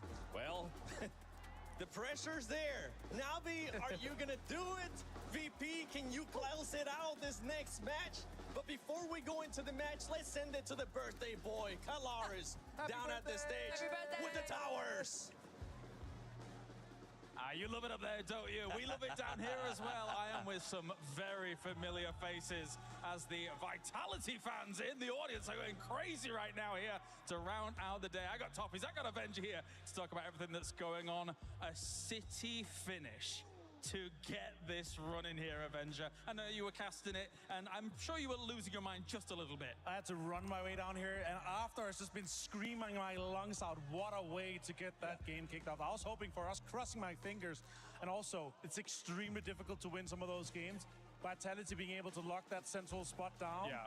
What a way to do it from Levante too. Honestly, for me, the biggest beneficiaries of that city was VP, because there was no one who was going to come away with a super powerhouses from that, right? So they were stoked, they got inside, they caused trouble, and you can hear the Vitality fans, James, and I think there's a good reason for that. It has become an insane three-way race there with 104 points with Falcons, Vitality, and Vicious right on top of each other, but so close to Na'Vi that Na'Vi has to now decide, do we go for the long shot Cinderella story, or do we defend our position? The funny thing is, we were talking about it in the backstage, right? The fact that this Na'Vi roster, actually, when they are functioning at the very highest level, sometimes you see them functioning at a higher level than Virtus Pro. They can string together back-to-back wins if needs be, so they could be a Cinderella story here. Their highest highs are some of the highest we've seen in the game. If PUBG. all activated all at the same time, that could be amazing. We just saw some amazing performances out of Paris. That's also why we've been moved into a more frag-heavy role. And if they all activate at the same time, we know it's possible. But they need 18 points in this game to be able to steal it away from Virtus Pro in the last one. For me, this is a manifestation of the changes in PUBG. Each of the teams, 3 big changes this year. Na'Vi adds Boostic, Virtus Pro adds Corexi, Falcons, they add Gustav. All of them showing their impact here at this event, how big a deal one player can be. A lot of EMEA power in that sentence you just said there, Toffees. I'm not a guy. I accept We'll let you this. talk about that. I accept this. I think EMEA, you guys are sending some people out, doing what you need to do. The training has been good, but I think this also speaks to the power of the scrims in your region. Yeah, the fact that they're preparing for these events with some of the best teams in the world. It's not lost on me that NA says, oh, we're double blocking with EMEA whenever they're prepping for an event. Yeah, it happens a lot, and we obviously, there are scrims across the world, but EMEA is definitely really a hotbed for those kinds of things. Nobody's going to be, unless something insane happens, nobody's going to be taking this away from VP. But as Toffees mentions here, Avenger, with so much money on the line elsewhere, it becomes so precarious to try and hit Virtus Pro where it hurts, or hit challenges to get second place. There's hundreds of thousands of dollars on the line. They are, and there's a 3-way tie on 3rd, 4th, and 5th place and 104 points. We're talking $100,000 difference from 5th to 3rd place. So everything's on the line in the last 2 games. All right, thank you very much, gentlemen. It is time to head to the penultimate game here as we get it going. So without further ado, let's head to the commentators. I love PUBG Esports. We've got a ton to look at in this last game. Can VP take the chicken dinner, close it out? Can Na'Vi get the points they need to break the threshold and maybe steal it away in the last game? The 3-way tie with so much at stake right now. Hundreds of thousands of dollars, prize pools galore that we're talking about, but let's not forget the club championship. Vitality, Falcons in the hunt in a big way, and you can hear this audience loving what Vitality is doing today. Yeah, absolutely. That game got the Vitality fans fired up. It got the drums banging there in the stands. They have been non-stop since that one, and you love to see it. So we'll see if Vitality can continue on this warpath, or if a team like Falcons, like Na'Vi, is going to be able to start running away with some more points to give themselves a better chance at something. And again, it basically needs to be back-to-back wins for Na'Vi to have any chance to shut Virtus Pro down. Falcons need to find something, man. It has been an absolute miserable, terrible day coming up from them. Everybody is now just coming up tied, nipping at their heels back behind all of this. So much opportunity for everybody else, as it feels like Falcons have sand slipping through their fingers as every game just can't find anything. Oh, yeah, it is. It's just one of those things where, for some reason, today it just hasn't been clicking. You know, their team fights have looked a little anemic. They haven't really been able to get those moments that I'm used to seeing them, where they're, even though they're running around the edge like they normally do, they're not able to find those moments, the third party to capitalize. You know, a lot of teams have been kind of putting them into bad positions, being really diligent about watching their flanks themselves. Everybody kind of tightening the screws here for the final day. And that's definitely giving Falcons a lot of trouble. It's all about superstar time. Circle pops real far down to the south. The entirety, southeastern 50% near on entirely open except for Myth over there. Got Shadow going to stretch over, but As I was talking about with Superstar Time, whenever we look at VP, Na'Vi, Vitality, Falcons, VC, there's a lot on the table for that. And let's not even forget, just a couple of points, with that 3-team stack in third place, DK and T1, as well as Gen G, have now started nipping at the heels. Gen G is managing to find a way to really turn this around. These squads are only about 10-ish points away, as well as Twisted Minds, from trying to get into that third place position. Yeah, and it's really important just to get up into 8th place, so you get at least some, club championship points. So for Twisted Minds, they're 1 point behind Gen G. They would like to leapfrog ahead of them. And Gen G, same kind of level importance to stay ahead of Twisted Minds. And even though they've been playing pretty well today, with those 3 Korean teams stacked up in the middle there, who knows? Anything could be possible. Big call out right now as it is going to be Spiro way down to the south, away from the rest of his squad. Got control over the center of the circle to start. Na'Vi's trying to give themselves the position off the get-go to take control over this game because they know it's got to be big. If they want first, they have to have a massive game. They've got to get kills. They've got to make it into the later stages. And then maybe they could swoop in and take it in the last game. But it's also, we've got that looming VP. You mentioned it. They're usually good for 1 chicken dinner a day. And now we're getting into their more comfort maps. Yeah, exactly. I mean, you heard Ibby talk about it during his interview. Like, even though, Nixie tried to call his shot that they'd win it on Miramar, and they were darn close. These are their 2 better maps, he feels like, and I tend to agree with him. That, they're a very solid Tago team. They're a very good Aerogel team. So looking towards them getting the win on this map potentially, or that if we get to the next map and nobody else has hit the threshold, that it just doesn't matter. Oh, Hackatori finds one off the start, and it's Kamal's. Do they get the flush, or are they going to make the commitment for it? I mean, that's going to be a bit more of a bold push up the hillside. Boostic's over there. Remember, this is going to be Paris coming in back behind it all. This was that center control position that we saw a second ago. It also has supervision over the res beacon, so it gives you an opportunity to go for a couple of kills as people are going for reses. Kamal's does get thrown into the car, and it looks like Shadow's going to try to get away. I don't think that Spiro can get on top of the hill in time to get the vision, and that was almost 1 more point for Na'Vi when they needed more. He didn't have the comfort there to rush out of the compound to go for the grenade throw. Yeah, because the rest of Shadow was over on the other flank, so they would have been able to cut him off if he had tried. So well positioned there by Shadow to keep their player alive. And Na'Vi, everybody else in the lobby, going to be very happy that they're not able to claim that point. As, again, it needs to be 18 points in this game alone for Na'Vi. Just have a shot in the final game. That's what they need here on Tago. We're probably not going to talk about VP for too long here, as they don't seem to make an entrance into the circle until about 2 or 3. They're trying to avoid all that center jockeying for position firefighting. Then they just watch, figure out where the firefights are, and then they just kind of squeeze their way in the right angle of approach time and time again. It has been costing them one player, often Lucarux, and they rotate early, so they've been coming in as a 3-man in the later stages, but they're still getting into that late stage time and time again to make sure if this comes down to points, they got tons of space to work with. No, for sure. I mean, it is kind of the name of the game right now. It's just trying to get there. We already saw that Team Liquid doing some damage early. Now, thwarting Pau. It's been a bit of a slow roll today for VC as well. They haven't had as bad of a day as Falcons, but it hasn't been the best, that's for sure. They looked confident and aggressive early, but since then we've been kind of not hearing much but whispers from the Vicious team as they are just going to try to reroute, go a little bit wider of Liquid. So for Liquid, kind of job done here because you're able to keep VC from cutting out of your rotation path. Na'Vi's got that 2-2 split, center of the circle, feels pretty good. They just shoot away Shadow a moment ago. Myth is going to be down to their southeast. But there's this problem that happens whenever you do have do-up center control and a position like they're playing with that 2-2 split. You can cover each other, but not a lot of people are going to be making really dedicated pushes to kind of close the gap on you. That means that while you've got center control for later stages, it's going to be hard to get those kills later on, as Myth, the squad that we had massive expectations for, starting to find a little bit more onto Colores, but this is just off of center.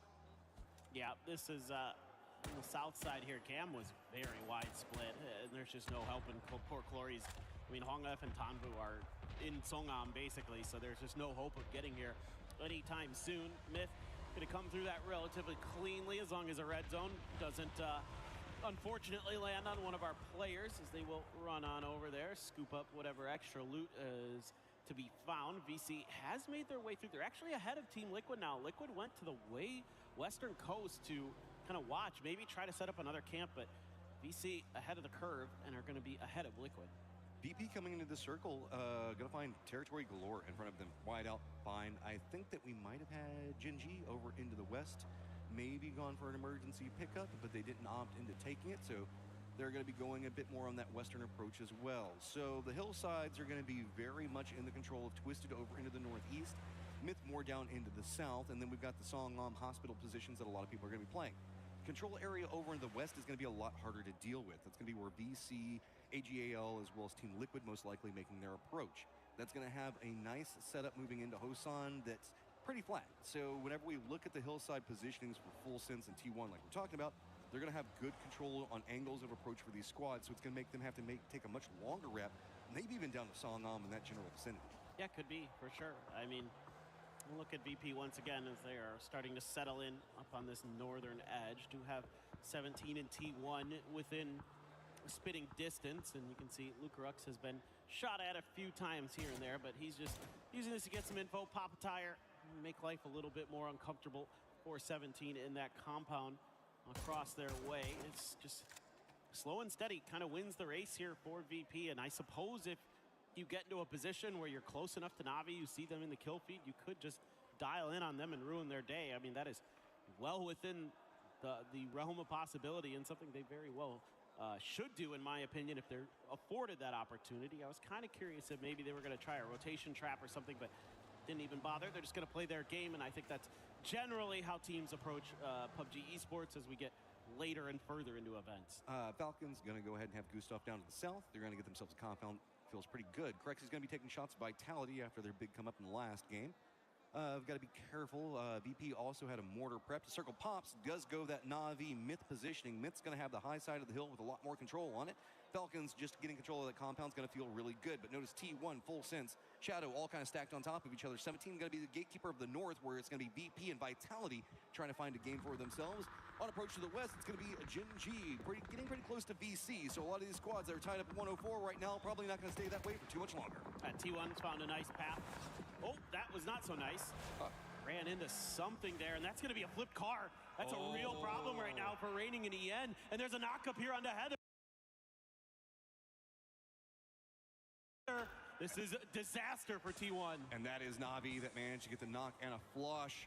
Nade's going to be rolling down. Goes a bit too far. Should get some damage, but not the flush.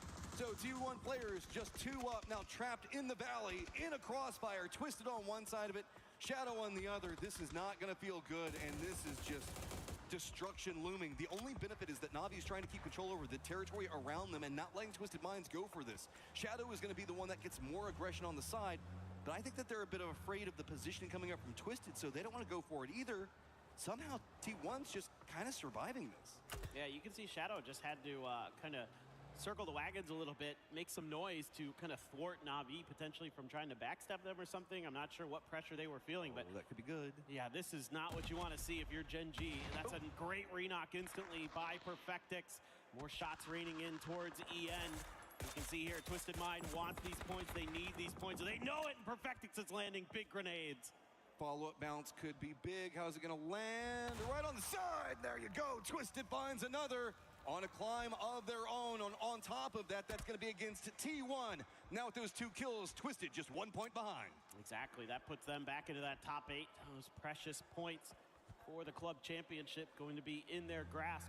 VP making a wide route. Oh, they have so much room to work with. I mean, they have all of the eastern edge, basically. This is a lot of space. Now, they do have 17 making a wide wrap behind them, so that could be something that could turn into an issue depending on what exactly 17 ends up doing. Those guys have been shooting at each other for a while, so I think that 17 saw their rotate.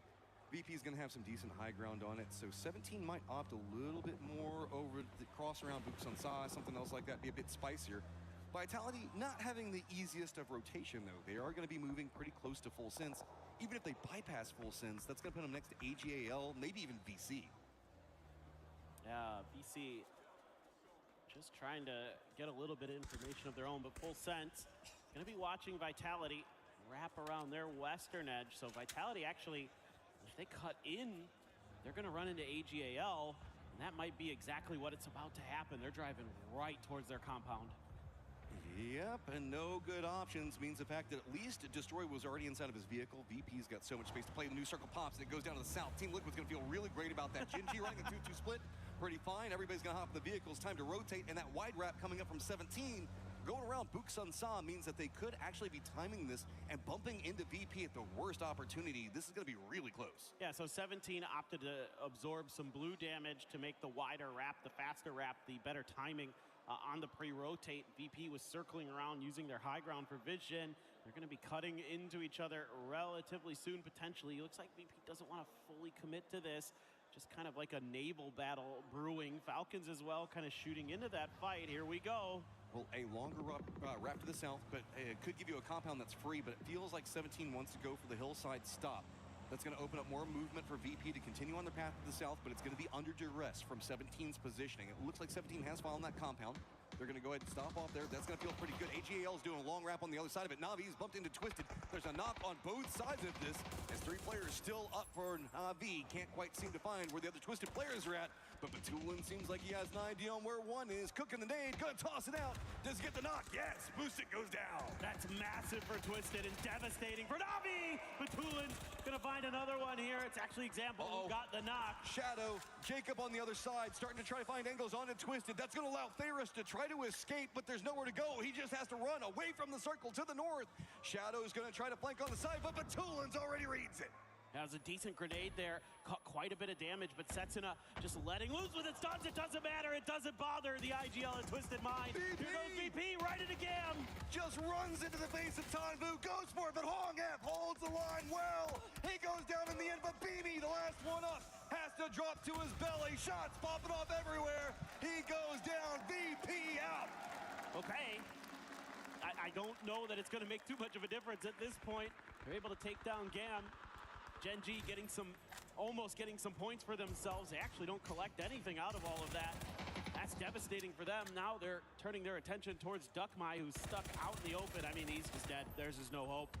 He is finito. And Salute looking back towards his other side. He needs a little bit of help here. I mean, Gen.G still so spread out. Soul trying to find a new angle. Yeah, there's not much to be done. I mean, this is a great position for VC. At least managing to take it away from Gen.G gives him a bit more position towards the center. Falcon's been watching this. Gustav taking a couple of shots on the side of VC right now. Team Liquid's running a wide wrap down south. It's full 2-1-1. Vitality's got a couple players in Songam, and Gedrock's leading in just to the south of Gen.G.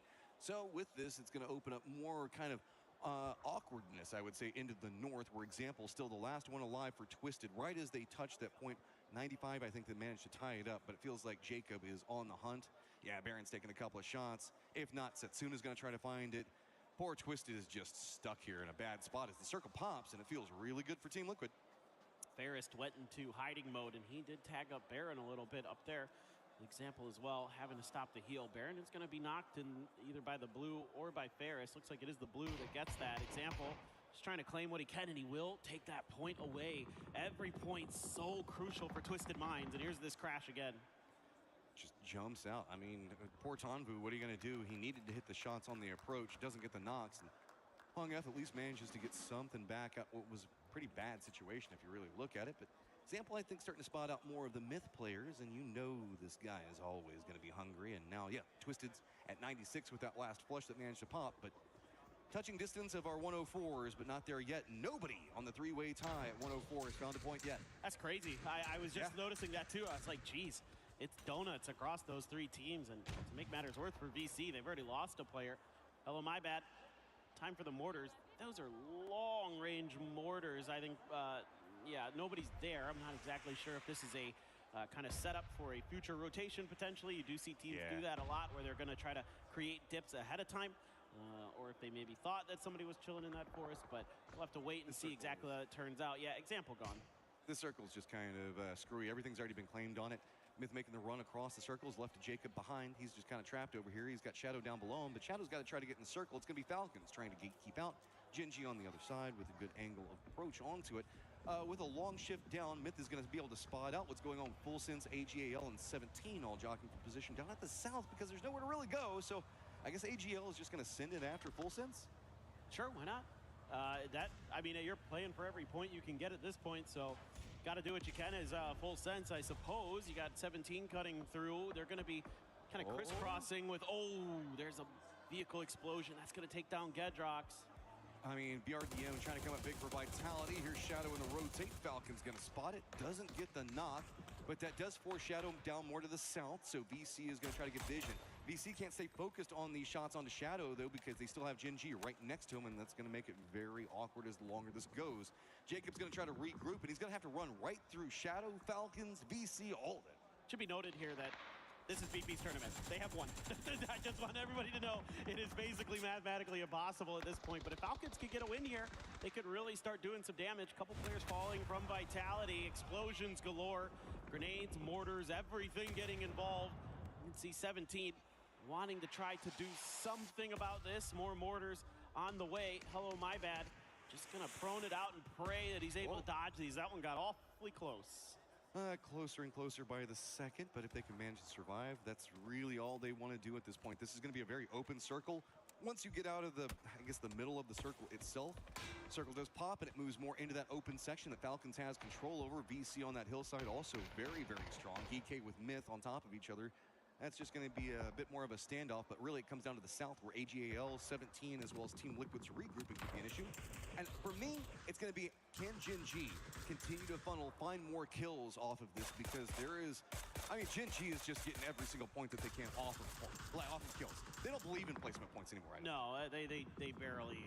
Well, it feels like sometimes they're just not able to get there. They're just relying on Soul to go crazy for them and get them a couple team fight wins here and there. But Vitality does find their res, and they do find a little bit of safety. Speaking of Soul there, he is getting the knock on to Shadow. That's actually opening the door here for Falcons to make a push.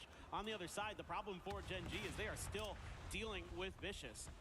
Vicious hasn't found anything yet, just Tycon the last one up.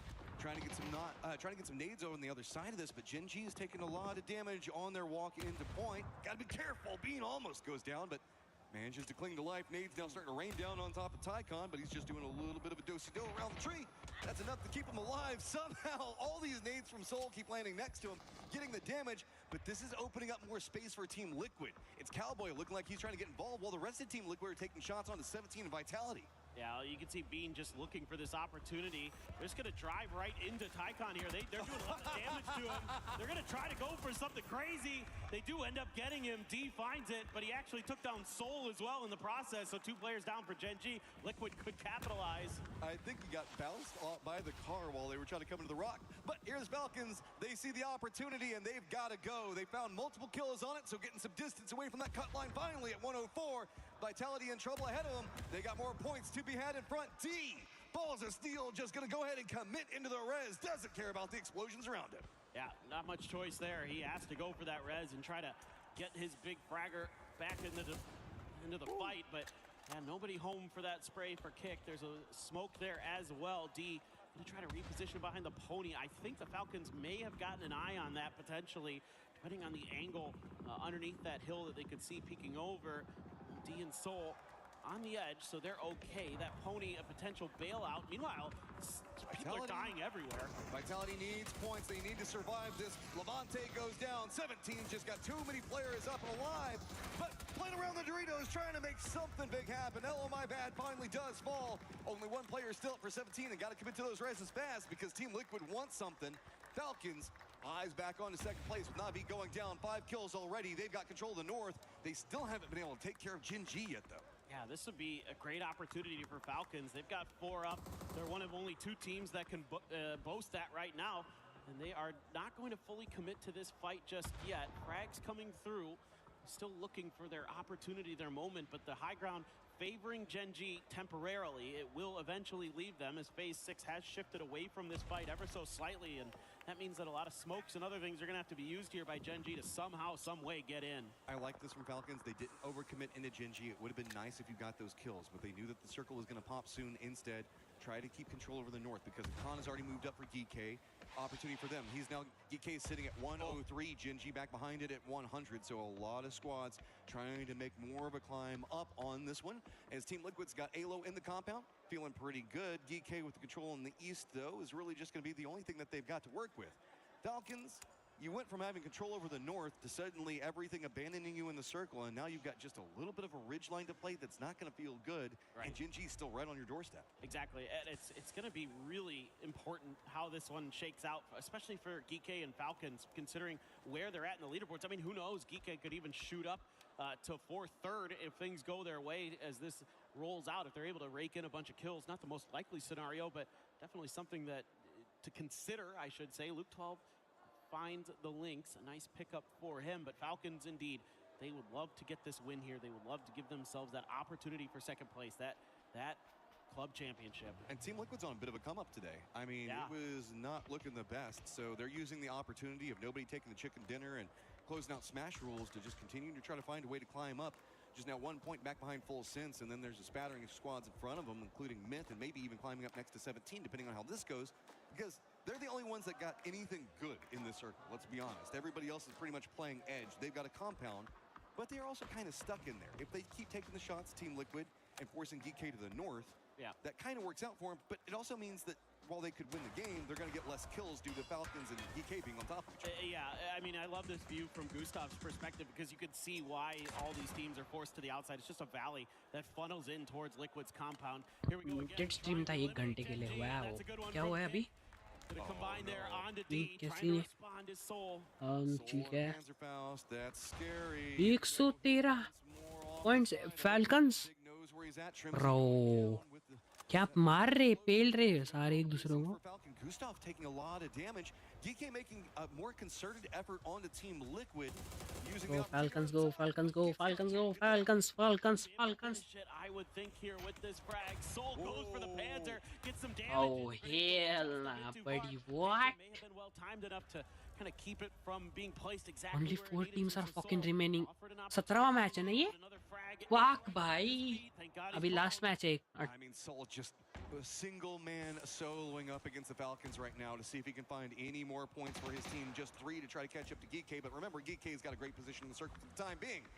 New circle has popped, and it's gone, of course, Team Liquid sided, and moving into that very open section. Hillside is abandoned, so the longer Soul stays over here, the worse Falcons are in because they can't leave. Yeah, he's just screwing them over. Exactly what I was just about to say. I not only in terms of time and placement, but also util. They've had to dump so much at him to try to displace him. Oh my God! Oh! I thought he was about to run out and get a knock on them in the worst time. Soul finally goes down, the raid boss himself. Now Falcons, you're the only squad that's got to go into the circle. Have fun with that. Yeah, it's not ideal for the Falcons. They do have a lot of vehicles to toy with, so they can at least, set up some kind of fortifications. There isn't a ton to work with, though. You can see one of these rocks that Geeky's already taken, kind of one of the few things that you would really want to be eyeing in this circle. They're going to make a go for it anyway, and they're going to lose a tire on the way in just to make matters worse. Right off the start. I mean, they have a couple options, right? So that's pretty good. Now just 5 points behind Na'Vi. This is a very pivotal game for Falcons. I mean, talked about it. I think it's 2nd to 3rd's $100,000 difference. So 5 points right now, very big. If you can get more, all the better. Geeky, get ready. You're about to have to defend. It's the Falcons running right into your face. They got Panzerfaust ready to go. Gustav connects. Songjung goes down. Quick jump out. Gustav's got goals, but 2 players down for the Falcons. Can they take down Geeky? It's going to be a con one side and still holding up. That was a beautiful push, but that's a better grenade. EJ takes down the Falcons, and Geeky hangs on. What is the response going to be from Liquid, if any? There's so much comfort in this compound. They're going to start pushing out towards a con. Okay, con's got to hold back. Create enough time for EJ to get this res onto Park Pro. Smoke's are starting to come out. Luke 12 is going to go to the north side. Look over where the duo is at with the rocks. It's a nice split coming, but a con gets a knock onto Alo. That makes it a lot more complicated. We're back into a 3v3. Oh, and man, EJ had an opportunity there. Got to be careful. That Lynx on the off angle going to be really tricky for Geeky. Could be the difference maker here for Team Liquid, as they are going to have to lick their wounds and recover. But only 2 shots left in this Lynx. Still have that level 3 gear and the AUG behind it, though, for Luke. Quite a few stuns as well. So this is very nice positioning for now for Liquid. They just can't afford to lose Luke here. But Falcons dying to Geeky has now put, if Geeky can somehow win this, them right back behind the Falcons and has opportunity to steal that 3rd place position away from them. Geeky, though, has to have a Herculean effort in front of them. They do have control over the east, but Team Liquid still has a nice hillside. They've got compounds and control over the west. everything's going to be coming down to center dot, which is kind of in between both. Luke 12's just got to stay alive on this rock. He's the guy, odd man out on the side, going up against two, while Khan is going to be going up against Cowboy and Purdy Curdy to the south. Park Pro doing his darndest. You're going to bleed out some of that util. Oh, the follow-up from EJ. Just too far, but that's a good one. Park Pro, 3 grenades, ends up taking down Luke 12. Makes it feel a lot more opportunity for GK. They've got the rock. They can look over. They can't really deal with Luke 12 down below him, feeding information still, and the rest of Team Liquid can counter move around that. Kurt just looking up into GK, and the two players now up. They've lost their high ground positioning that we saw them playing from a moment ago. Now it is just the compound that they've been stuck in for so long. Can the duo do it, or can GK try to catch up to the Falcons? Well, now the percentages are favoring GK. They've got great positioning. They've got the control over the center of the circle, which means eventually Purdy Curdy Cowboy going to have to leave the safety of the compound to try to make their way through. And you can see it is a lot of flat nothingness. Kurt only takes a minor amount of damage here. No need to try to flush Luke. He's dead. There's no hope for the rest of Team Liquid to get to him. And EJ has been instrumental. A bunch of kills, 8 total for GK, 4 for EJ. And if people don't remember, EJ used to be one of the best players in Korea. He was on that Africa Freaks team in the early 2020s, and he was insane. There's 2 different factors that we need to look at right now. Team Liquid knows they're kind of screwed. They might sacrifice this over to Blue. That said, they're presently tied with Myth. They need all the points that they can get. They want to try to climb up a little bit more, because at the bottom of the leaderboard, it's just been bouncing around everywhere over there. That could potentially give them a more of an upswing in the next game to start going after 17 or something else, because yes, Team Liquid has been playing pretty good today, so there is still opportunity in front of them. But if they sacrifice out 2 points, it'll make it easier for the Falcons. If they opt into going for it, it makes it easier for themselves. Khan's going to go down blue zone. He was kind of trapped over there, but he's in the same precarious position that we can see Team Liquid having to play from. There's just nowhere to go. There's no cover, no anything in front of them. Yeah, and Liquid's happy to play out. You know, 1 point will put them ahead of Myth, put them into 11th, so that's extra money in the bank, so definitely going to make a go for it. EJ sensing their movement, a great blue zone timing. He's going to try to follow it up with a frag, has 1 more available. It's pretty good. Didn't get the knock, though. Almost off the backboard. EJ, you got another one. How's the angle on it? That's going to be a little bit too far. Kurt not feeling good about it, that corner wall. The only thing providing safety as the smokes go down. It does deny some of the vision for GK as well. Doing a little bit of a hop, seeing if they can spot anything, throw stuns, throw anything to throw off the timings, because yes, center dot control is GK's. It's going to be on Team Liquid to fight their way out. They're leaving the walls. Nothing else to be had. Park Pro's got the rock, but he doesn't have the angle of the tree, making a bit too much. Shots come out from EJ, though. Cowboy goes down. Kurt the last one up. What can he do? This position is terrible. GK's got it all on lock. Yeah, the stuns here could be the finisher. Purdy Curdy still going to go for the peaks, but that's allowed EJ to get to the tree. Park Pro going to line up behind him. Kurt's going to have to go huge. He's already picked up, and he's down. It's GK going to take game 5 of the day. Big game for GK, getting those kills, getting the win. Going to put him in What? Yeah, that was a huge moment for them. GK wins? Now sniffing that top 3, that podium finish. What? They've been feeling it these last couple TL of won? days. They're only 1 जीता? point कौन जीता? अरे बहन के कौन जीता? GK Esports? GK? Whenever it Hi. For VP, it's a victory lap. You know, they've done it. They're good to go. So everybody else is just trying to get as many points as they can in this last game here. And my Ajashi's on GK absolutely getting it done, man. The old school PUBG pros. I mean, these guys have been around for a very long time in PUBG Esports. Sungjong in particular, all the way back to those OG and Entus Ace teams. Absolutely a stellar player, and he has led another team to another phenomenal finish. Oh man, this is going to be crazy going into the end of it. Falcons starting to find some pretty decent successes inside that last game. Might give them some bit more motivation. Vitality coming off that last game. One before this one. Big come up for them. The audience, you got to be honest, there's a lot of Vitality fans here right now. A lot of the guys that are coming in, watching for the club championships. We've got that we've got to keep an eye on. We've got prize pools that we've got to keep an eye on.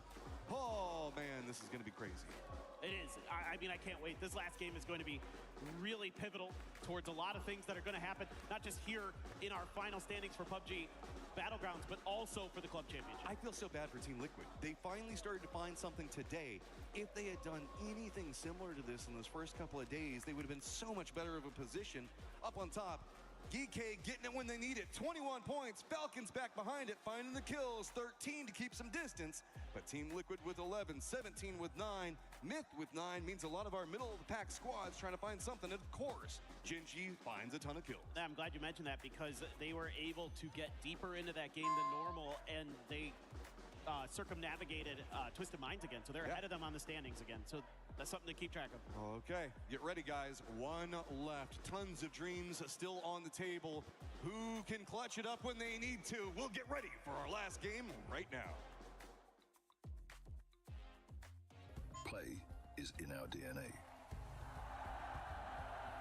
Whenever we let it out, it becomes our superpower. Now imagine an entire city being built to supercharge it. Kadir City, powered by Play. Do you want to learn Python from scratch? At Log2Base 2, learning Python is just like watching an animation movie. You can learn Oh the fuck, what is this भाई? He thinks he can come in here. Full screen पे नहीं था, fuck, ये miniatures पे था. Tyler 1, you're done. This is my ladder. You can't climb it. That's an L airline. Somebody better hold me. Okay, yeah. Do something then.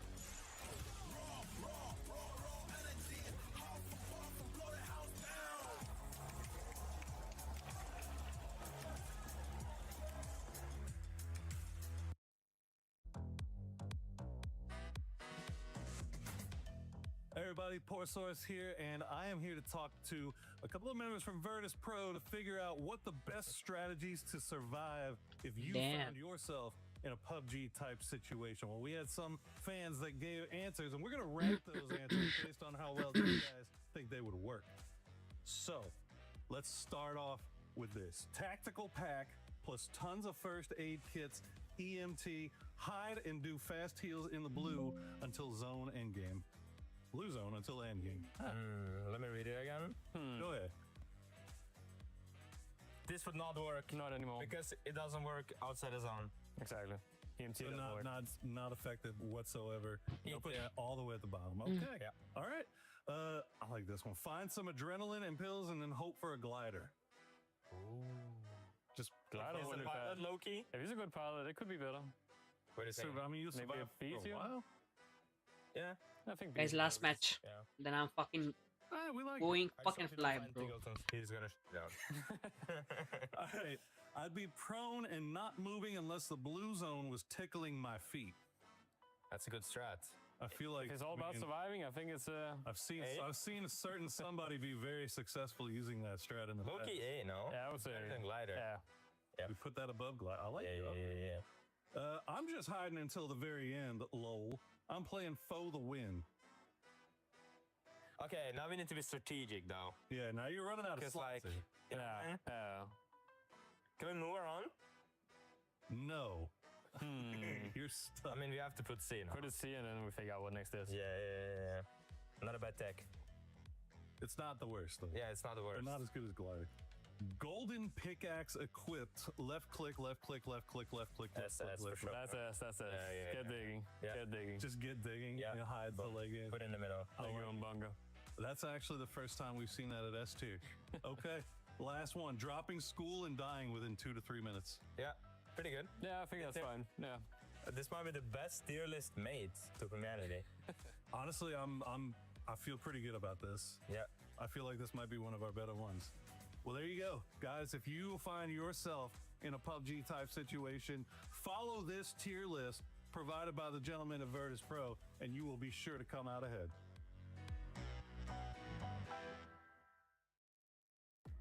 VP might not end up finding that golden pickaxe, but at the end, they will end up finding that gold trophy because right now, absolutely nobody's gonna catch him. It is VP that is gonna end up winning, but we gotta talk about everything else that's going on within that leaderboard because Geekay, that is their second chicken dinner today, and they have now pushed themselves up even higher on the leaderboard. And when we start talking about money, if you're in 4th place, guess what? That's gonna be a nice jump up of 134,000. Before this one, they were in 6th place. That was 74,000. So 60K plus.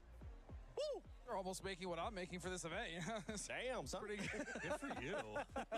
No, but I have to say, I mean, that is a massive amount of money, again, just for a few jump ups in position. And you want to talk about jumping up in position. Team Liquid decided that they were going to show up today, and they went all the way from last place up to 12. So they are also making their climb still with one game left. I'd say 8th place is within striking distance for those boys. 16 points away from them. Yeah, they would have to hope that a lot of those squads that are currently ahead of them won't end up doing anything. Twisted will get eliminated. So yeah, I think, you know what, there is a chance that that could end up happening.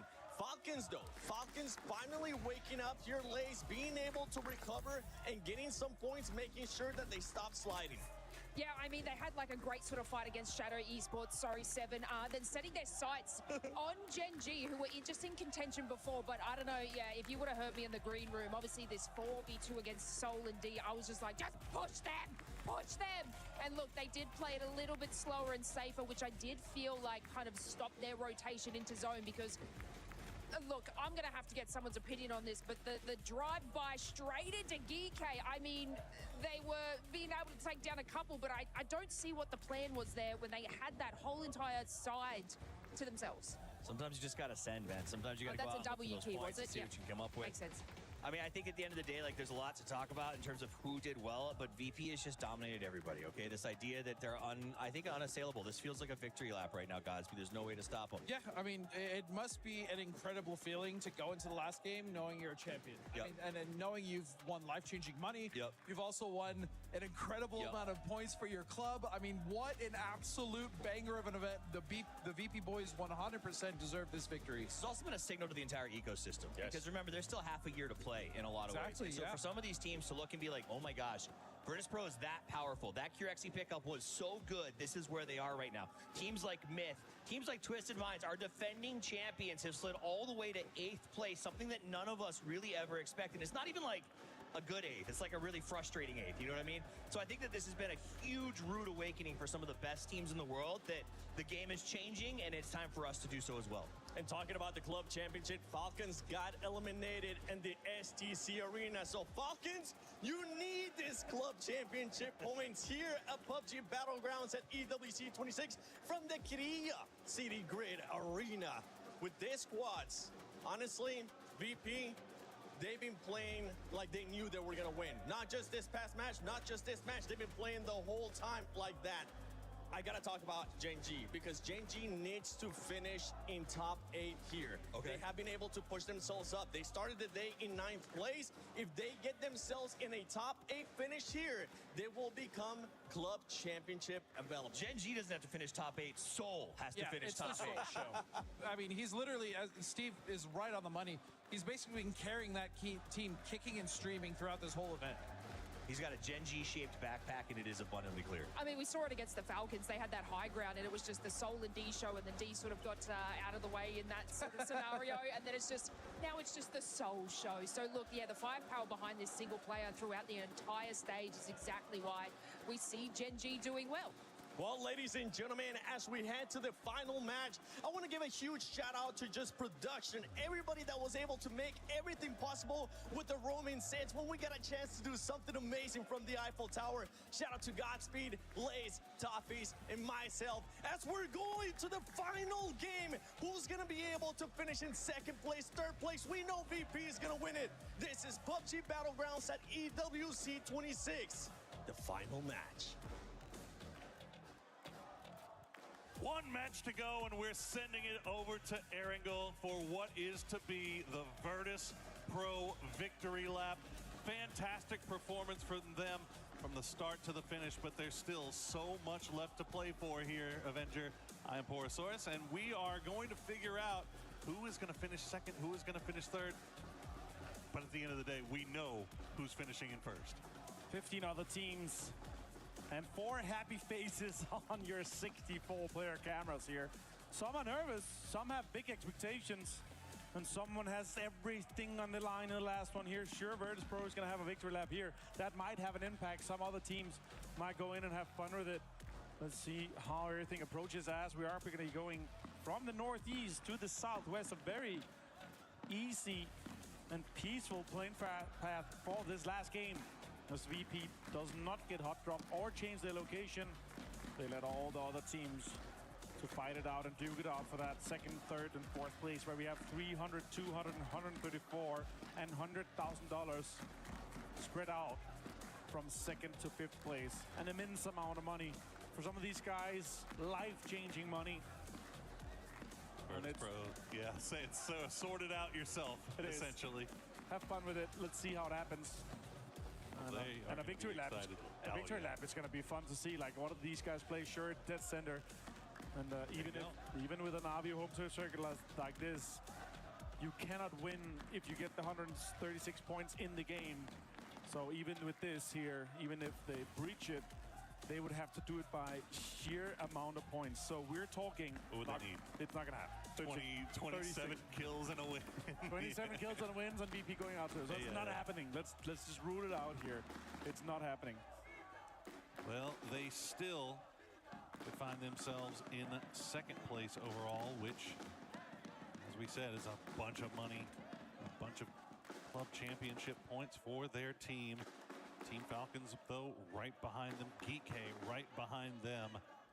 And Vitality, the Vicious, both still sniffing around. If things go their way, they could find themselves jumping up. But what we know about Game 6s is that they tend to be a little bit kooky sometimes, especially when basically you got nothing else to lose, right? You're more likely to see teams take third, fourth party fights, fifth party fights, just to see if they can get a few more points and scooch them up a leaderboard just a little bit more. Absolutely, and everything's on the line as well for that MVP standings, with Soul having 4 more kills than Nixie now. If I was VP, I would be helping my player Nixie to try to get as many possible kills in this one and get the most out of this game. Our shots come in though, as Zuna finds Songjang. He's driving through prison here to get escaped out of this situation. And sure, they're not inside this depth of the circle, but Shadow's actually driving in towards him as he's sliding in and around the Daza. This might be painful for Songjang as more damage is coming in. Shadow's trying to get him out. Jexy gets him though with the 4x Orc spray down on the GK player. Songjang just could not find a way to get out of there. And to be fair, the rest of his team is down in Milta, so I'm not sure how he ended up in prison in the first place. Maybe got a little ambitious, but that's usually what happens when you're in prison. You try to escape. Someone's just gonna roll up on you and get you back. The shadow sheriffs. Make sure they take him down. Well, EK 3 strong on the eastern side of this zone. Let's see Team Liquid take that pickup from South George. See where they decide to play. Once they get there, I imagine a logging camp probably pretty high on their priority list, as all the rest of our teams just slowly making their way in. Falcons still all the way on the west coast. Haven't really started creeping in just yet. They do have full sense just to their south though, so we'll have to keep an eye on that. Make sure they avoid each other, while our, I guess we can, we don't want to call it just yet. We got to make sure we finish the game first before we give them their official titles. Yeah, absolutely. Not until you have touched the trophy, you are a true champion. And look at us just sliding around in here. Of course, I mean, with Soul having 4 more kills, 9 more knocks, and just 200 and some damage behind Nixie, everything is still on the line from the MVP. And that's the ultimate title for a player to be able to get in some of these big tournaments here, especially for Esports World Cup. Having it be $25,000 for MVP to go alongside your total prize pool. Well, that is a terrifying drop. Mortar combat! Oh, red zone, never mind. Oh, well, yeah. Kind of the same, right? Well, looks like Team Liquid will actually avoid that logging camp, and instead they'll find the nice little spot over here just off to the north of that shark fin location. Now, Halo does go a little bit farther east, a little bit closer to the bridge, so we'll keep an eye on that. Virtus Pro, meanwhile, looks like they've got a good enough foothold inside the zone. They've left Beamy behind. We'll see if he's able to rejoin as Gam is starting to make their rotation get a little bit close. Let's go, guys. Let's go. Last match. Last map. It seems like most of these teams avoiding each other. 8 बज गया 8 बज गया खत्म हो गया match लाल कौन जीतते हैं देखते हैं Vicious now might be rocking up with the BDM. Tykins had an amazing performance so far. And I actually thought we heard the last of him, but with an arm for 17, that's going to be some fun time. The arm, everything level 3, even a jammer pack. Why not? 17 hasn't been the best tournament for them, but they managed to rally. Heavy scene, heavy. Put themselves in a little bit more respectable position, and could even add to that as they are part of that log jam in the center of our teams on the leaderboard. Is Halo, unfortunately, gets caught out by Himas. AGAL, big wide split for them, and they get a little bit lucky there in finding young Halo. Oh, here we go as well on the other side. GK fighting AGL. Delvin gets one low, gets Khan down. Sololsi finds an 8 onto, and that's GK out. But this is their tournament done here for Esports World Cup. AGL finally activating, jumps them up into 15th place. Not that it matters too much down at the bottom, but it's a couple of $1,000 extra. That is tragic for GK there. Obviously, we're hoping to maybe make a run for second place, but going out that early, obviously, going to make them a pretty big target. So Vitality, Vicious, all looking in that direction. They see that kill feed, but look at this. E-pickup called by Vicious off to the north.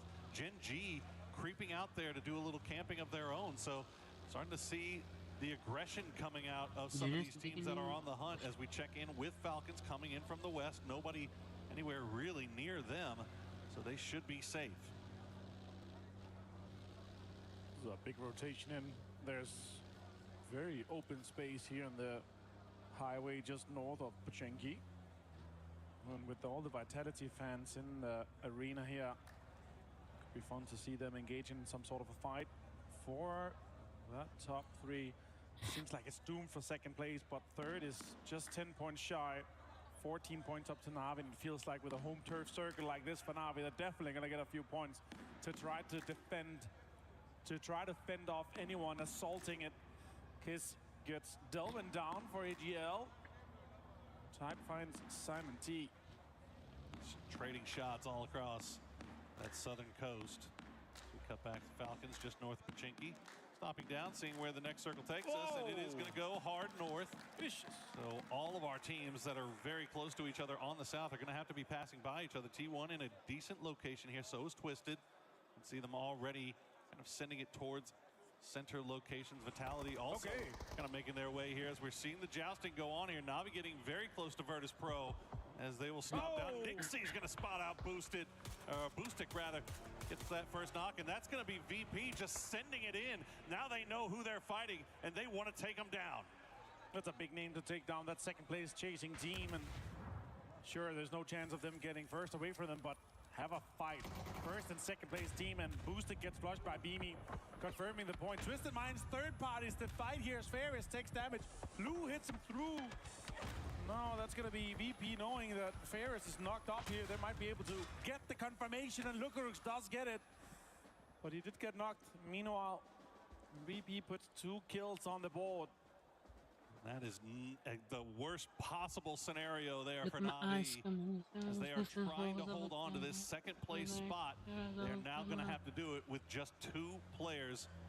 And Hakatori, or Boostic rather, being one of those taken out. Hakatori and Spiro will see what they can pull up together as a duo. Virtus Pro just hunting at this point. And as he said, Twisted Minds also looking down on them from that Death Road location. Falcons, meanwhile, after coming in from the west, they'll continue to wrap all the way up to the north and take their time. They see that kill feed.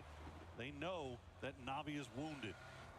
Yeah, this obviously opens the chase for everyone in that high pack.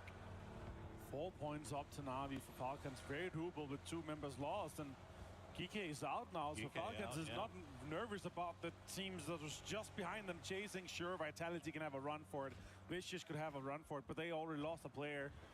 So they would have to do the impossible. Now Falcons trying to close down that northern GK out. GK out of the scores, dude. GK out is out of the... They're going to have a high ground to start off the information with everyone.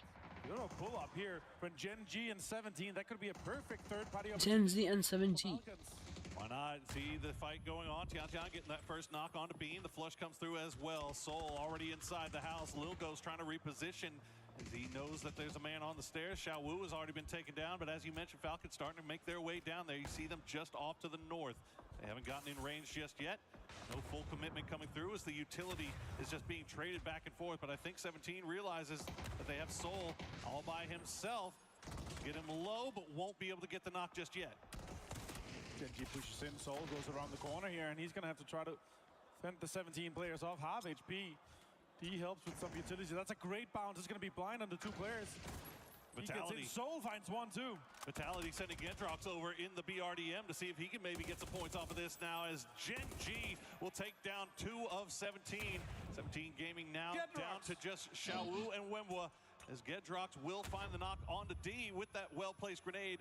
And now the rest of Vitality all in vehicles starting to head over in this direction. Falcons, meanwhile, they saw this. They saw it in the distance. They didn't want to commit, and they now see that Vitality is making the full pull-up here. But Shrimzy will get the knock on a Wembwa.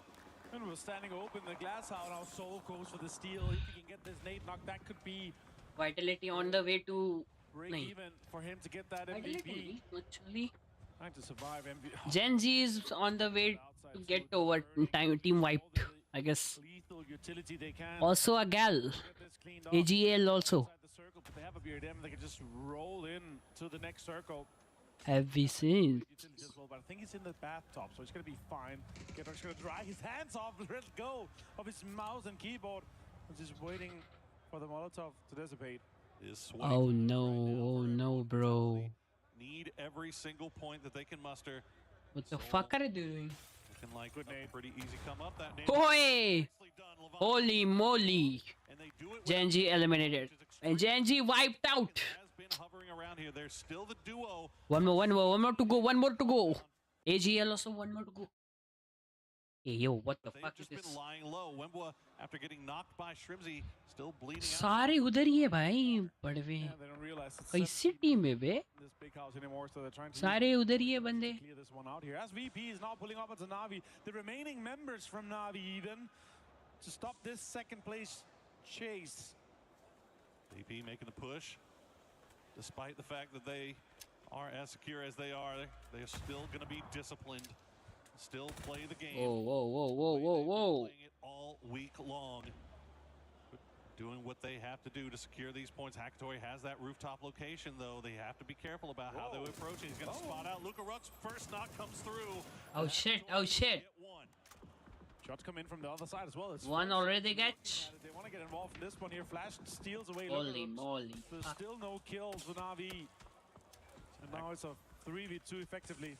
The Hackatory can't hang out on that roof anymore. Meanwhile, you see in the kill feed that Falcons are getting knocks. They're getting more points, getting ever closer to Na'Vi. Hackatory down to about half HP. Will have time to go for the heal. Oh shit. That initial knock. BP. One over there.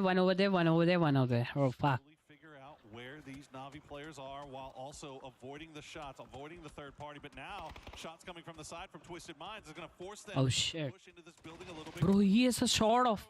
Oh. He'll find Nixie. Let's go. Spyro, let's go. Spyro can do it. You can do Spyro. Circle popped away from him as well. They're going to have to finish this fight quickly. Holy fuck. He's just behind. Oh fuck. With Nixie's kills here, he's just a little bit behind on the knocks and the kills compared to Soul. Bro, he literally got his ass saved. Considering where Genji is on the leaderboard. Also, he's only the one standing over there, and 2 are inside the house. Fuck. It's incredible that 2 are inside the house of VPs. conversation for MVP. For sure. Bro, these Virtus Pros are like sticking together at Navis only. They kicked out their asses like hell in the 2 rounds. Still, they are even not leaving them. What's the bitch over here? Snitch. What's the snitch over here, bro? What's the snitch over here? They're so much attached to them. Being deployed here as Blue Zones comes into. Spiro's forced to the corner. Hackatory is trying to engage a little bit here with the barrel in hand. 238 damage done for him. See Perexy. Might have maybe there by a Molotov or a blue zone grenade, but I think they realize they've got him all by himself. One shot comes through from Spiro. He'll get one. He'll get both of them. Navi holds the line. 3 kills now for Spiro and Hakatori, but they've got to make their way into the zone, and Twisted Minds is now looking in their direction. Making it a little bit harder to get to that second place for the Falcons. And they are inside this next circle here. They're looking extremely good, though, in their current positioning. Teams are moving towards them as Liquid and Mid is rolling towards their direction. Falcons are set up, trying to make a northern wall here for anyone to be able to get into this next circle. They're making it difficult. Kicks up, does find Jacob with a headshot from the MK. He's going to be able to get the flush as well. Shots come in from multiple sides here. Kickstart gets it for the confirm, making the difference from second to third just 5 points now. It's like Navi is able to get away. Twisted Mind's going to pull away from that hold for the time being. Start putting attention to other places here as Team Liquid will clean out Shadow Esports. After getting that initial knock on Cowboy, Luke 12 just opens up, but Falcons still in great position here. And Virtus Pro, though they are down and they are out, it's all smiles from the boys in orange. Hear me out.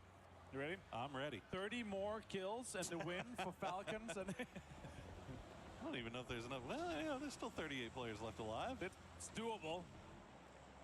But it would be similar to climbing Everest with one leg and one arm. Doable with the biggest air quotes around it. But Glories will try to stay alive here as the grenades come through.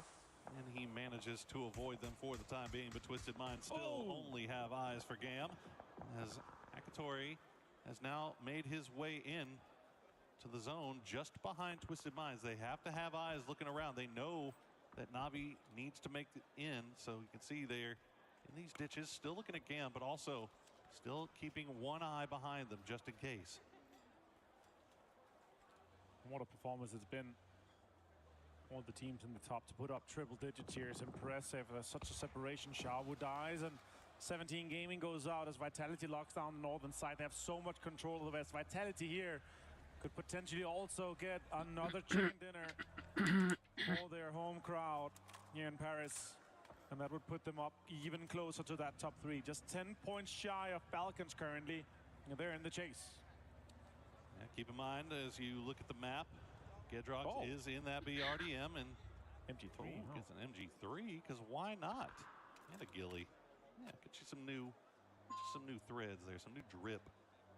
Let's see, Vitality in the late game. Gedrox, the Ghillied up Gedrox in the BRDM. Terrifying thing is Hakatori is just going to go down to blue zone. I think Twisted Minds was just staring him down. He just doesn't have any smokes, no utility to fight his way in. But Navi's still in it.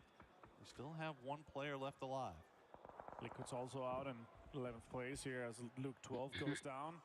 And Navi now with just Spiro left trying to run for it. He's going to have to heal every few seconds here to try to get into this circle, and it's closing ever faster. It's 4th first. They did that. This is not possible. So Spiro is already dead. That's going to be them going outside the placement points too. So they're going to be finishing on those 124 points. Now Falcons making a run for it. They're sending it dead center. They had to go for something. Gustav's going to get knocked and flushed out by Vicious, but Falcons do find a little bit of safety here in the trenches as Vitality.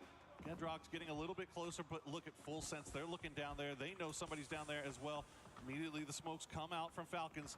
They cannot afford to go down now. They're so very close to that second place spot. If they can just keep themselves alive, Spiro does go down in the end.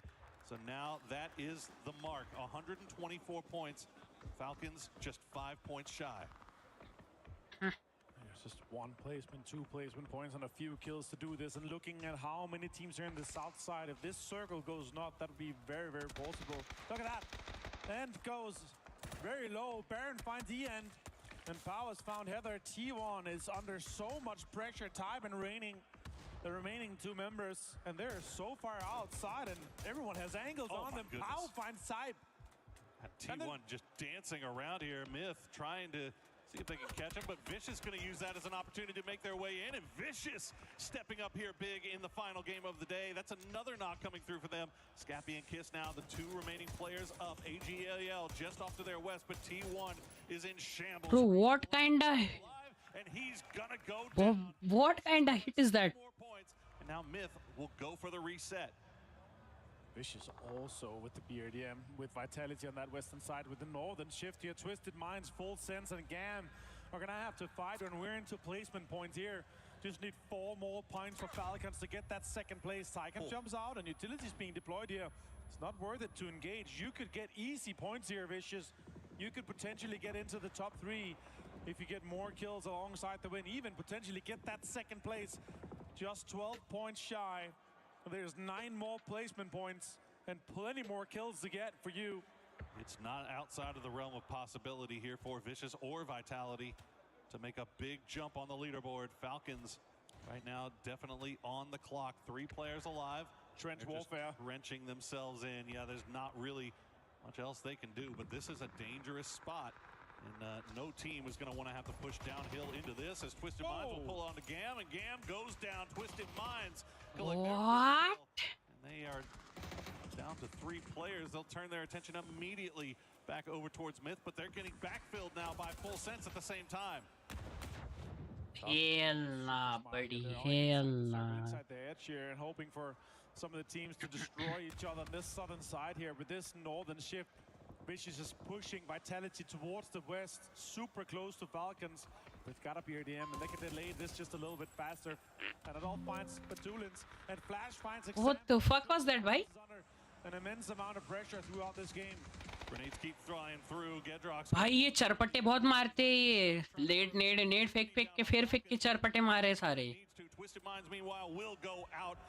भाई 1 2 3 4 5 6 teams बची हैं. AGL खत्म है. AGL खत्म है. AGL खत्म है. AGL खत्म है. Falcons भी खत्म है. बचा कौन? वाइटलिटी बचा. वाइटलिटी ले जाएगा लग रहा है मेरे को. कॉकरोच लेके आए ये तो. गया गया. श्रिम्जी बेल्ट के नीचे पिट में मार रहा है वो. What? Just by the grace of this trench line, he is dug in, but Full Sense now is making their way down. They've got अरे बहन के लन. Shrimzy will try to throw that utility over the top of the line to ओ भाई ये कौन launcher लेके बैठा है? RPG कौन लेके बैठा है? गया Falcons. हो गया. मैं बोला Falcons जाएगा. AGL अभी AGL पे. अभी AGL पे. AGL चुदेगा. AGL चुदे. VLT चुद गई. VLT चुद गई. हैं? इसकी माँ का. Their way up the hill. Simon T will find Tigger. They're going to flush as well. 7 kills picked up for Vicious. Vicious could jump super. ओ भाई ये VC कौन है? अच्छा VC तो ये है ना. Vicious Esports. This is how tight it has been all day long. Vicious has been doing. ओ भाई Vicious एक बार भी नहीं जीता और अभी जीत गया. Perfect opportunity to make hand किया. Let's see if they can just भाई खत्म है. ये क्या करेगा अकेला बैठ के इधर? FS वाला. FS नहीं है. Vicious का है. Vicious taking over all the real estate. They've got center dot. They've got everything. And remember, Vicious had 19 points in the first day. 1 more kill. They will have put up 100 points in the second and third day. If it wasn't for that first day, they would have been the whole story. And so far, Utility's being deployed here. Belmont is oh shit. As well, and they just need a few more kills. Tan buzz रहा है. To that second place. It's an unbelievable turnaround for Vicious. Simon T will have to reposition that BRDM. You saw how low the health on it was. Hell nah, buddy. You'll keep it alive for a little bit longer, but now Scappy still take shots over. बजा दिया बे उसका. बजा. They're only 3 points away from Navi, 4 points away from Navi. If they can secure this victory, they will have climbed up the mountaintop to take their place just behind VP. Navi wins the tiebreaker. बजा रहे हैं भाई. If Myth denies, Myth. and they still get the win, it's not going to be enough. They need one kill. अभी Myth जाएगा. Guarantee Myth गया भाई. गया हो गया. पर Myth कुछ कह नहीं सकते. Myth गया हो गया. हो गया खत्म. Myth is not the type of team to deny. ना. Fight it out until the bitter end. Scappy is hiding behind the US fort, but the rest of Vicious is just भाई वो देख हो गया. Vicious Esports won भाई. the victory, but at the end of the day, it is Virtus Pro, your Esports World Cup 2026. Points से हो गए. Vicious Pro हो गया. Vicious Pro is a world champions. इसके हार्ट में दर्द हो रहा है. भाई इसको हॉस्पिटल कोई लेके जाओ. इसके हार्ट में दर्द हो रहा है. वो देखो हाथ लगाया जा रहा है. जी ये क्या भाई. इसके हार्ट में दर्द हो रहा है शायद. दवाई जा रहा है बस हार्ट अपना. भाई भैंस को.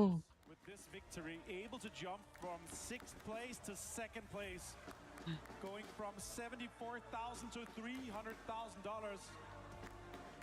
But it is these players on your screen, with Mamich, the manager, coming in, congratulating these guys. They knew it already. They knew it basically from the start of the day. They just need to make magic happen to deny that 2nd place to get in and over the threshold. Nixie, of course, the superstar player of this finals, and them being able to take the victory for the grand finals of Esports World Cup 2026 in Paris. Falcons disappointed. They get pushed down to a 4th place with Vicious jumping in ahead of Navi, and Falcons getting pushed off that podium finish. Bro, crazy. Going into this final game. क्या ही हो गया. Up and down the Oh, leaderboard. bye. Did everything they could. Oh, Weren't able to bye. hold on. Navi also running into Virtus Pro, the worst possible team you could run into. But we are going to send it down to Barney now to talk to our winners. Wow. भाई coma में गए ये सारे coma में गए क्या शायद. ये देख. इसको देखो गाइस. इसको ये कोमा में गया लगता है शायद. भाई बहुत सीरियसली लिया भाई ने. I'm just going to push this in. Give me one sec. You set the bar way over here. Absolutely dominating PUBG Battlegrounds at the Esports World Cup is, of course, Virtus Pro. Come and step onto here. This is our glorious crusher. And, of course, I'm pretty sure, having competed here before, that you know exactly what you're about to do. And so, if one of you would like to press the button. Beamy, if you press the button first, press the button. We're going to open it up. Let's open the... ओ भाई खुल गया trophy खुल गया. अरे तेरी मम्मा. Okay. खुल गया trophy खुल गया. Do it gently. Let's not break it. Let's do it gently. In 3, 2, 2, 1, go. Oh, भाई कट करने. Oh my God, what the fuck? हाँ? Anything you'd like to say to the eliminated teams right here at the Esports World cut करने डाल दे वो machine में.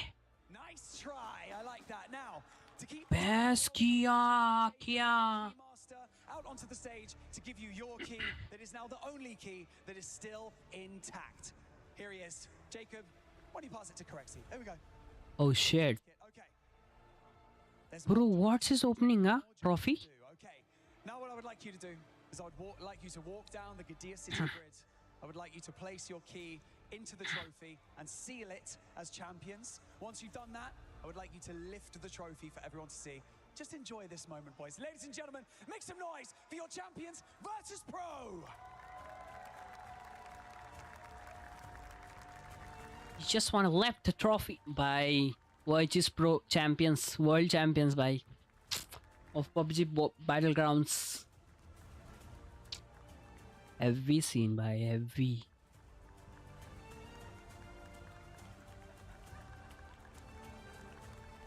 Oh, they're gonna put that. Wait, what? They're gonna put that into the trophy. Ladies and gentlemen, your champions of PUBG Battlegrounds at the 2026 Esports World Cup, Virtus Pro! Oh, Hell, dude.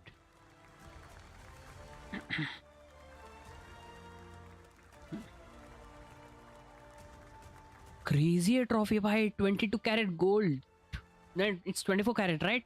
Pure gold.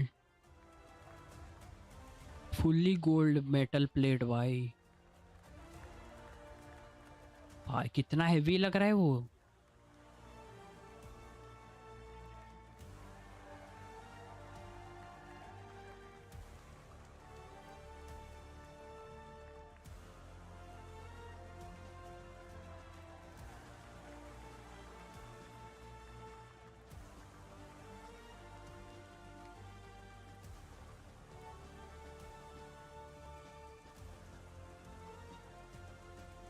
Wow, it's been quite a journey up to this point, hasn't it? Beamy, how's it going, man? It's going pretty good. Yeah, it's pretty good. It is, isn't it? Winning the Esports World Cup, just add it to the list of achievements. Beamy, I want to talk to you about the mentality coming into that final game. You knew you'd done it. No other team was on smash point. You were so far ahead on points. Was it just, let's just play this one out, let's have fun, or was this, oh my God, I can't believe we've done it? I mean, yeah, we just, like, we knew we made it now, so it's just play our own game and just enjoy the last game and enjoy the moment. I love that. And of course, you will enjoy this moment. Correxy feeling good? Yeah, good. He's feeling good. Yeah, I man. like that. Correxy's feeling good. Right. Finally, I would like to ask Lucarux, very quick, I'm going to come over to you. Obviously, you have the entire Virtus Pro family behind you, the fans at home, the community supporting you. Is there anything that you would like to say to them? I would just like thank everyone for the supporting, especially my family, and thank you guys. That's a good answer. Supporting. Right, we've got one more final thing to do Okay. right here on the main stage. I'm gonna come over here. इसको देखो भाई नीचे कैसा देख रहा है वो चश्मिश. And of course, the MVP is from your team. Let's invite Jacob back over here with our Sony Tournament MVP award. And it is, of course, to Nixie! Congratulations, Nixie. Now, to come to the Esports World Cup, to compete against the best players in the world, the best teams in the world, and now to be crowned as the most valuable player at the event. How does that feel? Insane. Grind pays off. Grind pays off. That's all I'm gonna say. It does. The grind does indeed pay off. Ibita, how proud are you of this team right now? I mean, I'm insanely proud. We put in a lot of hard work, and the way the guys won is insane. So yeah, I don't know what to say. The only man taller than me at the Esports World Cup. Okay, it's fine. Now gather back over here, gentlemen, because I'm going to do this one final time. I want you to bask in this moment, enjoy it, and I want you to lift that trophy one final time for everyone to see. And so, ladies and gentlemen, your champions of PUBG Battlegrounds at the 2026 Esports World Cup is Virtus Pro!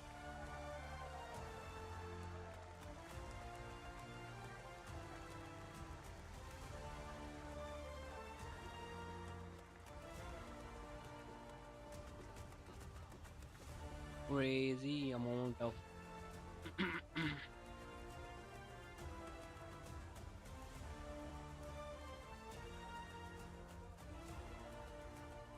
वो पूछ रहा है उसको ही पता नहीं क्या बोलना है.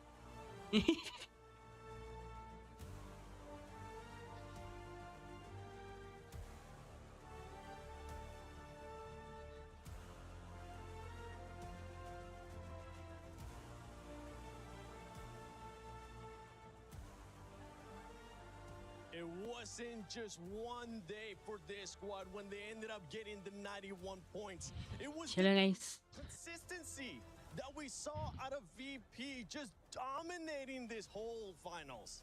Virtus Pro. 5 names to remember: Ibiza, Curexy, Lucarux, Beamy, and your MVP, Nixie. Get a chance to etch their names in immortality, to be remembered forever for this dominating victory at EWC. So big, 7, they were able to make their last game a victory match. An absolutely stunning performance from this squad.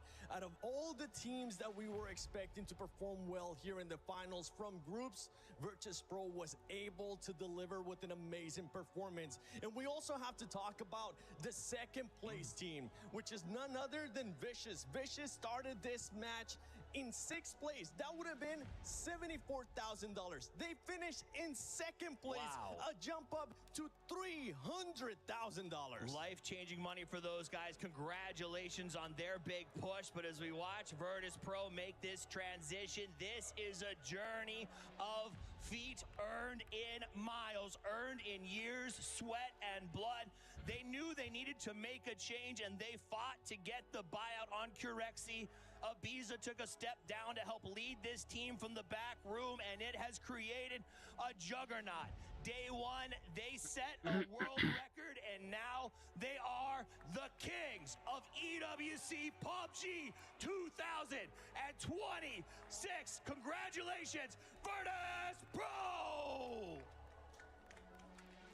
Please welcome to the totem, the winner of PUBG Battlegrounds at EWC 2026, Virtus Pro. Guys, welcome alongside me. Congratulations. We need to ask you which 3 keys you would like to select to put into your trophy to crown your achievements. Twisted Minds. Twisted Minds, 100%. Team Falcons. And Navi. Listen, congratulations guys, but I'm sure everybody here in the venue would like to know why you made these decisions. Why those 3 teams to add to your trophy? Hardest 3 teams that were these 3 teams were competing with us for EWC, and we really respect those teams, so we would like to have them as a token for this EWC. I was hoping for a little bit spicier. Did you not enjoy beating them? You guys knew you'd won for a few games, right? Yeah, of course we knew. We knew basically when we stepped here that this is our stage, so we knew that we're gonna win. Bale bhai, down to earth. Last couple of games, you guys would have wanted to get it over the line the right way, but it must have been a nice feeling. It was nice, but it was very stressful. Very, very, very stressful. Yeah. Well, you've managed it now. Fantastic work. Trev? Wow, the keys are ready. Please, Virtus Pro, take to the stage, put your frame in the totem, and etch your names in the history of the Esports World Cup.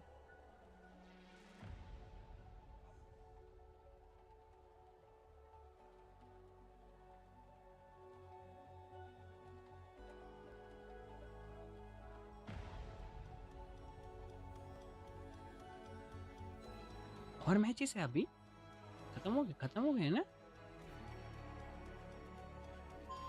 वो अच्छा नाम के list में डाल अच्छा नाम के list में डाल रहे शायद हाय हाय हाय हाय कौन है वो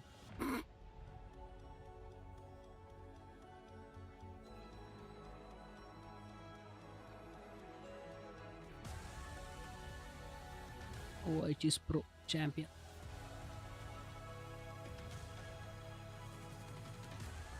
$2026.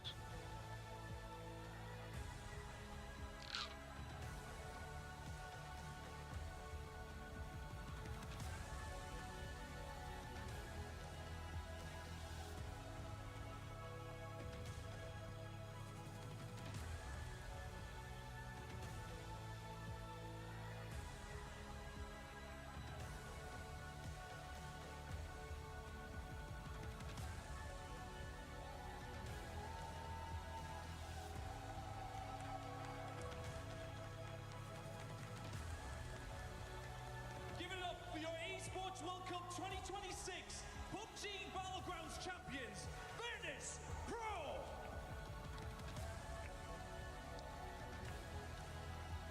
नाम भूल गया क्या था पाक नाम क्या था भूल गया इस टीम का वीसी है नहीं वीसी नहीं विशेष Esports वो था लास्ट में जीता इसका नाम क्या था ये भी वीसी है Virtus Pro sealing the trophy by putting the key hard in the totem, becoming the champions of PUBG Battlegrounds at EWC 26. Consistency is in their middle name.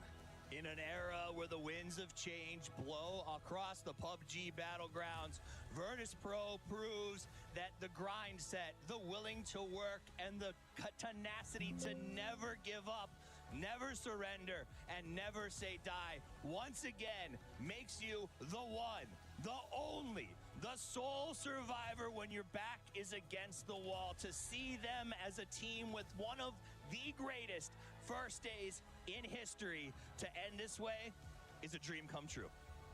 Definitely a dream come true. Something that they will remember until the end of time, because Virtus Pro are the champions.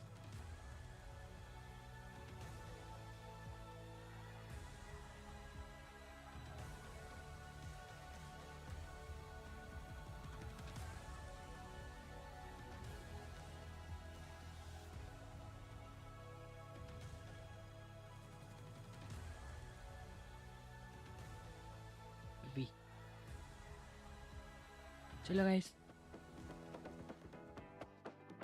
हो गया खत्म ये कुछ सुनना नहीं है मेरे को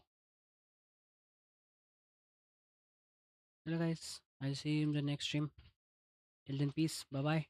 Thank you for watching and stay tuned for much more new streams. Next game CS2 है CS2 देखेंगे अपन मजे मौज मस्ती करेंगे. And yeah, I'll see you in the next stream. Till then, peace, bye bye, good night, happy weekends.